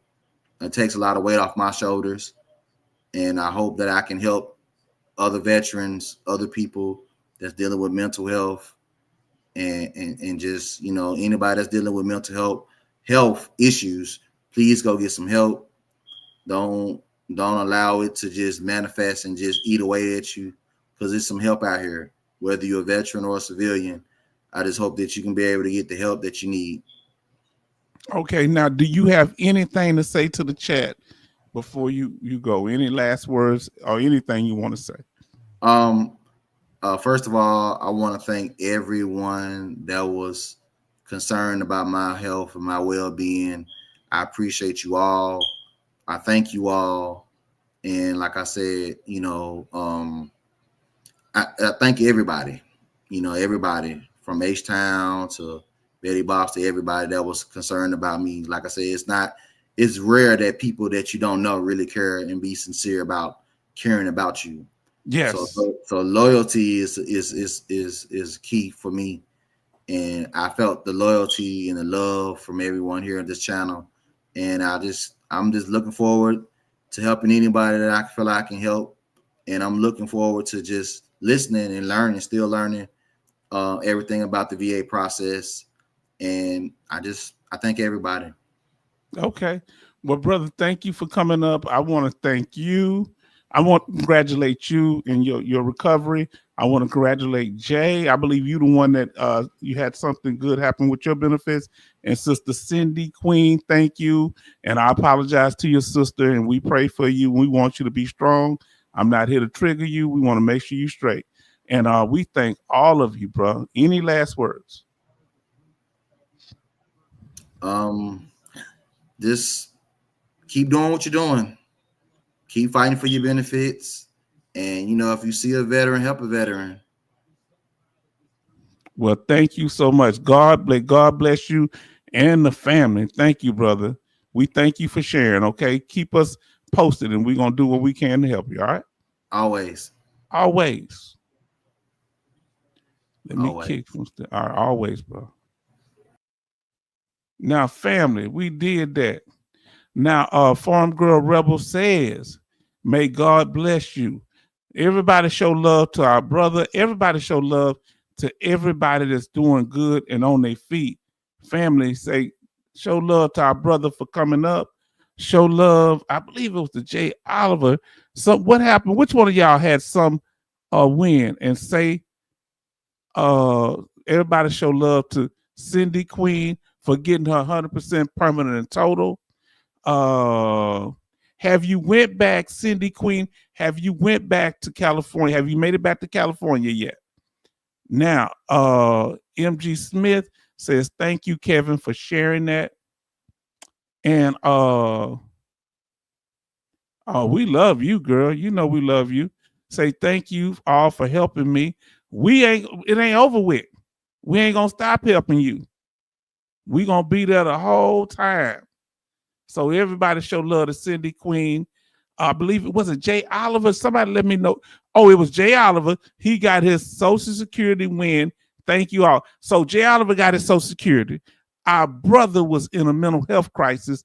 Our brother, Kevin Cobar Sr., he got blessed. And then Cindy Queen, she says she's in San Francisco right now. Oh, sister, I'm hating on you. I ain't never been to San Francisco. My grandmother went all the time because we had family up there, but we lost touch with them over the years. I hope, did you make it? Did you see your sister? And your sister, everything straight on that? When do you start your job training? When do you start training for your job? Do you have a certain amount of time that you're going to be just relaxing? Let us know. Now, let me get up here. Gary says, still in our prayers, Kevin. We ain't stopped praying for you. Family, we are here. Y'all got me too emotional. I'm an emotional thug. This is not cool. Man, y'all got me feeling so good up in here. Because sometimes I be down, you know. Betty Bob say, Cindy Queen, really looking forward to seeing you again. Did you hear that? Don't she bring that positive spirit in here? Charleston say, okay, Kevin, thanks.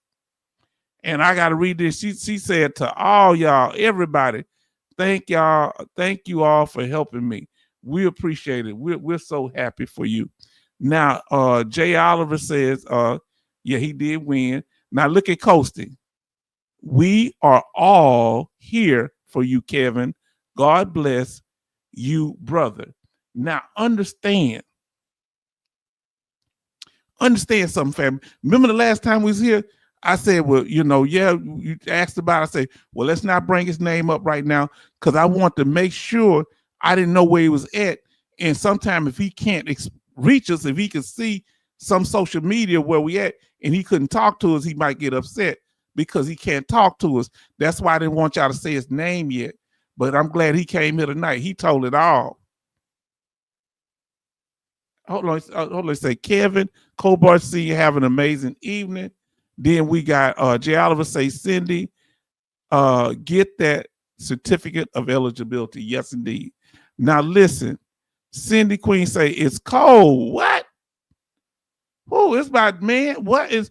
She says 55 degrees and it feels funny because it is only 14 over here. That's right. You're 2 hours behind us.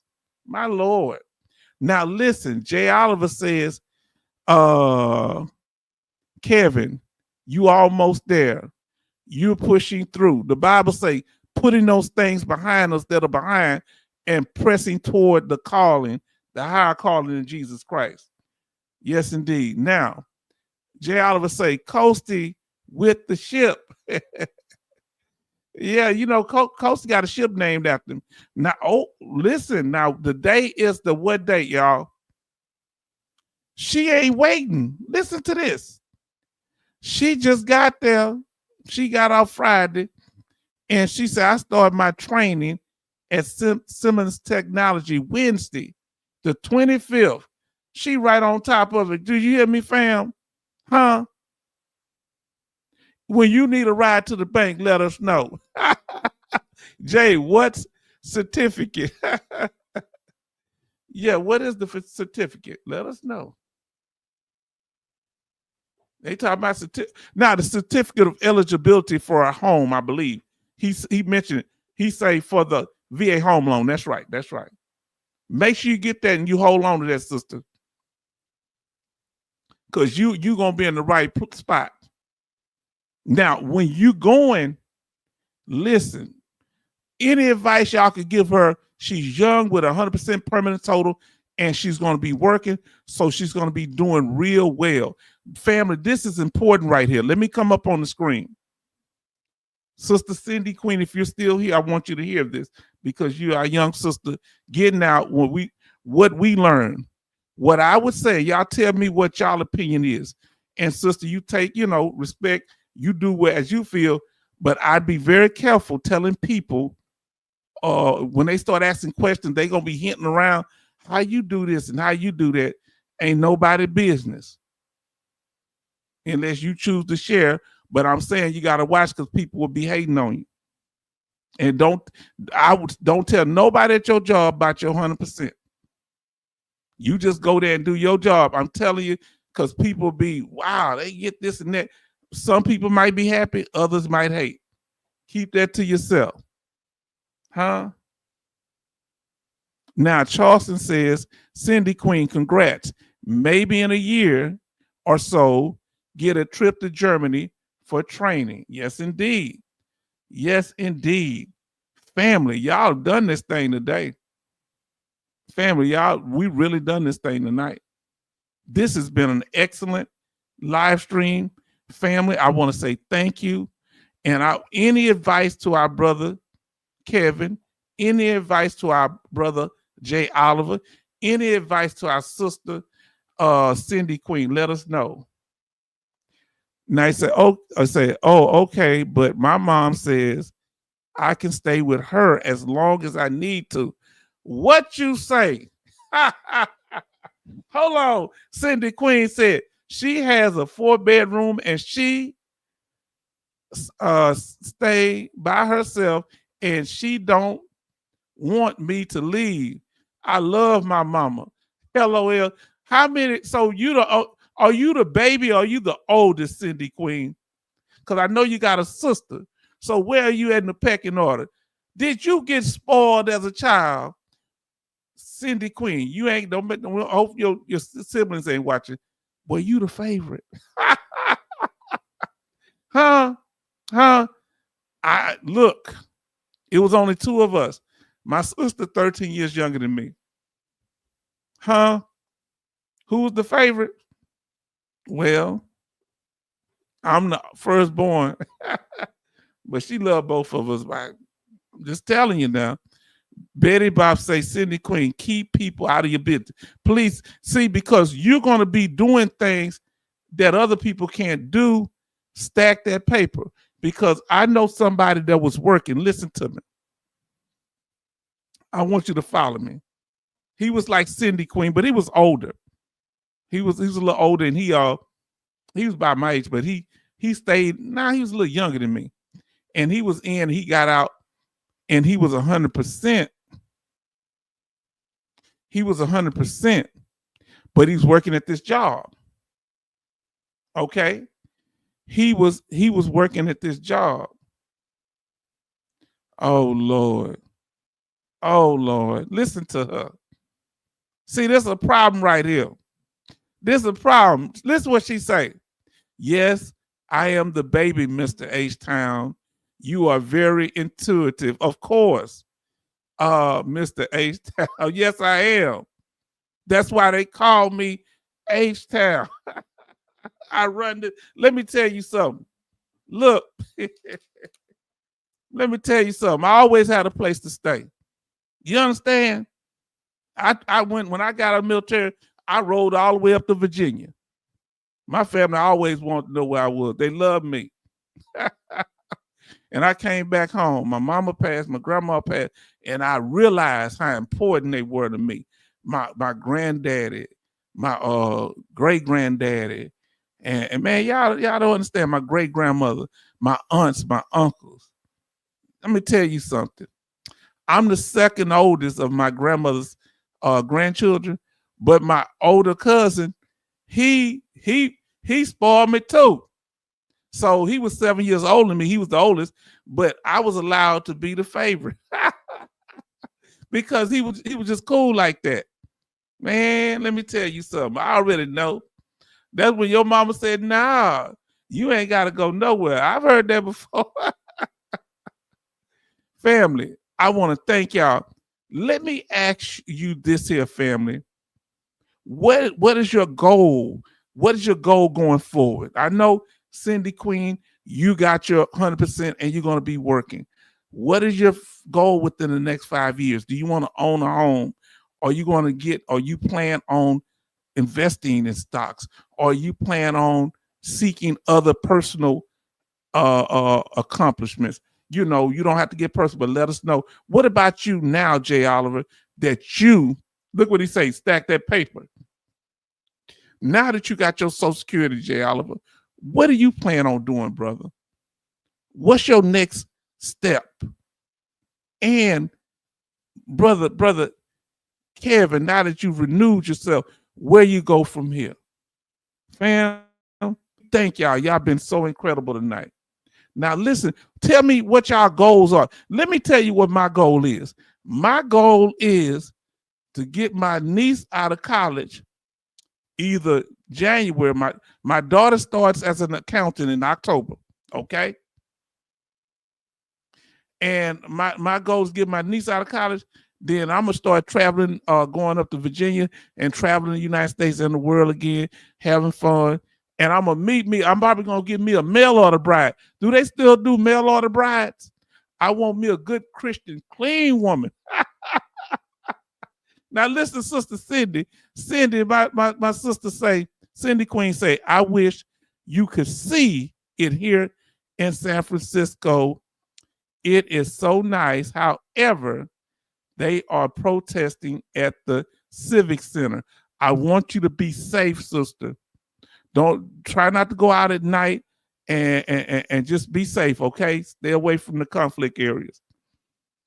Now, Betty Bob says, H-Town, have a lovely week. Yes, indeed. I want y'all, family. We've been on here 4 hours and a half.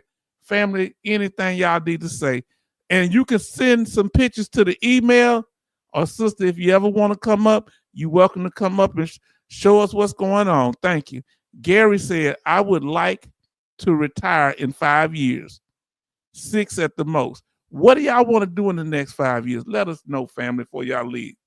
I want to travel. I want to go back to Spain, where I went when I was a young man. If I go, tell my daughter I ain't never coming back home. Huh? I'm gonna leave home to be with my side piece. No, I ain't going. No. I'm just joking. Just going to travel. I'm too old for all that.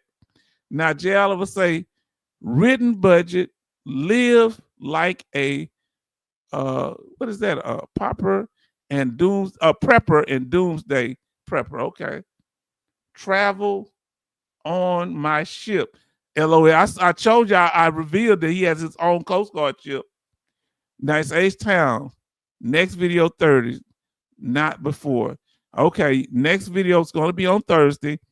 And we want y'all, we probably going to get y'all to share. We want y'all to share what y'all want to talk about. Y'all going to choose the topics now. So family, let's get ready to say good night because we had almost 4 hours and 30 minutes. We can close it out unless you have any more statements. Family, any last statements, let us know. Or you can say good night. Everybody say good night, fam. We're so happy. I bet it's beautiful in San Francisco. I've never been. I only been to California one, and I was at a military training thing. And I visited my people that I was in Germany with. I ran into them and went to their house. That was cool. I'm not going to do it before then. We're going to do it then. So family, y'all, we're so happy. Y'all got me so emotionally overwhelmed. You understand what I'm saying? Listen, look, everybody say good night, fam. Let's see. In whatever statement you want to make. Gary said good night, fam. Cindy said, I hope we can talk about military trauma, military sexual trauma one day soon. We did it before and we'll do it again, okay? Most definitely, sister. We hear y'all pick the topics. We love you, Sister Cindy Queen, and we here for you. We love you, and we want you to be safe and protected. I mean that from my heart. Oh, God. Yes, indeed. We definitely will. We did it before, and we'll do it again, okay? Definitely so. And we're going to have some mental health. We had a mental health thing before. We'll do some mental health healing there. Yes, indeed. We'll go over that topic. Matter of fact, we did it before. We'll definitely do it again, most definitely. Charleston says, good night, H-Town, shipmate and family. Yes, indeed. Yes, I'm so proud of you, my sister. And you don't ever doubt yourself. We got your back. Huh? Dallas Marquez, good night. And then Betty Bob say, 18 likes and 13 watching. Fam, we doing that thing. Jay Oliver say, good night. Hopefully more programs to share next live. This is what I want y'all to do. Any programs like you was telling us about the HIPAA sister, Cindy Queen, and you was telling us about that program, Jay Oliver, about the housing. I want y'all next live stream, y'all gonna share what you know. H-Town been telling y'all about the different things I know. You whatever thing we haven't covered or something that you very knowledgeable about, how to get your home loan, anything, you let us know. Okay? Now, MG Smith, H-Town, good night. Now, I forgot my grandmother went to Fisherman's Wharf. Cindy, Coastie asked you, have you been to Fisherman's Wharf yet?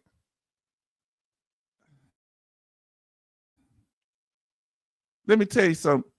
Cindy Queen, stop trying to make me cry. I ain't crying. It's just something in my eye. I ain't worried about you, girl. Let me tell you something. She said, you are the best. Girl, I ain't got time for you. Huh? I ain't got time for you. What she say? She say, Mr. H-Town, you are the best. Thank you for everything. Now, don't make me cry. LOL. Let me tell you something. I got a daughter, I got 3 nieces, and I got a sister. I don't have no brothers, no sons, no nephew. My family is my family. And look, I've always been a very, how can I say? I guess I'm males and masculine, but just rah, because I had cousins. We grew up fighting and tearing up stuff, playing and all that. Then I end up with all females. So let me tell you something. Y'all are important to me. Our young sisters and our young brothers, but we are here for you. We here to protect you, put a hedge of protection around you to make sure you straight and make sure you straight mentally. You need to know this. See, this is the real thing. I'm going to be talking like this to the day I die, till breath ain't in my body no more, because I wanted a place where people can come and they can speak freely and safely. Because guess what? I ain't letting nobody talk to you wrong or mock you here. And if I say something wrong, as you see, I'll apologize. If I say something that hurts somebody, I'm going to apologize. I ain't got no ego to inflate. You understand? Or ego to offend, or no ego to inflate, or no feelings to offend. It don't matter. It's about us. You understand? Say, I was there in the 80s. Never went to San Francisco. No, not yet. but we went to the Lazy Bear. She said she was going to the Lazy Bear on 19th Street yesterday. Now, let me ask you this here, sister. Were you, because you know you fascinated with that piranha, were you able to sell or give the piranha to someone? Did that finally happen? I don't know. That's the most fascinating thing in the world. We never would think. We've been in the military, never thought about nothing like that.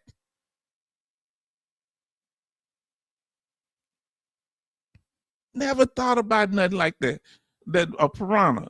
So were you able to? Did you give the fish tank too? We did. After you talked about that. Yeah, you sold it. Now, I ain't trying to bring up nothing bad, but I know you feel sad about that. I sold my piranha. You're an interesting person. You very interesting, because that's a unique. Who would ever think of that? That's very interesting. You need to go to South America and visit. Don't go in the water, but down there, I think in Brazil, in the Amazon, they got them. You can go to the area and not say, "Oh, I'm so sorry you did." Because Cindy Queen, because you talking about you sold your piranha. Family, go to Fisherman Wharf. Now, are you anybody here allergic to seafood? Anybody here allergic to, I guess, like shellfish or something like that? Because some people, I can eat it all.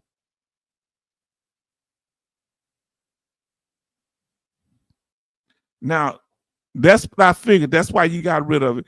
Probably. Sydney Queen say piranhas are illegal here in California, but life goes on. Yes, indeed. You make, what I like is your boldness. I like your the confidence that you have. I guess you call I was confident because I moved all the way up. I moved when I got military. I moved everywhere. I moved to Virginia. I ain't know nobody in Virginia. I don't know if I was confident or crazy. I'm gonna move somewhere I didn't know people. I said they got a boarding house up there, right? I went to college up there. I just picked the place on the map. I've never been to Virginia. Can you believe that? I just picked the place and left. That's crazy. Now, family, y'all have been so incredible tonight. And we've been in here over 4 hours and 33 minutes. We ain't going to make it long. So let's do our final goodbyes unless you have any other statements you would like to make. But please come back on, because people keep coming back in the room. Please come back on Thursday ready to share something that you know that could help the family, either about veteran benefits or other type of benefits or things that could help us in our personal life. Can you do that for us? You're so incredible. You're so important to me and to us here at the H-Town Vet. So family, I think we answered the question for tonight. Did we not? I wasn't supposed to pull it up yet. Let me get it back to where it's supposed to go. Let me get it. I think we answered the question for tonight. Let me get to it.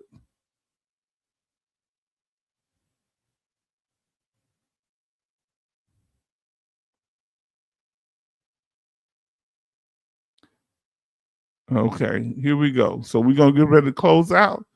And family, we answered the question. Now all you have to do, Cindy Queen and Brother Oliver, is protect your rating, okay? And that's we have a video on that. Watch that, the levels of protection. And so that way you'll never have anxiety about your benefits. Now, listen. So we covered it tonight. How to use the H-Town Vets claim checklist to checkmate the VBA. So family, I want to say thank you. We're going to miss you. Anybody want to say bye? I'm saying bye to you. Thank you for being here. We thank you for being so incredible, family. And we are here. Wow, hold on. Say what? It's only 8:30 here. It's too early to leave. Well, family, I don't leave until y'all let us know. Now you messing with the wrong person, Cindy Queen. I will. That's why I wonder why people keep coming back in here. When soon we get ready to leave, everybody come back. You know, they say they leave and they come back. Okay, so here we go. You did it. We give a few more minutes here, Cindy Queen. Now, what was the first thing you did when you landed in San Francisco? And who met you at the airport? Was it a family member or you landed there by yourself? Did you bring all your stuff with you or some of it's going to come later? Did you fly in, I'm assuming, or did you catch the bus?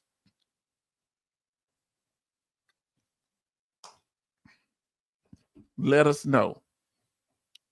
And Betty Bops, I want you to give me some information if you can.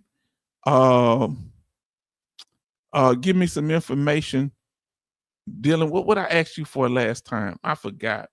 You were telling me, send that to me again, the information you said, did I get it? That last thing, let us know. But family, I'm going to see if y'all have any questions, comments, or concerns. Let us know. Something y'all want to talk about.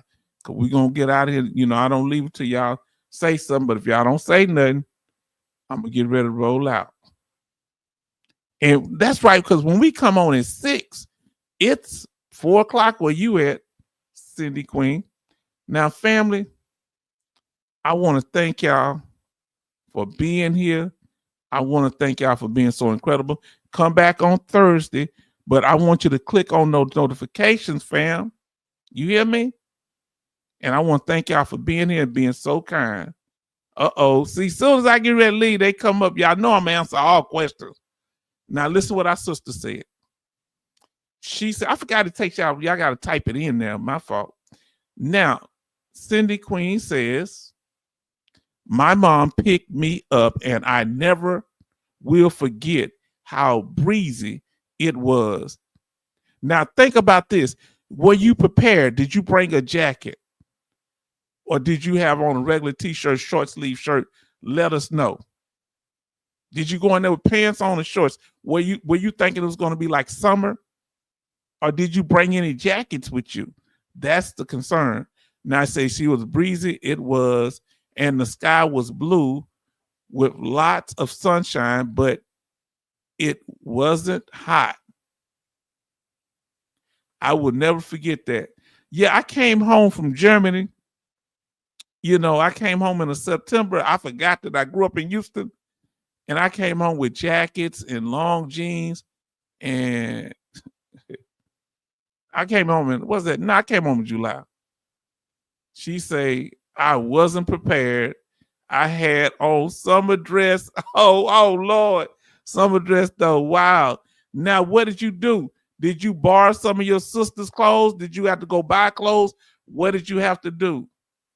And Sister Betty Bops, why did you say that, if you still here, how did they treat you differently when you went into the health facility that time when you was talking about it was different for females? Did you have you in a different area? Let us know if you're here.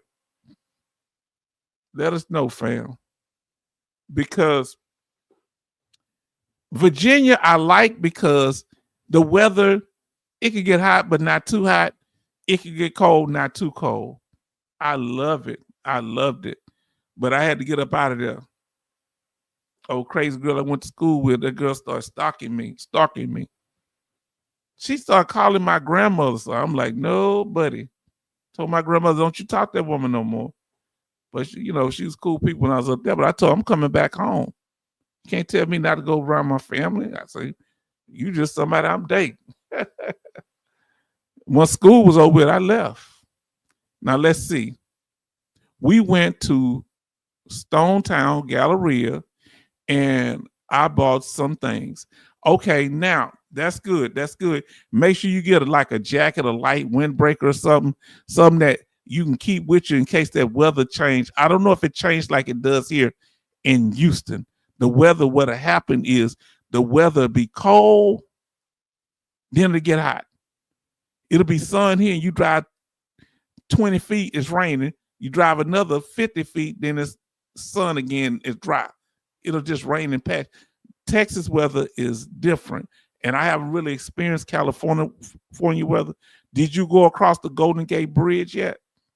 And is it on the other side of the Golden Gate Bridge to get to San Francisco, I think? Or did you fly in? Let us know. And we have a Galleria here in Houston, and I wonder if it's similar. Do they have an ice skating ring in the middle of that Galleria in San Francisco? And what type of food did you eat? See, you're supposed to be talking about have me chatting, because I'm asked all kind of questions. I ask more questions than a jealous woman. Now, but that's good that you got some things. That's good. Now, fam, we thank y'all. We appreciate y'all. And we hope that y'all day, y'all week be strong, because I'm going to tell you something. This is extremely emotional, because when we getting the support that we need, y'all coming back into the room. I cannot be standing here because y'all start coming back to the room. What is going on, fam? See, I'm a person that could talk a long time. I could talk. Sometimes I talk in my sleep. Now, what I want to say to you, Sister Cindy Queen, that make sure what's some of the things that I needed to do. You see if you're going to get a car, see if it's practical in the beginning. That's one thing.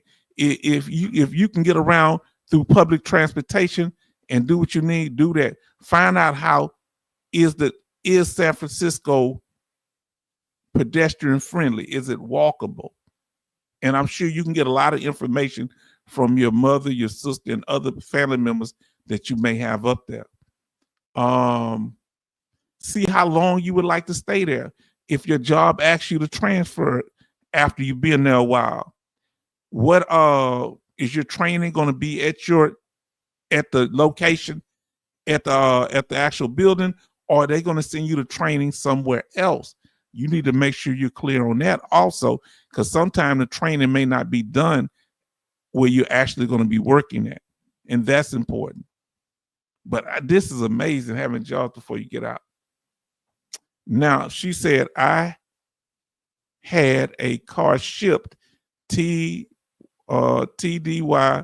before I left the military. Man, ain't that something? Man, I know people move trailers and stuff. Boy, they now has it got there? Did you ship it before when you got there, or is it still en route? Is it still en route? Let us know. Not TDY, but terminal leave service. Okay. Okay, terminal leave service. Okay. Okay, you have the car now. Now, are you going to keep the vehicle? Now, oh, Lord, now you got Cindy Queen, girl, we're not going to be talking too long on here because you ain't going to have me up all night. Now, look, now we got to do something on your benefits in California. I got a thing where we can look up the benefits, and we're going to go over some of the benefits. We've done certain, like Texas, of course, but we may need to do California because several of y'all live in California. Now, about your driver's license or other programs that they have specifically for veterans from California, because the 3 states with the highest veteran benefits are Texas, Florida, and California. Indeed. So I got to find that email, and we're gonna start going over things. So even if you're not able to make it to a live, come back and look at the live, because I'm gonna start going over things state by state, and your state should be the one we start with. Now you got to get it registered there. I'm sure you got to get your car insurance changed over there, and your driver's license. Find out if you're 100%. Everywhere you go, see if there's a benefit where you can get your driver's license for free, because there's a lot of stuff that you can get for free. And we're going to go over there. I got the list And I'm gonna start writing that stuff up. Let me know if you want me to do that, but it's a lot, sooner rather than later, because I've been planning on doing that. I did it for Texas because that's where I'm from. Now let's just say, Mr. H-Town, look at you. You are so intuitive. I am going to the DMV tomorrow.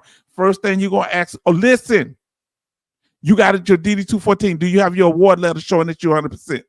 Do you have any documentation showing that you're 100%? Go to the VA. Oh, you need to get that. Oh, wow. You need to get that. Girl, you got me thinking back to 1992. You need to get that your DD-214 registered with the court. Don't rush none of this. You need to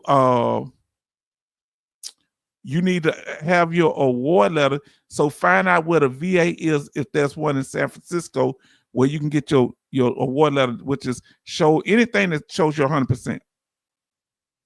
Oh, good. She said, I have all my documentation already.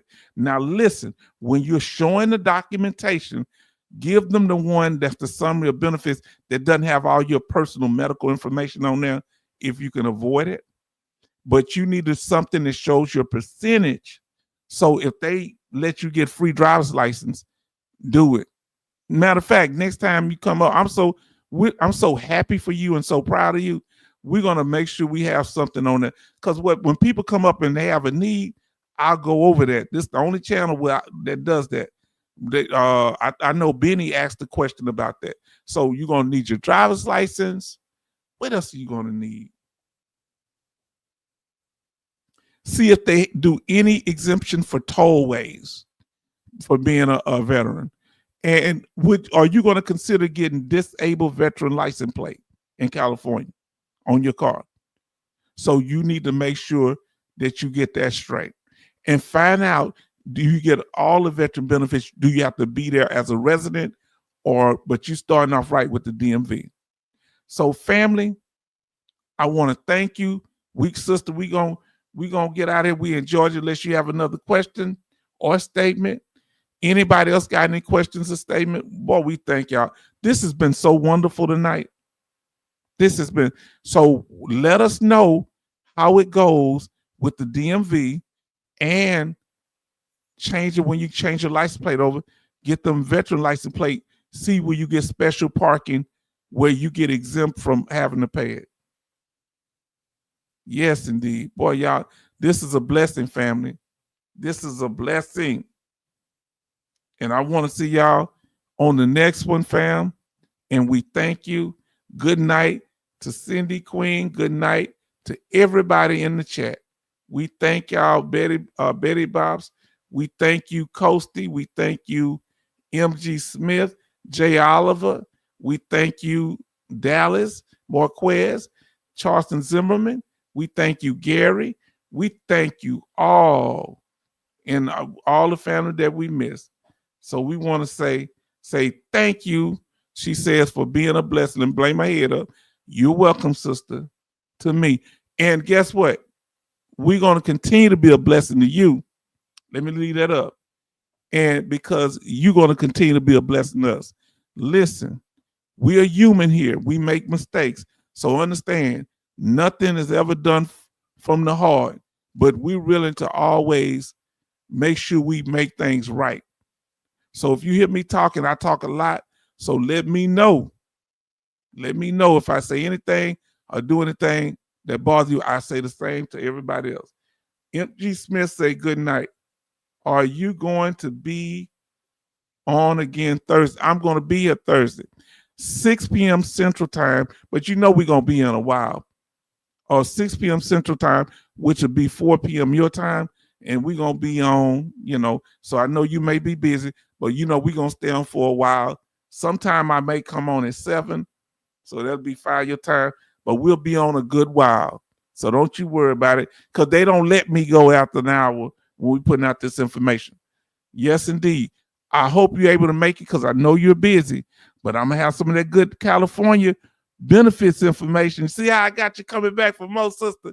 You see I'm the kind of person, you ain't going to never be able to get rid of me or the chat, because you part of the family now. Huh? Oh Lord, Coasty say good night, family. He say, listen. Oh, let me pull that up. Look, before y'all go somewhere. Look, let me pull that up. Glad you brought up bringing those notifications. I want y'all to look at the screen. Now look at the screen. See how we got it right there? When he say turn on notification, you click on, you see where you go there and you say click on notification, you click it on so it says on, so you'll know, because when we do anything else, and I'm gonna try not to do one till Thursday, I promise Brother Charleston, but we gonna be here to encourage you because this is your family. This is where you belong, Coasty, MG Smith, Cindy Queen. We here for each other, where you're not gonna be judged, you're not gonna be put down, and you're definitely not going to be lied to. Huh? So I want to say thank you to the family, and we appreciate you, and we value you, and thank you for the respect that you've shown us tonight. And I want to say to all a good night.